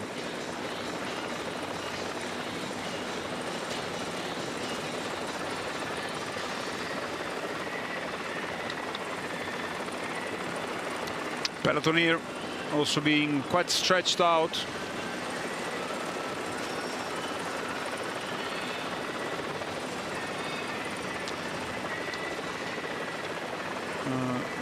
Riders swing off in there, but I think it's just because he just got the beaten. Fueling for everybody. Ryan Mullen delving into his bag. There's feedback. It's a bold statement from NSN on behalf of Corbin Strong, their Kiwi puncher, isn't it? Because again, this is worth stressing. He's lining himself up now not to compete with the riders from a breakaway, but fresh legs from the peloton. Most notably, Giulio Ciccone and Jonathan Narvaez. Can Corbin Strong really hold on this climb in that kind of company? As a crash, touch of wheels, a few riders down, Unibet Rose Rockets involved, and the white jersey, Afonso Eulalio, down and seemingly hurt there. Clutching his left arm, Afonso Eulalio in a lot of pain, right towards the back of that group. Riders have stopped with him. Hopefully he can remount, but he looks a bit banged up there, Eulalio. Yeah, it doesn't look good. I think he's He touches strong with this left elbow. Don't know whether it was a touch of a wheel by him or Rob Stannard is there waiting for him. Let's see how he moves when he gets back on. There's no visible signs of his kit being ripped, but his left elbow looks like it took the brunt of that fall. Yeah, because the speed luckily was not too high, and luckily as well he has immediately Rob Stannard there with him. He looked like not at his best at the start of the stage. Let's hope it's going to be... it doesn't look good now, eh? Let's have a replay now. There he is on the right of the picture. He crashed. It's a bottle.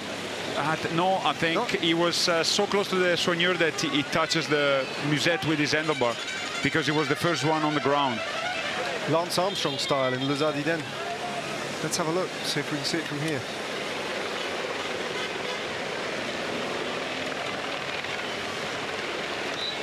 Well, what an innocuous moment with seemingly potentially a very, very serious ramifications for the white jersey, the former Maglia Rosa. What a sad turn of events here. And he doesn't look great at the moment. Robert Stannard's waiting for him. And these two riders are going to have to chase back on alone. Yeah, because the gap is quite big now. They're going to be allowed, I guess, to take a little bit of slipstream, but he looks really in distress with his left arm. It's all, look at all the position, it's not very even on the bike. Alfonso Eulalia here. Well, disaster potentially for the white jersey. What a shame. If this is really going to hamper his chances of defending this white jersey to Rome, it's a real pity. Yeah, it looks really twisted on the bike now. If you look at his back, it completely tilted towards the right side, and the left elbow completely outside. He's a very composed rider, but it looks like he had, he's having a lot of pain on the left side, especially in the left elbow. Let's hope he's going to be back in contention. We don't know if the gap is correct. That's definitely on the front of the peloton. Here we have a replay. It seems like really it touches the back so there. There's the soigneur with the blue. Yeah, could be. It's very hard to see from there, but he goes down instantly, and there's no other rider involved. Yeah, the Unibet Rose Rocket was involved because it was on his side. Yeah. Yeah, he's shaking that left arm out. It's really causing him pain. The hand, but it's the elbow, I think, and he is contorted. You're right, the body just twisted over to the right.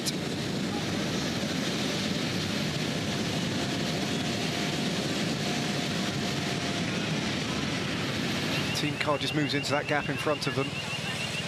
But Eulalia in a chase to get back on. Long way to go as well, 45 kilometers of this race remaining. It's Eulalia, 250 now. That's big gap. Ah, no, sorry, this Hens. We're back at the front.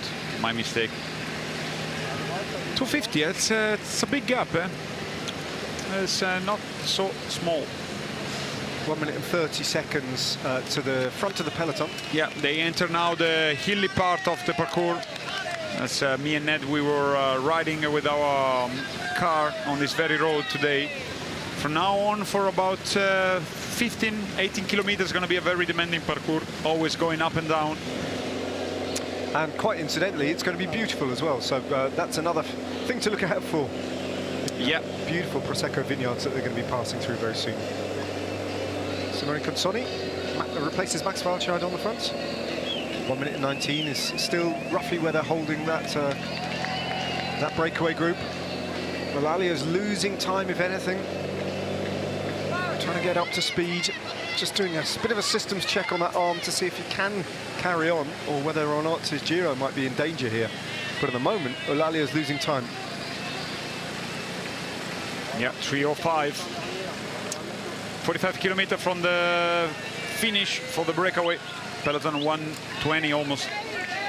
As you see, they're climbing already. And the roads gets narrower and narrower. Two cars, there are some passages in some villages and little towns where even one lane, it's very tricky and small. So rest assured, a lot of teams want to be involved, at least placing their riders at the front.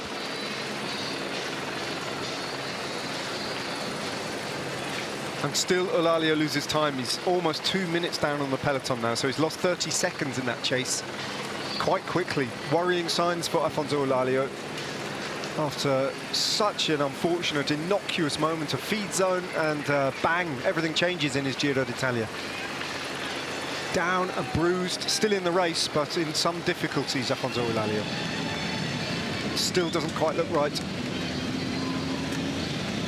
He looks really, look at the position even on the bike and how far he stays from Rob Stannard. He's not even on the wheel.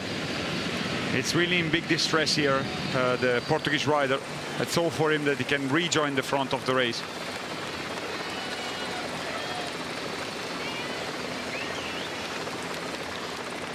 Well, he's been one of the stories of this year's Giro d'Italia, no doubt about it. The middle part of this race has been illuminated by the performances of Afonso Eulalia, whether on mountaintop finishes, defending his position, or in that individual time trial in Massa, which seems like a long time ago. He has been charismatic, and he's been a pleasure to watch over the course of the last 10 days or so of racing. And let's not forget, it all kicked off with that second place in the rain in Potenza as well, that dramatic finale.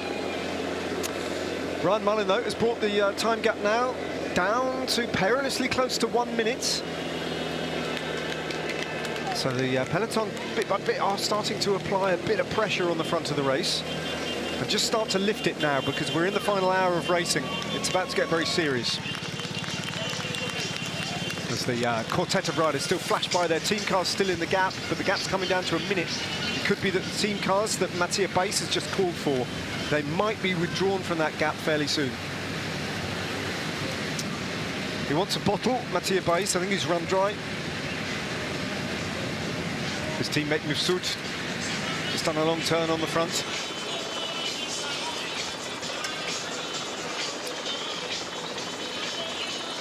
And that's very much a Veneto-style architecture, that church spire there. Yeah, reminds you definitely of the famous San Marco church. Morgado on the front, Antonio Morgado, the Portuguese. So we've got a Portuguese rider on the front and a Portuguese rider at the back with Robert Stannard. Afonso Eulalia trying to get back into this peloton, having crashed through the feed zone just when you least expected it.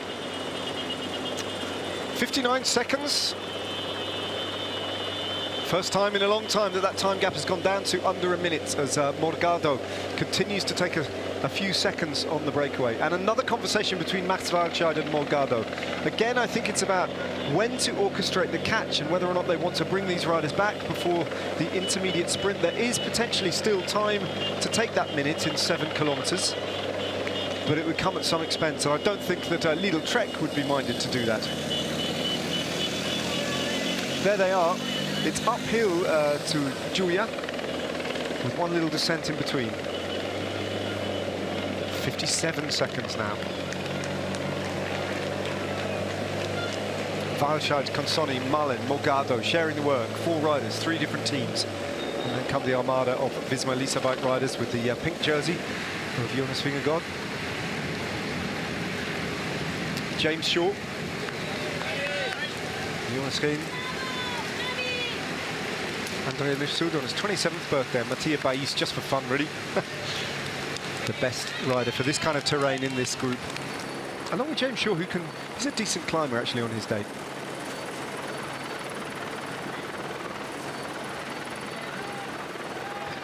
The Valdobbiadene, Prosecco Hills, and the terraces now that we're going to see more and more of. At the moment, the vines in this abnormally hot May are in full leaf and growing rapidly. The fruit has yet to appear. Early summer, the vines are just establishing themselves, folding themselves out to this lovely warm sunshine on these terraces. Very, very pretty part of Italy. Spectacular scenery. And it's mostly uphill now to the intermediate sprint, those 6 kilometers. Gradually gaining altitude.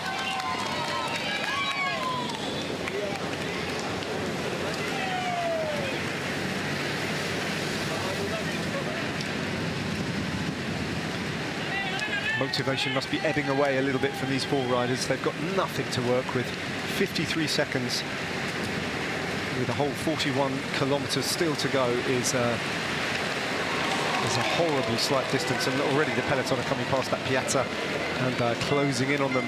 Just naturally, I think the speed's going up, and the chase feels, even if it might be postponed a little bit for the intermediate sprint at Goya, might not be too long after that, but they just get swept up and blown away as the pace gets higher and higher, and they head towards the Muro di Ca del Poggio, which begins at 10.4 kilometres. In 30 kilometres time, that's when the defining climb of this nicely poised stage 18 kicks into life, with a 1.1 kilometre Poggio climb with an average of 12.3% on it. 1.19% the maximum gradient on the climb.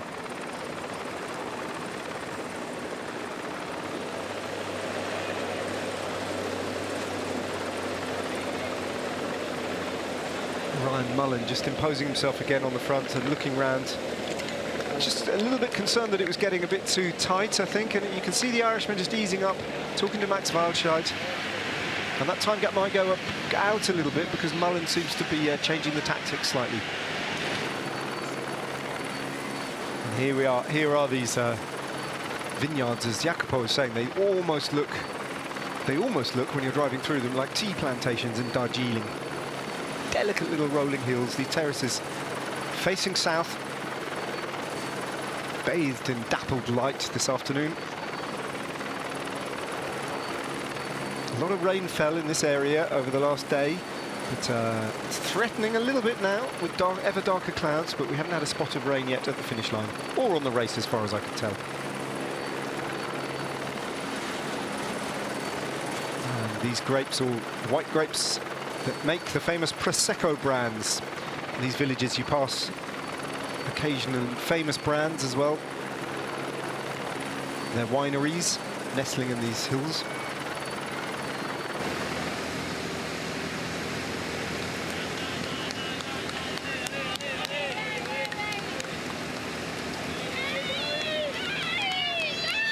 Seriously dark cloud ahead of the peloton now. Yep. Ryan Mullen got to the front there and just eased up. The time gap had come down to 53 seconds, and Mullen has just stopped the chase a little bit. It's gone back out to 104. 4.2k to go to the intermediate sprint. I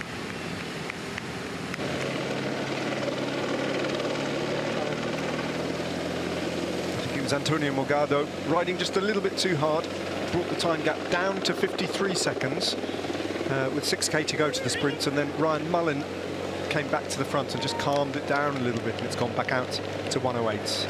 Definitely the Corbin Strong doesn't want, Corbin Strong and his team in the NSN, they don't want the race to be overly, aggressive. Possibly for Corbin Strong, he just need to survive, while Narvaez is much more punchy.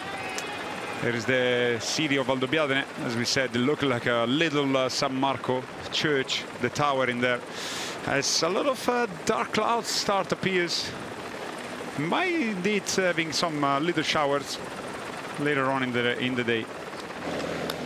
Good for the Prosecco vines. Yep, perfect for them. Not so perfect for those riders thinking about the descent off the Poggio. Having raced this climb, can you remember with detail what the descent is like? Jacopo, how technical it is, how difficult? The descent? Yeah. If I'm not mistaken, as I told you, I often get confused because it seems like here the road are never really meant straight, but the descent from Combay should not present many problem. This is the view, and it is as stunning as it looks like now on your camera. It is amazing.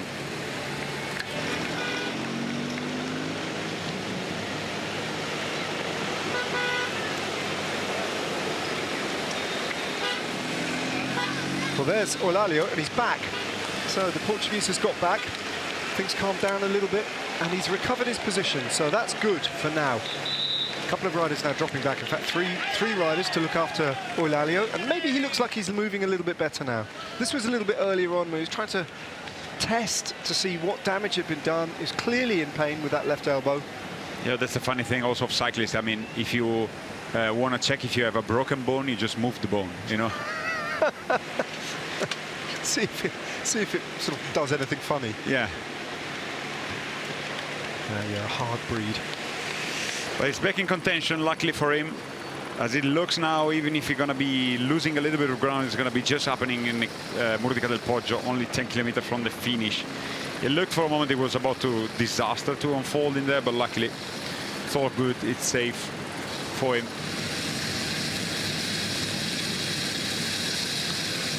Let's hope that nothing too bad has been done to him. He's got no fractures or anything and can continue tomorrow and feels a little bit better.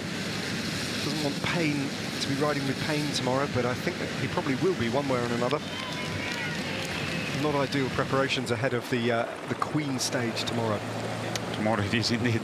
I would call it a king stage. Yeah. You know, it's a massive and mighty 5,000 meter, but more of today because we are about to start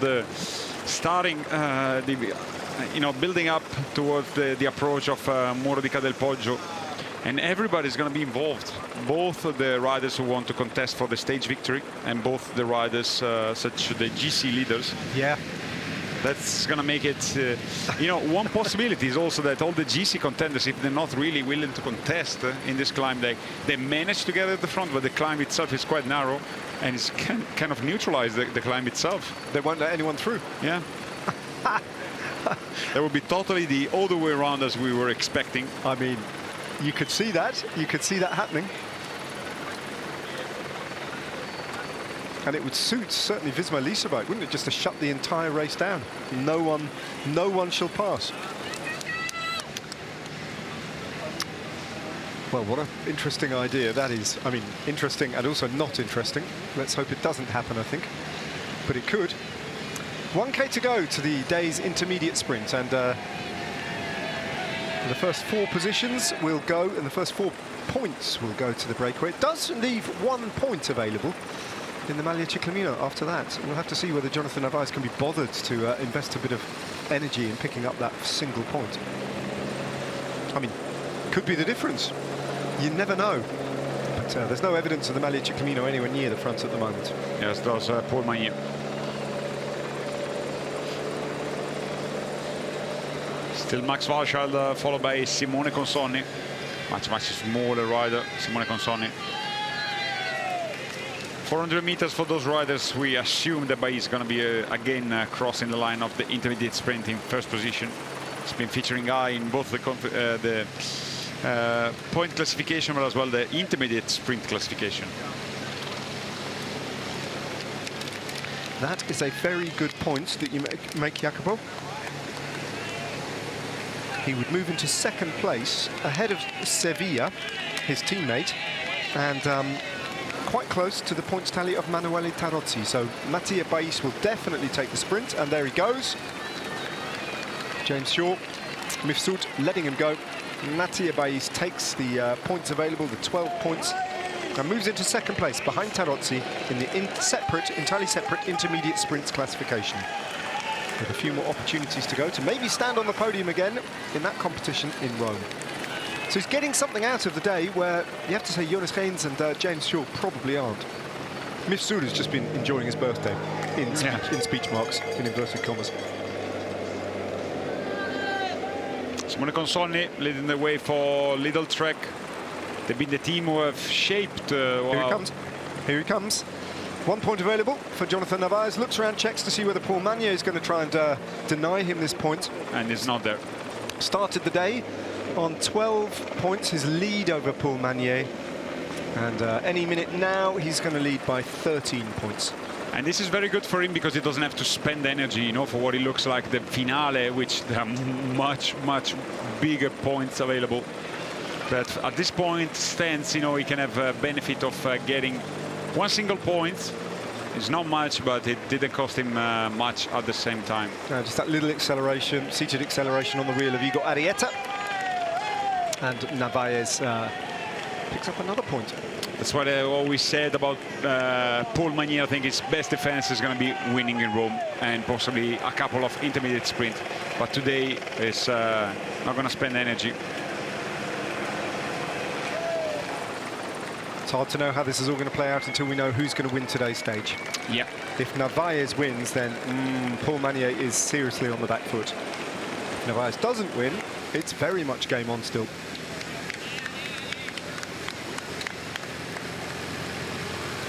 Cutting their way now through these vineyards. They're growing so quickly, the vines, at this time of year.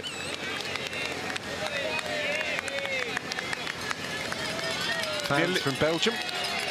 Nearly on top for them.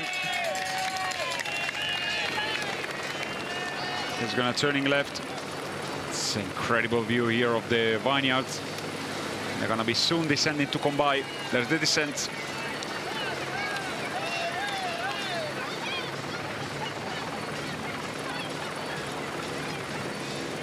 Their advantage still over a minute. But I think now, from now on, they will start to lose time. The climb of the Muro di Cat del Poggio starts at 10.4 kilometers to go in 24 kilometers time. Bit by bit, they will start to ride this breakaway down. Yeah, and there will be a natural acceleration from the peloton to approach the Muro in the best possible position. As we said, the GC teams are already there. Net Company Ineos showed themselves, Decathlon, CMA, CGM, Red Bull, Bora Hansgrohe, they're all in there, as well, of course, as the yellow jersey of Visma Lease.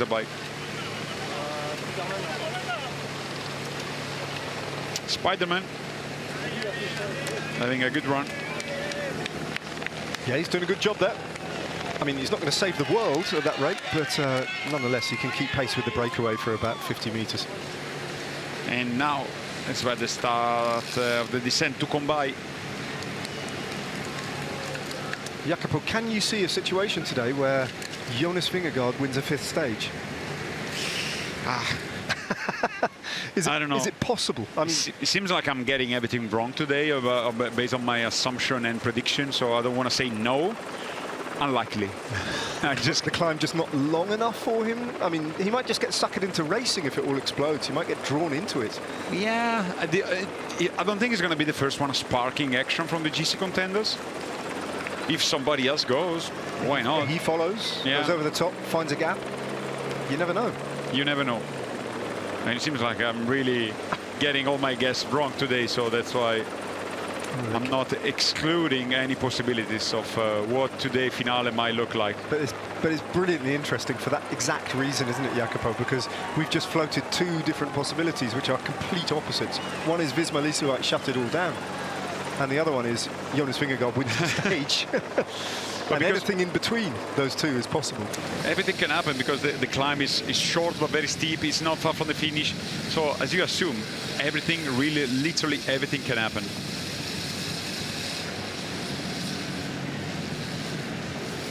Good to see, though, Alfonso Eulalio back in the bunch. That's really good news after what appeared to be a seriously worrying moment for the young Portuguese rider.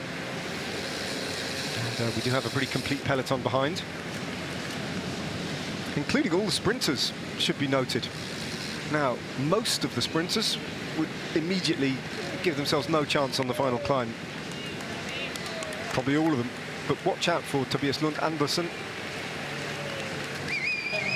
If he's got really good legs, he might go quite deep into the climb. We'll have to see. It depends how it's raced. And as you're at pains to stress, Jacopo, if the GC racers start to get involved, then it's going to be difficult for anyone else.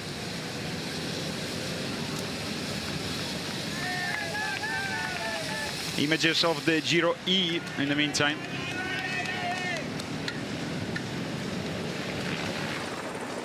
Back on the race. 1:07 for the peloton now on your screen. As the sun reappears here at the finish line.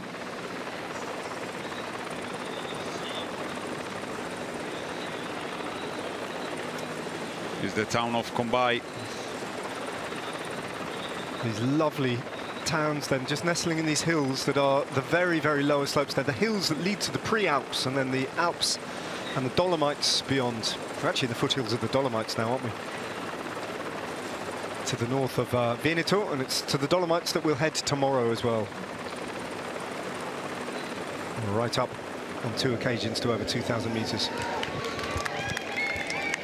That's Salchait out of the saddle, getting that big German frame of his over the over that little climb that they've just got over. Filippo Magli dropping to the back from Bardiani. Yeah, just team car. Asking some assistance as De Vries shutting down the peloton. Just ahead of him is De Versnes. I think De Vries was the Unibet Rose Rockets rider who crashed. Possible. With Eulalio.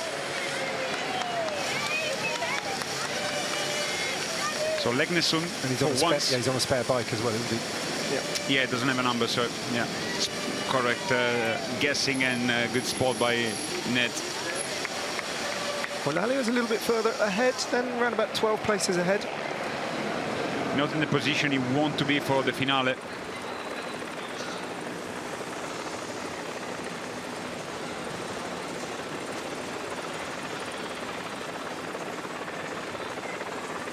Lovely contrast of sunlight and shade on that side of that wooded hillside.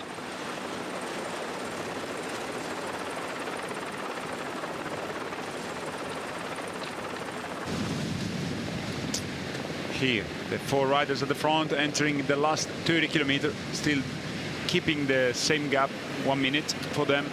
It's now they're going to be featuring a little bit more flat parcours. Soon there's going to be another little descent, and when they're going to be at 20 kilometers from the finish, 25 maybe, it's going to be more flat before heading to the Red Bull kilometer.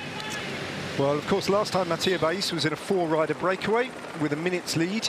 They won the stage. The breakaway won the stage. Yes, just a slightly different parcours today, so very different circumstances. He might have a little bit harder time today to do the very same trick, but on that occasion he had a teammate with him as well, Mirko Maestri. Miane in the Treviso province now. Treviso just to the southeast of where the race finds itself now, or due south in fact, not too far away. No, all the cities here very close one each other from Venice, Treviso, Feltre and Belluno. They are close. Vittorio Veneto share common heritage. They're just starting to lift it a little bit, he sense in the peloton. And the odd little gap appearing in that line as well. Everybody's single file. It's not soon off. It's a big gap. Yeah. I think somebody had a little bit of distress following during the descent. This is not looking good for Eulalio because he's definitely behind in this group. Yeah, he is. Giulio Ciccone is there as well. So the whole plan for Lidl Trek at the moment needs rescuing. If the message has got out, it's Max Walscheid and Simone Consoni who are setting the pace on the front. But Ciccone's, there's another split there, and Ciccone's the wrong side of a big, big split. Yeah, that means also he was not in a good position before that happened. It was Pedersen who was trying to shut this down. NSN are going to start motoring now if the message has got out that Ciccone's there. Max Walscheid and Simone Consoni, possibly, I mean, they've lost Emmanuel Gebrekshabir. They've got all their team up the front, bar one, the man who really matters, the blue jersey. So that's gone badly wrong at the moment for Lidl Trek. Yeah. And NSN, I think, have noticed they've put another resource on the front, so they're going to try and keep this away.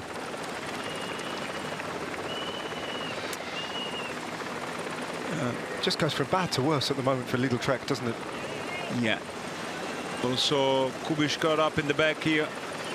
The gap in between the groups didn't happen too far back, but definitely it was not the position Ciccone wanted to be in if you want to stand a chance to attack on the climb of Ca del Poggio. As we look a little bit back, Michael Valgren's in this group as well. Definitely Eulalio is part of this. Even not further, there was a third group also on the road. Michael Bjerg. I haven't actually seen Eulalio yet, but it's a big group. Just should imagine he's there just because he was towards the back. There he is. Yeah, we saw Framioljevic and we assumed he was together with Eulalio. So at least the Bahrain victorious are going to ride this down. So it's going to come back all together. But a first little mistake for Ciccone. Well, Bahrain victorious with 2 riders there to support. And it looks like Bardiani as well are moving en masse towards the front of this group to try and do some work on the front. Yeah, that should come back together again. It's only a small gap, but unnecessary stress. I mean, that can only be a controlled pace rather than anything else, because anything else doesn't make any sense. Unless he wasn't informed what was happening. Yeah. That is a frisky animal, isn't it? And are we getting a spot or two of rain on the lens, or is that my imagination? No, maybe a little bit of an insect, maybe is. Yeah, possibly. It is very overcast, though, out on the roads. The two groups are back together. Getting that. Ciccone's almost back. I think it might be also Felix Gall. Felix Gall, yeah, second wheel. Because there were too many jerseys for Decathlon CMA CGM involved in the chase. So back in the peloton, they have now to replace themselves, as we are 15 kilometers from the beginning of the Muro di Ca del Poggio, and the road to approach it is going to be about this width. It's not going to be much larger than these two lanes, two good lanes, but nonetheless 2 lanes. It's not a mighty highway approaching this the climb of Ca del Poggio. They're going to be having the turn, if I'm not mistaken, it's going to come from going to turn right into the Ca del Poggio climb. Morgado getting back on the front, sharing the work, I think, with Nick Schultz of NSM. At the back, order is restored. Olalio is back, so too is Felix Gall. Olalio still pedalling in an uncomfortable-looking manner, though, and still towards the back of this group. And in terms of the stage victory and Little Trek's tactics, most importantly, Giulio Ciccone in the blue jersey is back, and the peloton comes back together again. Team cars have been withdrawn, time gap down to 22 seconds. Mifsud, Bais, Haynes and Shaw are going to be reeled in fairly soon, because they are approaching the last 15 kilometers towards the foot of the climb. Only 19 seconds now. The junction is not far from happening. Some people enjoying a little bit of refreshing here. Open air shower in the middle of a roundabout. Cheers. Enjoying Prosecco, yes, of course. That's a Prosecco. Morgado now really lifting it, the Portuguese. That's a big effort from Morgado. It's having a big effect as well on the time gap. Tumbles now to 16 seconds. The catch is close. But you clearly see that the speed is definitely changed. Look at this. The shape of the peloton is just one long line.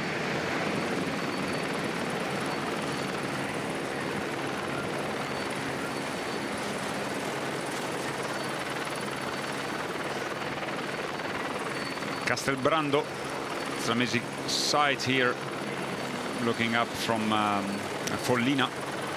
He marks at the very bottom of Passo San Boldo. I slept there, it's a good one. Have you? Yeah. You big earner, you.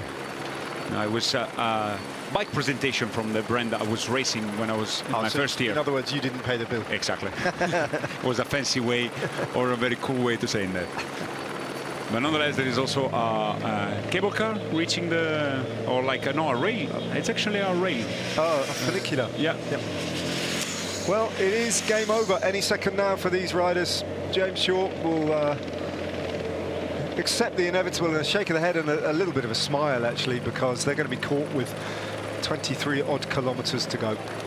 Yeah, as the teams are regathering themselves for trying to get the best position. Red Bull Bora, Hansgrohe moving on the right. The right is seated there just behind Derek G, Milan and Sobrero. Still missing Ciccone. He hasn't moved himself up yet. Still a while to go before they get to the climb, though, which begins at 10.4k. Yeah. Net Company Ineos, I wonder if they're going to use Bentana now in approaching the climb for... yeah. If we take him out of contention, you know, because they're going to have Ganna for sure, Connor Swift and Jack Haig. So hopefully for the English rider Bentana, another birthday man. Today is his 27th birthday. Might have a chance today to go for the victory. He's been very unlucky or unfortunate due to the race circumstances so far in this Giro. Nonetheless, showing some very good legs. And it's fair to say that the gaps, you know, when the good attack will come, will create a lot of gaps, because we are into the last days of the Giro d'Italia. The fatigue is there. I mean, if we are talking, of course, about not the GC contenders, but all the remaining stage hunters, If eventually somebody has the legs to go clear, it's going to be game over behind. Simone Consonni takes over from Max Walscheid. The gap is hovering at around 4 seconds. A weary flick of the elbow from Mattia Bais and a shake of the head, and Andrea Mifsud does what might be the last turn on the front for these 4 riders. 12 kilometer to the bottom of Cadel Poggio, as Pippo Ganna is actually moving Netcompany Ineos up, and Eulalia, yeah, Bahrain victorious. Good taking move. face right up, well positioned. There's a shake of the hands there between Bais, James Shaw, Bais and Mifsud, and Jonas Haynes goes off in pursuit of the Combativity Award, because he's not going to get much more than that if you can just hold off for a little bit longer. Yeah, right on cue. Yeah. He knew. If you think he is deserving of the Combativity Award, then you know who to vote for. In the meantime, though, Netcompany Ineos have moved up on the, taking their customary position on the right-hand side of the road. But it looks like Ganna is doing the work on the front, and Turner sitting around about 4th place. So the Maglia Bianca of Afonso Eulalia safely up towards the front now, and moving a bit better as well, which is good to see. There he is in the white jersey. Around about 6 riders from the front on the left-hand side of your picture. 3 of the 4 riders have been caught. Just the big Belgian ruler Jonas Haynes now bedding in for the long haul. 10.5k to go to the foot of the climb. So a lot of teams are mixing now at the front. Is from left to right. Is Netcompany Ineos, Visma Lease bike, NSN with Ethan Vernon, Little Trek on the right. They're just going to let him dangle off the front now, aren't they? They're not concerned remotely about him. They're just, especially on this big, wide, straight road, they're just positioning themselves now on the road. Yeah, like they're going to pretend it doesn't even exist. But we are getting closer to the Red Bull kilometer to be seen if anybody fancy give it a go in between the GC contenders. Don't expect any of the stage hunters for today trying to get any bonus seconds. Felix Gals also repositioning himself at the front.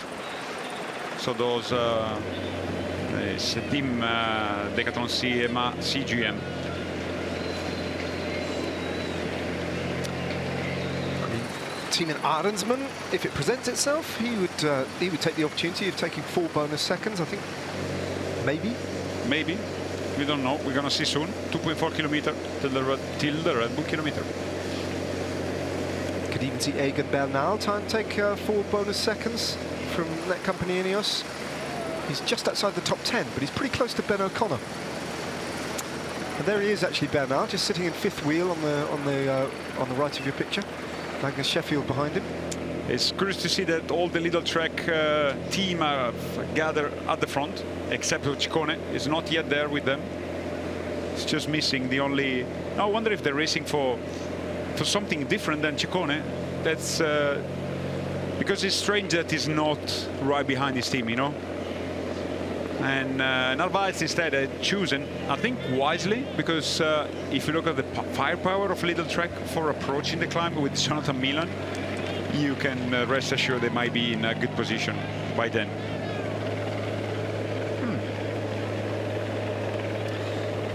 Well, you've opened another very interesting question there, Jacopo. Maybe it isn't Ciccone they're riding for. Certainly the way Max Walscheid and Simone Consonni rode on when Ciccone was the wrong side of that split. Yeah. Does pose a few questions.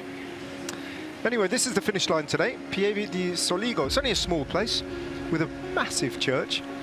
And we finished just about 200 meters from this church, right in the heart of the old town.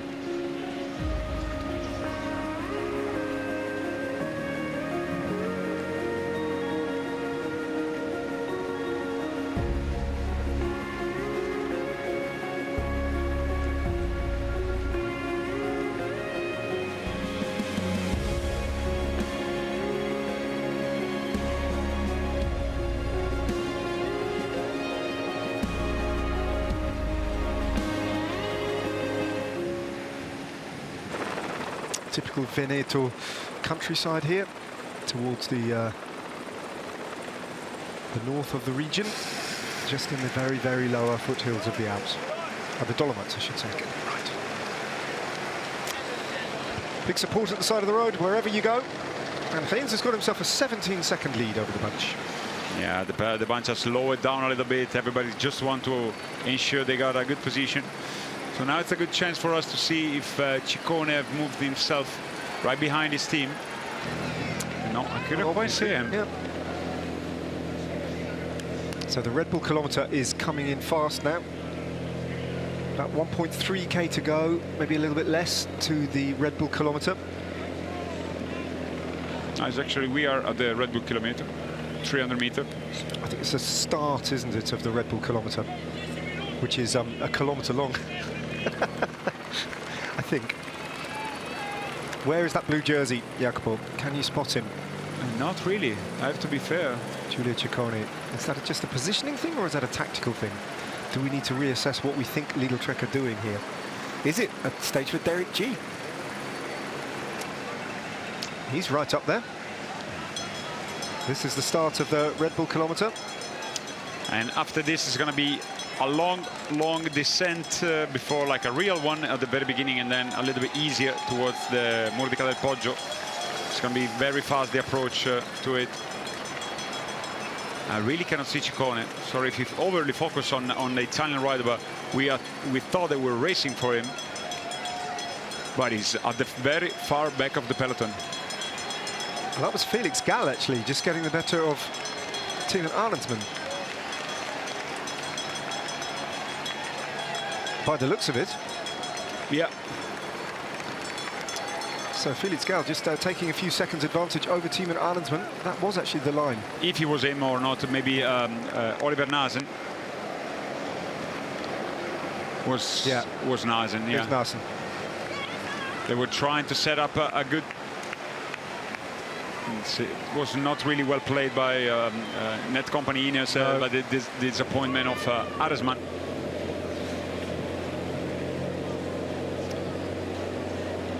Still 19 seconds for Jonas Haynes. It's gonna start going down, heading down towards the town of Tarso. And once at the bottom, right. And heading to Murdica del Poggio. As you see now, 6.2 kilometers till the beginning, and it's going to be firework.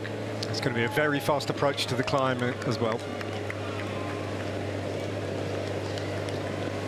Jonas Haynes probably surprising himself now to understand that he's got 18 seconds of a lead. A lead, though, that if he takes 18 seconds onto this climb will disappear in an instant. If you're gonna manage to approach the climb already with a gap, it would be already a big success. It's gonna be fast and furious behind him. So everybody we're gonna try to position them their leader at the best possible place. So the teams behind really starting to lift it, descent all the way to the foot of the climb now, downhill. Switch our attention to the back is a couple of riders who've gone down. Hartes de Vries in the colours of Unibet Rose Rockets, and of course the first crash that we saw of the day, Amnoel Gebreksjabir, who went down hard. Just both his wheels went out from under him on a sweeping left-handed turn when he was just about to do some work for Lidl Trek, who have kept us guessing all day, Lidl Trek, with their tactics. And we continue to wonder just what their plan is. But they've clearly got a plan that they're determined to execute here. 5k, though, to the foot of this climb where the race is going to explode.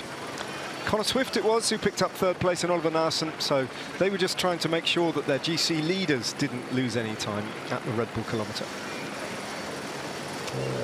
Visma Lease Bike sent a rider to the front. 15k from the finish. And just 4.5 for the beginning of Cadel Poggio. At the bottom of this descent is going to be a right turn, and then again right straight up into Murdica del Poggio. It's going to start almost immediately after they're going to turn. So that's why it's a climb you need to be in a very good position, because if you're not in the first top 10, 15 riders, you're going to suffer a lot, because you need to speed up by a lot to regain the front. Got a really interesting dynamic and quite fraught mix of different riders riding with different ambitions. The GC riders positioning, and the GC teams positioning their GC leaders to the foot of this climb to be in the right place if it all explodes. And then we've got half a dozen stage hunters as well, and riders who fall between two stools. Jonathan Narvaez, of course, is interested in the stage. So too is Corbin Strong of NSN. You've got riders a little bit lower down in the general classification, like Derek G, possibly, of Lidl Trek, who might do something on this climb and spark to life a GC battle, which could be completely game-changing. The Maglia Rosa himself, Jonas Vingegaard, is perfectly placed right up towards the front. As well as Eulalia is in there. Lukas Kubic with distinctive jersey, and Narvaez is scored by Jan Christen. Yep. Or Luis Aular as well. So it's going to be interesting to see also riders such Aular or Narvaez. Are they going to launch an attack, or is it going to be an armistice? Because it's a climb that, even if approached on a moderate pace, can be very hard for the pure sprinters to be digested. We're about to find out, Jacopo. 2.7 kilometers to go. Jonas Haynes has still got this 14-second advantage. He should have a lead towards the foot of the climb, because it's downhill all the way to the start of the climb, although the peloton is coming in fast now, isn't it? Yeah. Netcompany Ineos and Filippo Ganna really lifting it on the left-hand side. It's Netcompany on the left, the center, Unibet Rose Rockets, Visma Lease a Bike, and Lidl Trek is still with Max Walscheid. Jasper Stuyven on the front, looking round. Unibet Rose Rockets pick it up with one of the Kopecki brothers. In fact, both Kopechkis are on the front with Kubic. Is that Dylan Groenewegen on the wheel of Kubic as well? So it might be. Yeah, there's a really strange mixture of riders here. Wouldn't surprise me if Jonathan Milan is up there with the Lidl Trek trainer. It'd be interesting to see if we can spot him where he is in their line. 1.9, we're getting there. Lidl Trek have got a little bit disorganized, haven't they? Just trying to get a little bit more shape and get their riders in a row. 1.7 kilometers to go, and it's the Unibet Rose Rockets who pick it up now. Yeah, there's some shoulders between Sobrero and Bardiani CSF. It's definitely Kubic, who is the Unibet Rose Rockets' favoured rider here. He's getting the lead out all the way to the foot of this climb as they take over from Lidl Trek and dominate the front of this race. A big lead out, though, for Lukas Kubic, the Slovakian national champion. And at the back is Max Walscheid, Tim Thorn-Teutenberg. There was a two-door rider, we haven't seen the number, and Matteo Sobrero. Derek Giza lost a little bit of position. He's actually Groenewegen doing the job for Kubic at this point. So Dylan Groenewegen featuring in this race for the first time. But look at this. Filippo Ganna brings Netcompany Ineos not just to the front, but way past the front. A huge ride from Filippo Ganna as Netcompany Ineos light up the other side of the road. Yeah, they were coming from behind with a lot of speed as Unibet Rose Rocket has to re-accelerate. Jonas Vingegaard as well is there. And I think it's Lopez for XTS Astana scoring Silva. He's going to be caught at this rate before they get to the foot of the climb. Jonas Haynes is the last rider from the original breakaway. He's going to be snaffled up as Max Walscheid gets back on the front for Lidl Trek. We still don't really understand what their plan is.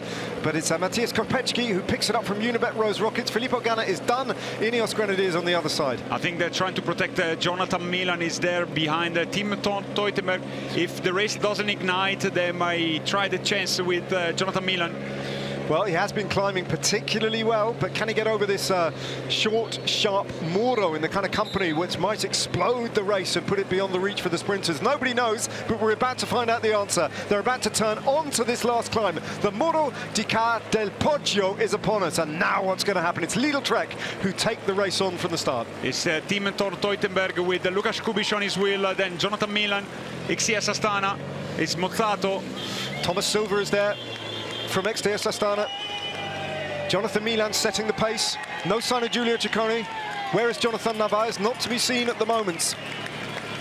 The Maglia Rosa looking ominous on the wheel of Kubic there. Beautifully positioned. Milan and Vingegaard climbing next to one another. And if that doesn't tell you how confused a picture this is, as Ben Turner, the birthday boy, finds a little bit of room on the right-hand side of the road, and he hits the front. It's a very mixed group of riders. So Jonathan Milan losing a little bit of gap. Is Cyril Barton moving up. Mathis Rondel as well.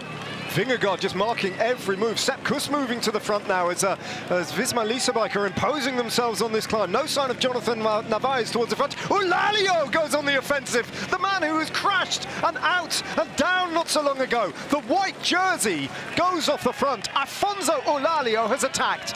And of all the most unexpected scenarios, that one defies belief. This is something like no one of us was expecting. It's a pleasure to the eye to see Eulalia recovering well from the crash and going on the offense. And Visma Lease a Bike, they have no interest in at all of shutting this down. Corbin Strong is well placed up there as well with Pinarello. Oh, chapeau, Afonso Eulalia. Where's the reaction? Who's going to take this on? At the moment, the white jersey is going out of sight. Sepp Kuss isn't that bothered. Jonas Vingegaard's quite happy for this to go. Where's the reaction? Who's got the power to bring Afonso Eulalia back before the descent? But if this is going to be the rhythm, a lot of sprinters might still be there. Jonathan Milan is there in around about 10th place still. 400 meters till the top of this Cadel Poggio. Sepp Kuss accelerates, put a little bit in danger Lukas Kubic and Jonathan Milan. Aular is well placed as well as Ben Turner. Corbin Strong is still there, one of 2 NSN riders.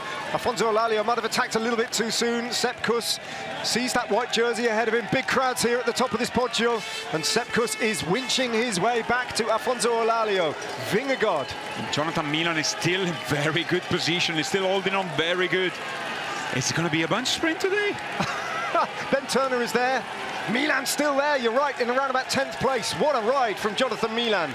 So Lidl Trek was all in today. Now we understand for Jonathan Milan. He's got to survive this climb though, and he has. At this moment, he is right in the mix, Jonathan Milan. Just going around in around about 12th or 14th position. Paul Magnier is also part of the group. He was a little bit further down, but he's still featuring in the peloton. As Sepp Kuss is about to be on the wheel of Eulalia, followed by Vingegaard, Mathis Rondel, Jai Hindley, Pinarello's looking around. Vingegaard goes round the wheel of Sepp Kuss, and it's Vingegaard who's attacking now. He gets across to Afonso Eulalia. We might have the Maglia Rosa go over the top of the Poggio in first place. Vingegaard goes over the top. Is that Florian Stork on his wheel? Thomas Silver is still in the mix. Jai Hindley on the wheel. Jan Hirt, I think it is, from NSN. But it's the Maglia Rosa who takes the Poggio in first place and hits the descent in first place. It's Mathis Rondel in there. So, but everybody's there. I think Aular is the first of the fastest rider coming over. Sobrero, here's a little gap opening up. Busato, Ben Turner is here. Ben Turner's in this group. Narvaez as well. There's Jonathan Milan just going past. So the fast men are in this group, but not too far behind. Ivan Garcia Cortina. Lukas Kubic Paul and Paul Magnier is there with 2 teammates. So Magnier and Milan have survived. And this is the group. None of the... Chris Harper found himself a little bit detached by the peloton. But the riders who have now passed, they're going to be there contesting for the sprint eventually. None of those riders, definitely. Still the sprinters are featuring in the peloton. Well, what a ride from Jonathan Milan, and what a ride from Paul Magnier. Silva, I think he attacked at the very top, and now Pinarello's trying to shut this down because Corbin Strong is still in there.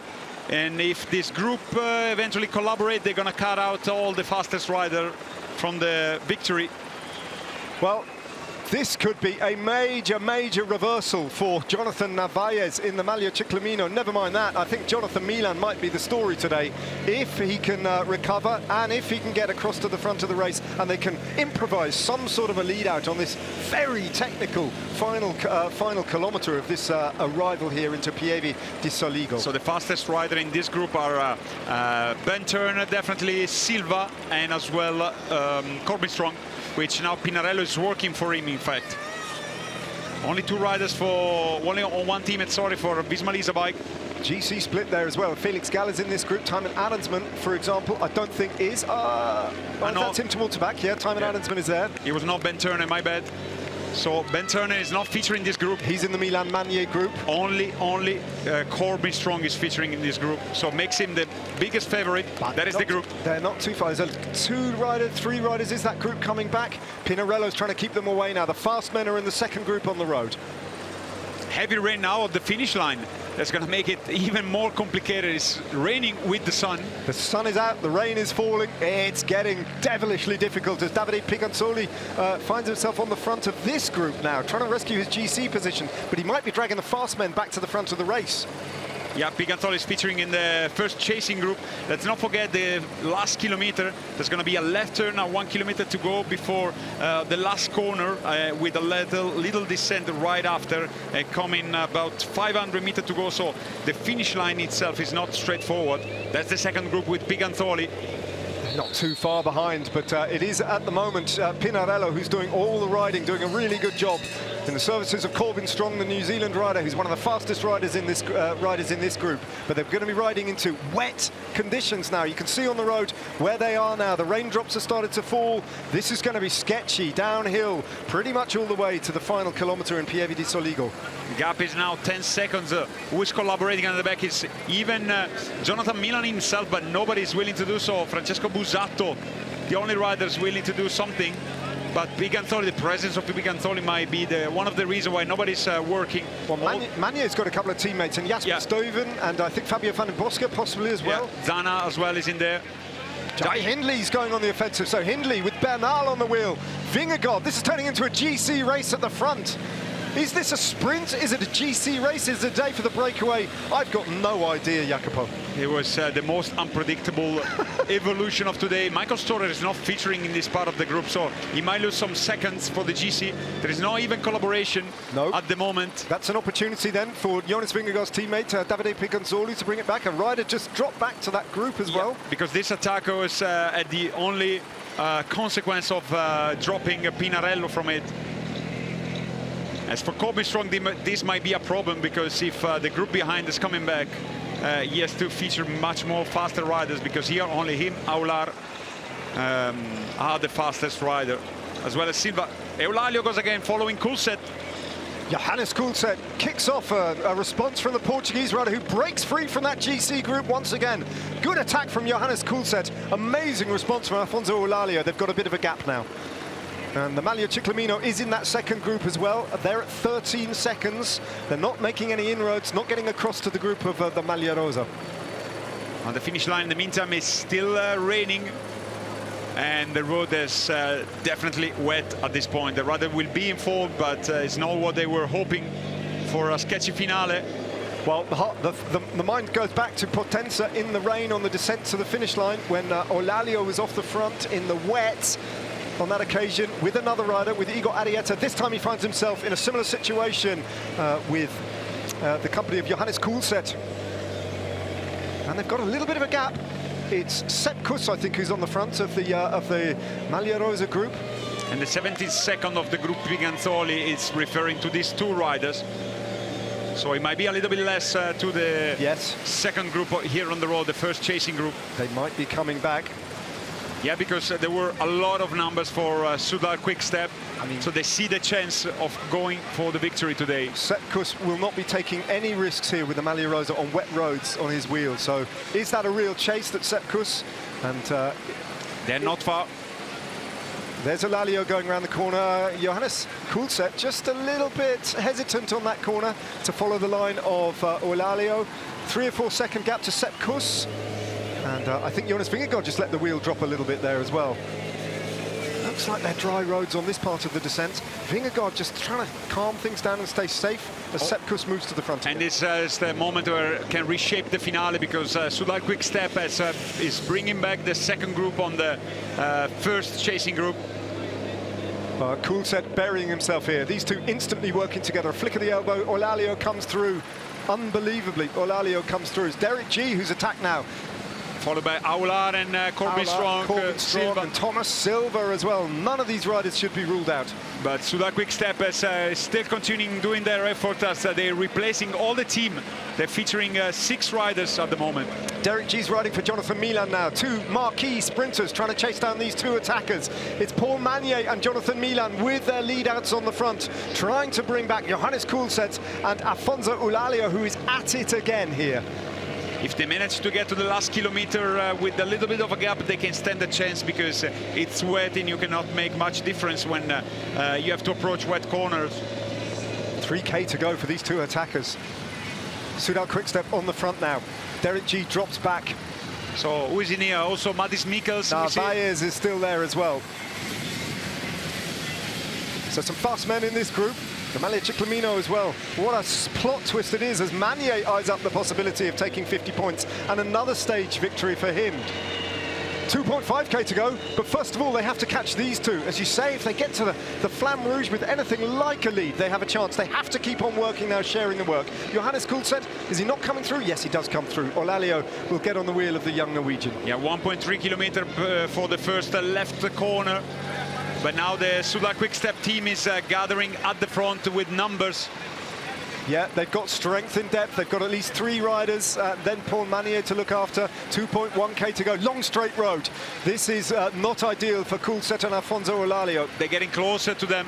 They're getting closer as Milan has placed himself right at the back of Paul Manier. Then it's Lukas Kubic and Edoardo Zambanini as well. 2 agonizing kilometers. I think it might be game over fairly soon for these 2 attackers, though. The white jersey on Johannes Kulset. Too much organization. Too many numbers behind as these fast men are coming in. Ben Turner's got himself just tucked into the Soudal Quick-Step lead-out train. Ton Aert is also present for Lotto Intermarché.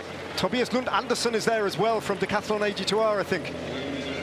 Kulset and Olalio, though, it's game over for them. They won't even get to the Flamme Rouge before being swept up now by the chase behind. All sorts of disparate riders, though. Callum Scottson gets on the front. It's Raccagni Noviero leading the way for Soudal Quick-Step. Callum Scottson trying to escorting Tobias Lund Andersen as well as Pinarello for Corbin Strong is now in the lead. Soon is going to be a left corner.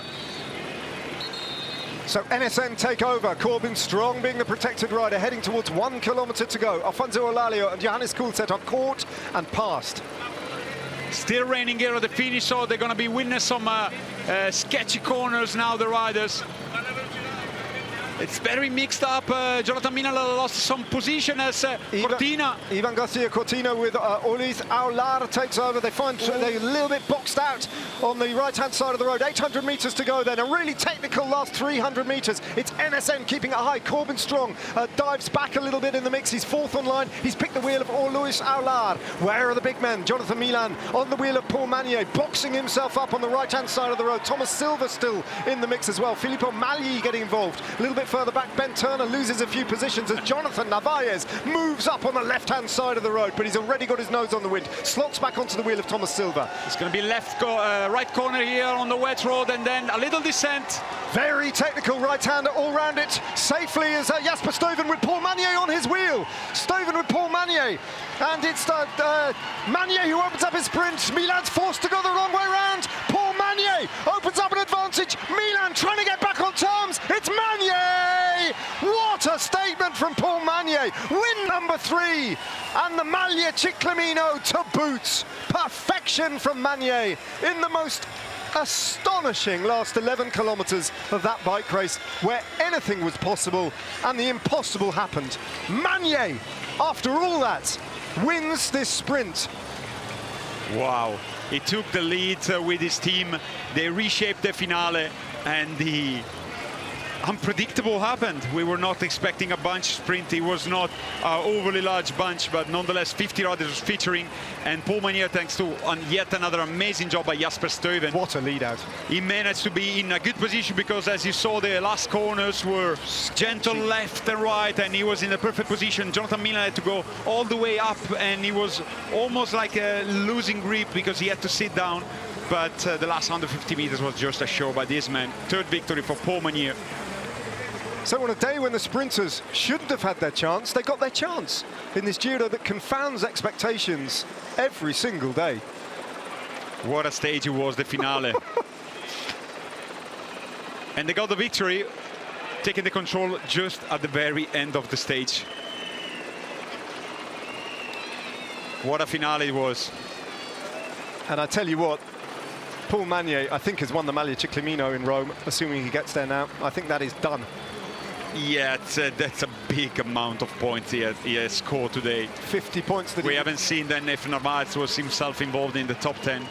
But Paul Manier, if you look at his face on the top of the climb of Cadel Poggio, is it the same he was having at the finish line? It was just full gas for him from the top till the end.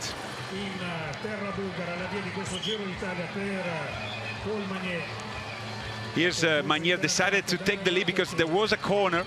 It was almost, he was slipping. He lost the grip of the back wheel a couple of times. Milan coming, can't even get onto the wheel of Zambanini. Zambanini takes his line. Zambanini it is who finishes in second place from Bahrain Victorious. And third for Jonathan Milan, and Lidl Trek's woes continue. Look at the wheel at the back of for Magnier. 2 times he lost the grip in there. There's Jonathan Narvaez a little bit further back. I don't think he makes the top 10. We'll have to wait for that. Bussato in the mix. Maris Mikas finishing strongly. Milan, well, he's unmatchable at the moment, Paul Magnier, in this Giro sprinting field. He's unmatchable also thanks to an amazing team. They're riding perfectly. Jasper Stuyven, I think, is even featuring the top 10. Yeah, brilliant lead out from Jasper Stuyven.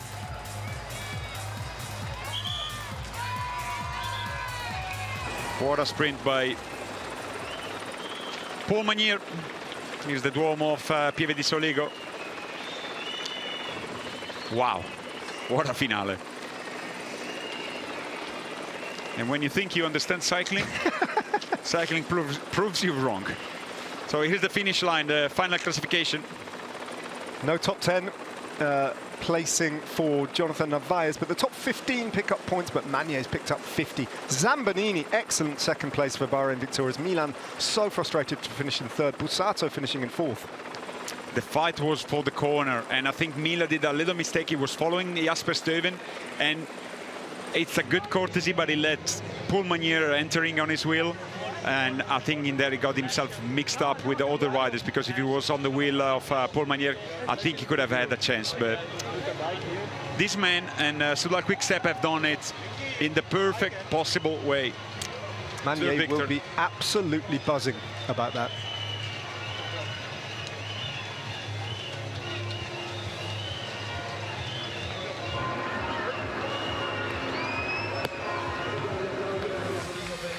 If you look, just have a focus on the back wheel of Paul Magnier when he launched his sprint. I think this was the first mistake by Milan. He let this wheel of Magnier goes, and just focus on the wheel of Magnier, who launched the sprint seated because he saw the corner coming. Yeah, Milan out so of here, the saddle. First moment for Magnier, and here another time. 2 times he lost the grip on the back wheel, Paul Magnier, but he managed to perfection. Because the sprint was, what, 50 meters maybe? The real sprint was super short. That was not a conventional sprint stage. No. And yet, the top 3 finish. The top 3 feature 2 of the fastest men in the world. Paul Magnier already has a microphone placed in front of him. Let's hear his thoughts after that breathtaking victory, win number 3. Paul, victory number 3. You thought it would happen in Napoli. You thought it would happen in Milan. Did you think it would happen today? No, really, I did not expect it will happen today. So this is why it makes it even more beautiful. But yeah, I can really thank my team for the confidence. I was not confident on myself this morning. I even dropped on the first climb, and then I tried to focus again. And well, my teammates stay around me on the climb, and they make it to a sprint. So I'm so happy to win here today. Take us back to the last 500 meters. Yeah, to be honest, with the adrenaline, I cannot even remember the final. I just can really thank my team to bring everything together in the final, and Jasper for the amazing lead out. And yeah, I cannot be more proud about this one. Are you thinking of the Maglia Ciclamino now, or only of the stage win? I think I will enjoy the 3-stage win, and yeah, the pink jersey already and the Ciclamino jersey for many days. It's something that I don't expect before this Giro, and I'm super proud to be there now. Félicitations. Merci. Yeah, he's emerged from this Giro d'Italia quite clearly as the best sprinter in the field.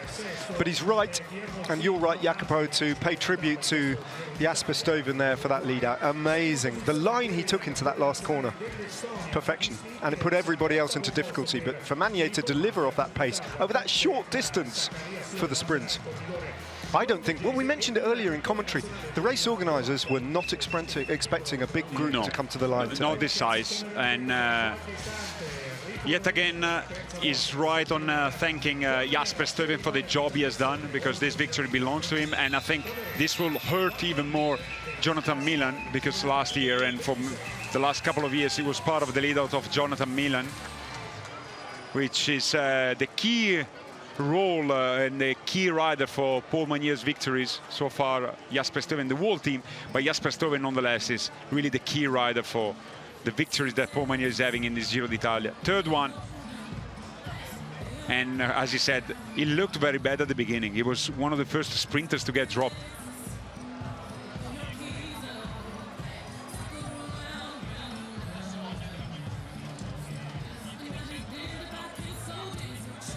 Well, it's very rare you get a stage at a Grand Tour where in the last 10 kilometers you've got no idea whether a GC rider or a sprinter is going to win the stage.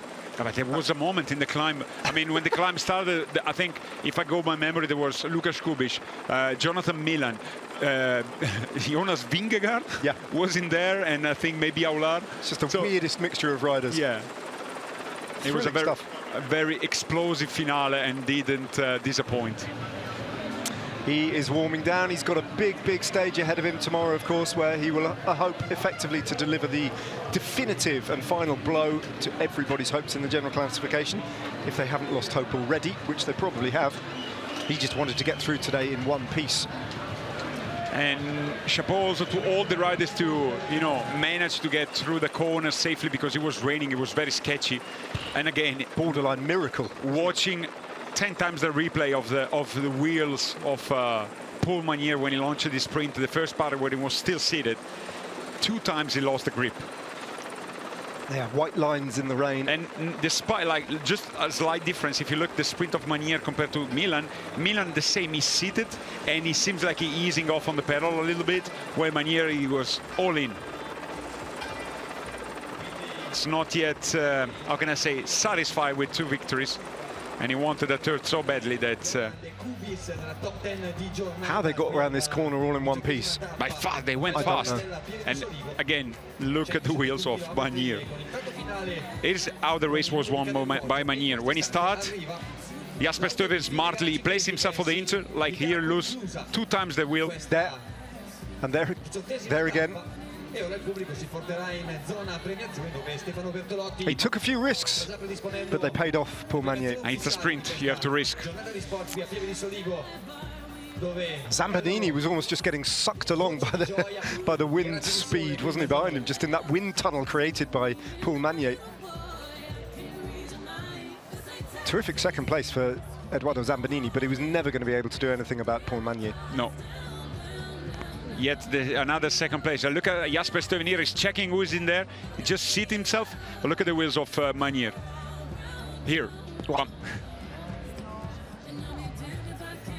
And then another time here, he lost again the grip. In this, you can see Merl. Wow. Well, they have gripped the tires, definitely. As everybody, because all the riders were in a good position and rode safely to the finish line. Well, I think we can say that's the best of his wins, Paul Magnier. The most interesting, the most intriguing, and the best lead out of the Giro so far by Jasper Stuyven.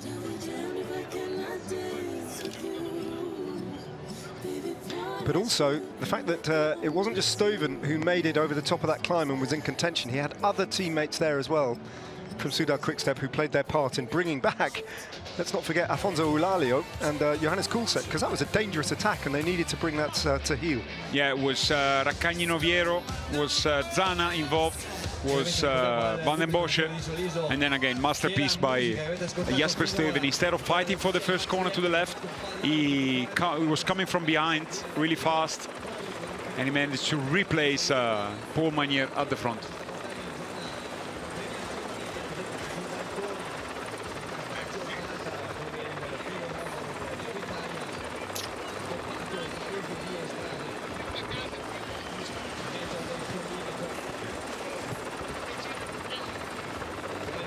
There you go, Jacopo, the first Frenchman to win 3 stages in the Giro since your friend Arnaud Demar back in 2022.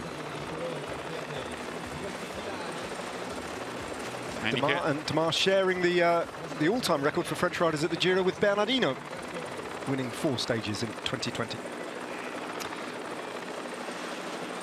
Let's have a little look back at the events of stage 18.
And that's how the race unfolded today for the 18th stage. We have Paul Manier, yet another victory in what, in a quite unexpected way. I think none of the sprinters today were expecting to be able to contest for the stage victory. He was dropped, one of the very first riders to be dropped at the first climb of today, heading into exiting Trento.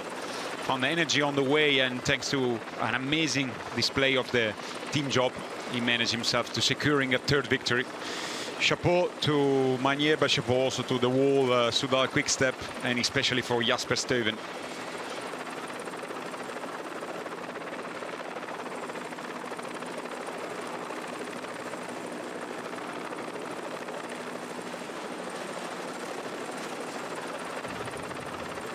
Villa Brandolini, built in the 18th century.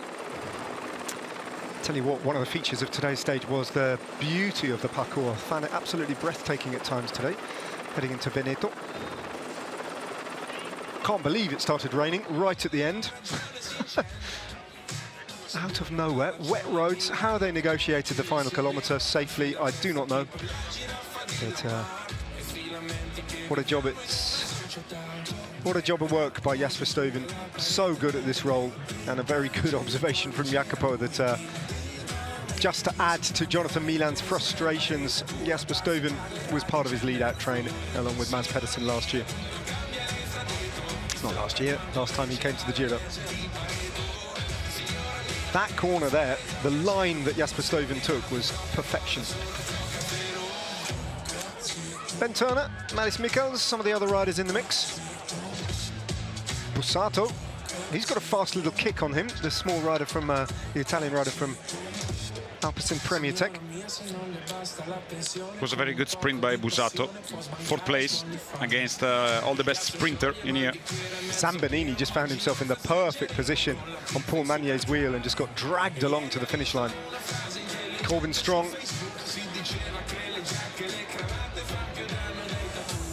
Not able to compete with the raw power of these pure bunch sprinters. Milan and Manier ahead of him.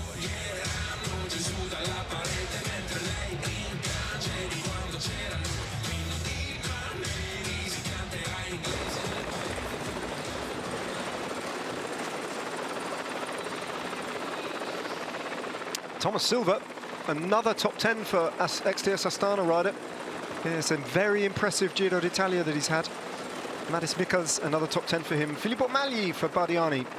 Sakaric Löland of all riders, getting into 9th place. And Lukas Kubiš, who the Unibet Rose Rockets rode a lot for today, picked up a top 10 for them. Dylan Groenewegen even sacrificing his chances for Kubish's top 10 today.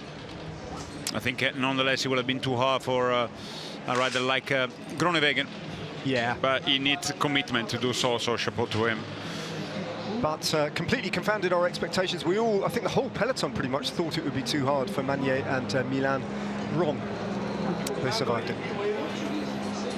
I think it was very an unpredictable top 10 finishes today.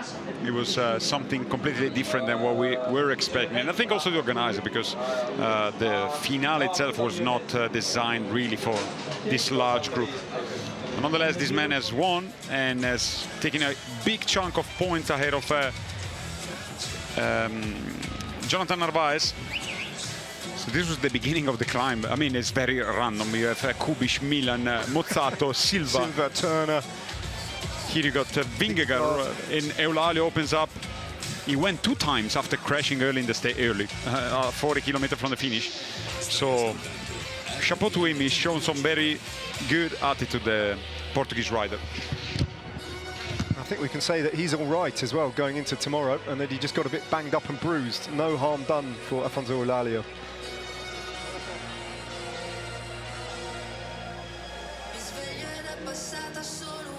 Got a big lead. Sepp Kuss at this point, it looked like nobody was prepared to take the responsibility, and it did look like the Visma Leasebike pairing of Kuss and Vingegaard controlling the pace on the climb seemed quite happy to allow the potential race win to get away from them. But bit by bit, Sepp Kuss winched him back. As he faded as well, Eulalia went a little bit too early, didn't he? Yeah, nonetheless was under the impulse of Sepp Kuss that the sprinters, the much more pure sprinters, they got dropped. Here Milan is still featuring in this group, but eventually with the acceleration of Eulalia, Sepp Kuss, he was dropped. The eventual stage winner, Paul Magnier, and that he was much nowhere to be seen. He was far off the back. Yeah, almost like he didn't believe he could have done anything in such a stage. But then eventually he was there, and he was there with 5 teammates. So that also what changed the shape of the finale. Vingegaard reasserting the primacy of the Maglia Rosa at the top of the climb. He wanted to score the KOM points. He probably did, knowing him. Good ride from Mathis Rondel on that climb as well.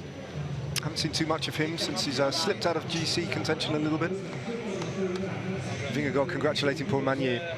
Totally different riders in totally different parts of the race, competing almost on equal terms today over the top of that climb in their different places. Magnier's overcome with emotion. He didn't expect that. No.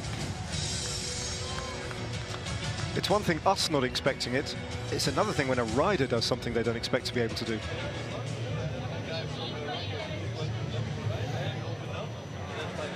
Here we go for the ceremony as the shine is back and restored at the finish line. A little bit late for the sprint, but luckily everybody got away with no problem at all. Vince la 18ª tappa del Giro d'Italia dalla Francia per Soudal Quickstep, Paul Magnier. Out he steps then onto the podium. He's had to wait a long time. And this at the Giro is on Italian soil. The last time he took a victory here at the Giro was in the Bulgarian capital in Sofia.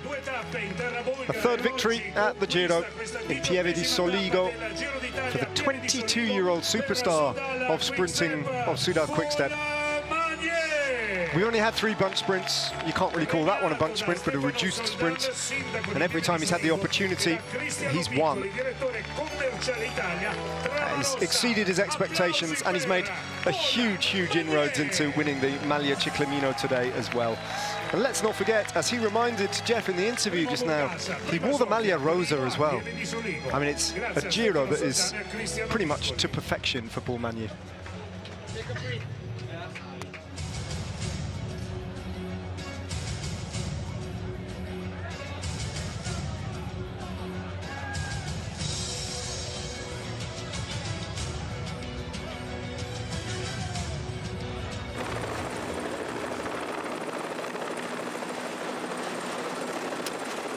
There's the top 10.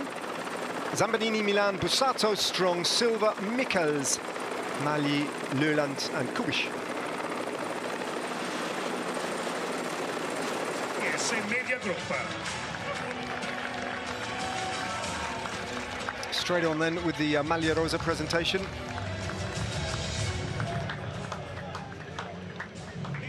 A clean-shaven Jonas Vingegaard. I've got to say, I think he made the right decision. It looks better, but just our taste. Back to old Jonas. Yeah. Primo il bloccausa, primo accorno alle scale, primo fila, primo Cari, guida la classifica generale del Giro d'Italia, Jonas Vingegaard che veste la maglia rosa del mito, la maglia rosa. Tomorrow is a huge day for Jonas Vingegaard in the general classification. I campioni nella storia del ciclismo hanno vestito, è lui il padrone di questo Giro d'Italia, Jonas Vingegaard. He's got an iron grip on the GC, and everybody is expecting confirmation of that on the Queen stage. We'll take a look at stage 19. But as the Giro proved today, you should never be certain of an outcome, because today, of all the Giro stages, was one of the most unexpected. And we've had some massively surprising results on individual stages. You think of the Potenza finish and all that drama just the other day in Milan as well, with the win for Frederic Tversnes. This victory for Paul Magnier. The way that Afonso Olalio raced today. You never know what's around the corner in the Giro d'Italia. But a big opportunity presents itself tomorrow for Jonas Vingegaard, who survived the scares today with his 4 minute and 3 seconds lead over Felix Gall intact. Arensman still in third. No changes in the general classification. All the way down to top 10, and Damiano Caruso, who popped up in 9th place after yesterday's stage finish.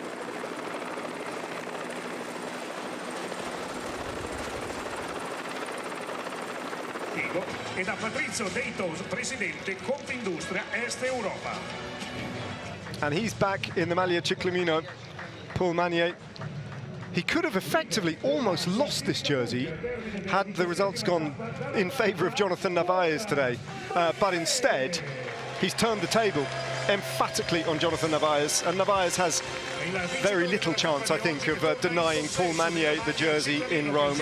We'll have a look at the standings soon, but a byproduct of this victory, it was a 2-star B category stage, and it's worth 50 points.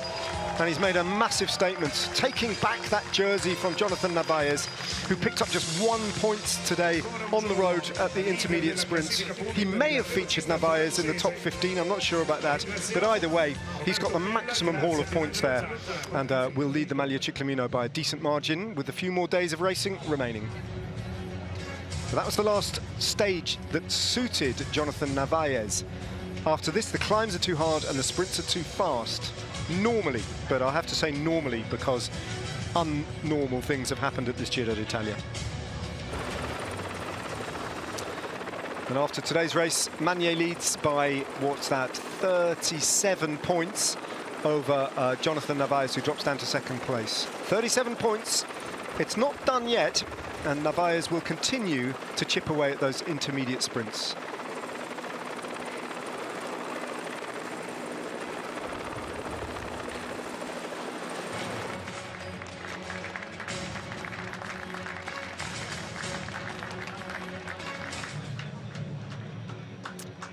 King of the Mountains competition, Jonas Vingegaard surprisingly added 3 points, I think, to his tally on the road today. Only 2 categorised climbs on the road today. There's a hatful of points on offer tomorrow. Whether Giulio Ciccone really believes that he can overhaul Jonas Vingegaard, especially if the race stays together and Jonas Vingegaard wins for a 5th time, which no one could deny, might be possible.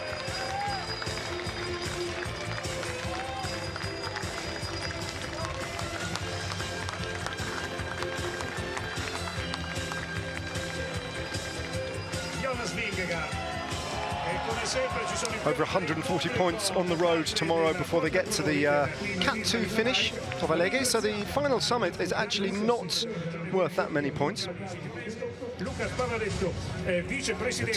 Cat 1 climbs, including the Cima Coppi of the Passo Giao, come midway through the stage.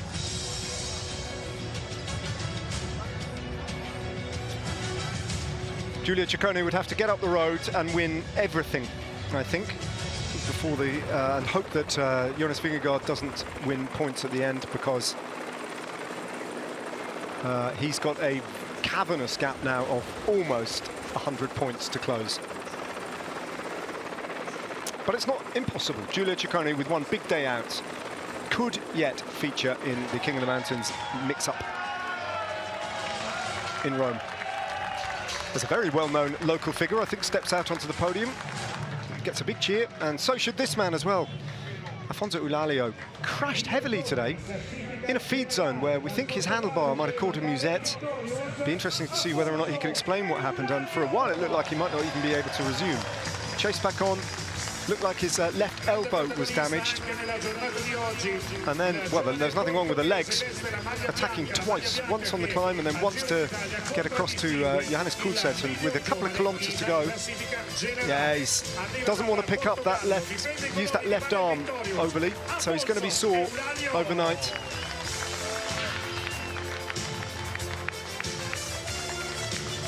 Yeah, that left arm is seriously causing him a bit of discomfort, although quite how he managed to do what he did in that kind of discomfort today tells you a lot about Afonso Eulalio. No fist bumps with his left hand.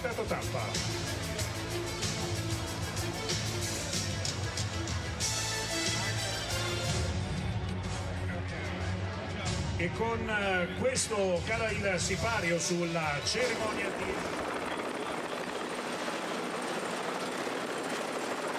All of his 2 minutes and 17 seconds are preserved. Davide Peganzoli finished in the same group as Afonso Eulalio. So between first and second, there are no changes. 2 minutes and 17 seconds. A lot could change tomorrow in the white jersey classification. I think we're going to hear from the Maglia Rosa now. Time to hear from Jonas Vingegaard. Jonas, not all the iconic climbs in Italy are 2,000 meter high. What have you thought of Ca del Poggio and the racing that you have made there? Yeah, it was a very steep climb. It was a very hard climb. It ended up being fast.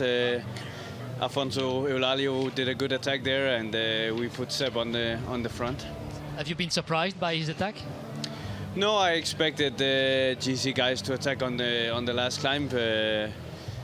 So yeah, we were ready for it. It was a big sprint going into the climb. So yeah, we were ready for attacks. Have you tried to make some differences when the group was very reduced?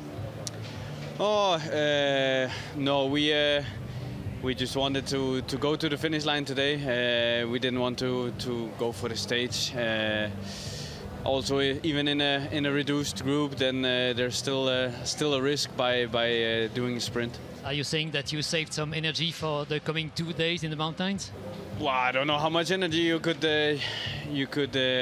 save today. You had to be first in, on that climb, but more not taking any risk. Thank you, Jonas. Thank you. Safely negotiated, Jonas Vingegaard. The stage finish in Veneto. Full of hazards towards the end. A dynamic start to the stage. Got a bit of structure through the middle couple of hours and then exploded into life in all sorts of unexpected ways in the finale. All right, let's have a look at tomorrow's stage then. It's not long, but it is ridiculously hard. It's a 5-star stage. It's the Queen stage, no doubt about it, with 2 mountain passes that go up and over 2,000 meters. Huge opportunity for Jonas Vingegaard to stamp his name all over this Giro d'Italia, almost duty-bound. It starts off relatively flat from Feltre, approaching the valley, and then the first climb of the day is the Passo Duran, out of Agordo and straight up. It's a Cat 1 climb worth 50 points in the King of the Mountains. Then there's a Cat 2 climb to Coi, followed immediately by the Forchella Staulanza climb, which is a Category 2 climb. Short descent then to the foot of the Passo Giao, which needs no introduction. The Cima Coppi, the highest point in the entire mountain. Over the Passo Falzarego after that, which has given Cat 2 status, and a long, long descent to the foot of the final climb. The Cat 2 ascent to the finish line in Alleghe.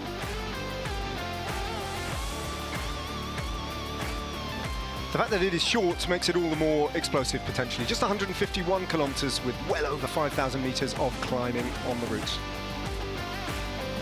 Brutal, savage day of racing up in the Dolomites tomorrow. Make sure you don't miss any of it. We'll be here. Jacopo's had to dash off, but I am here to say that for all of us, for now, it's ciao. See you tomorrow.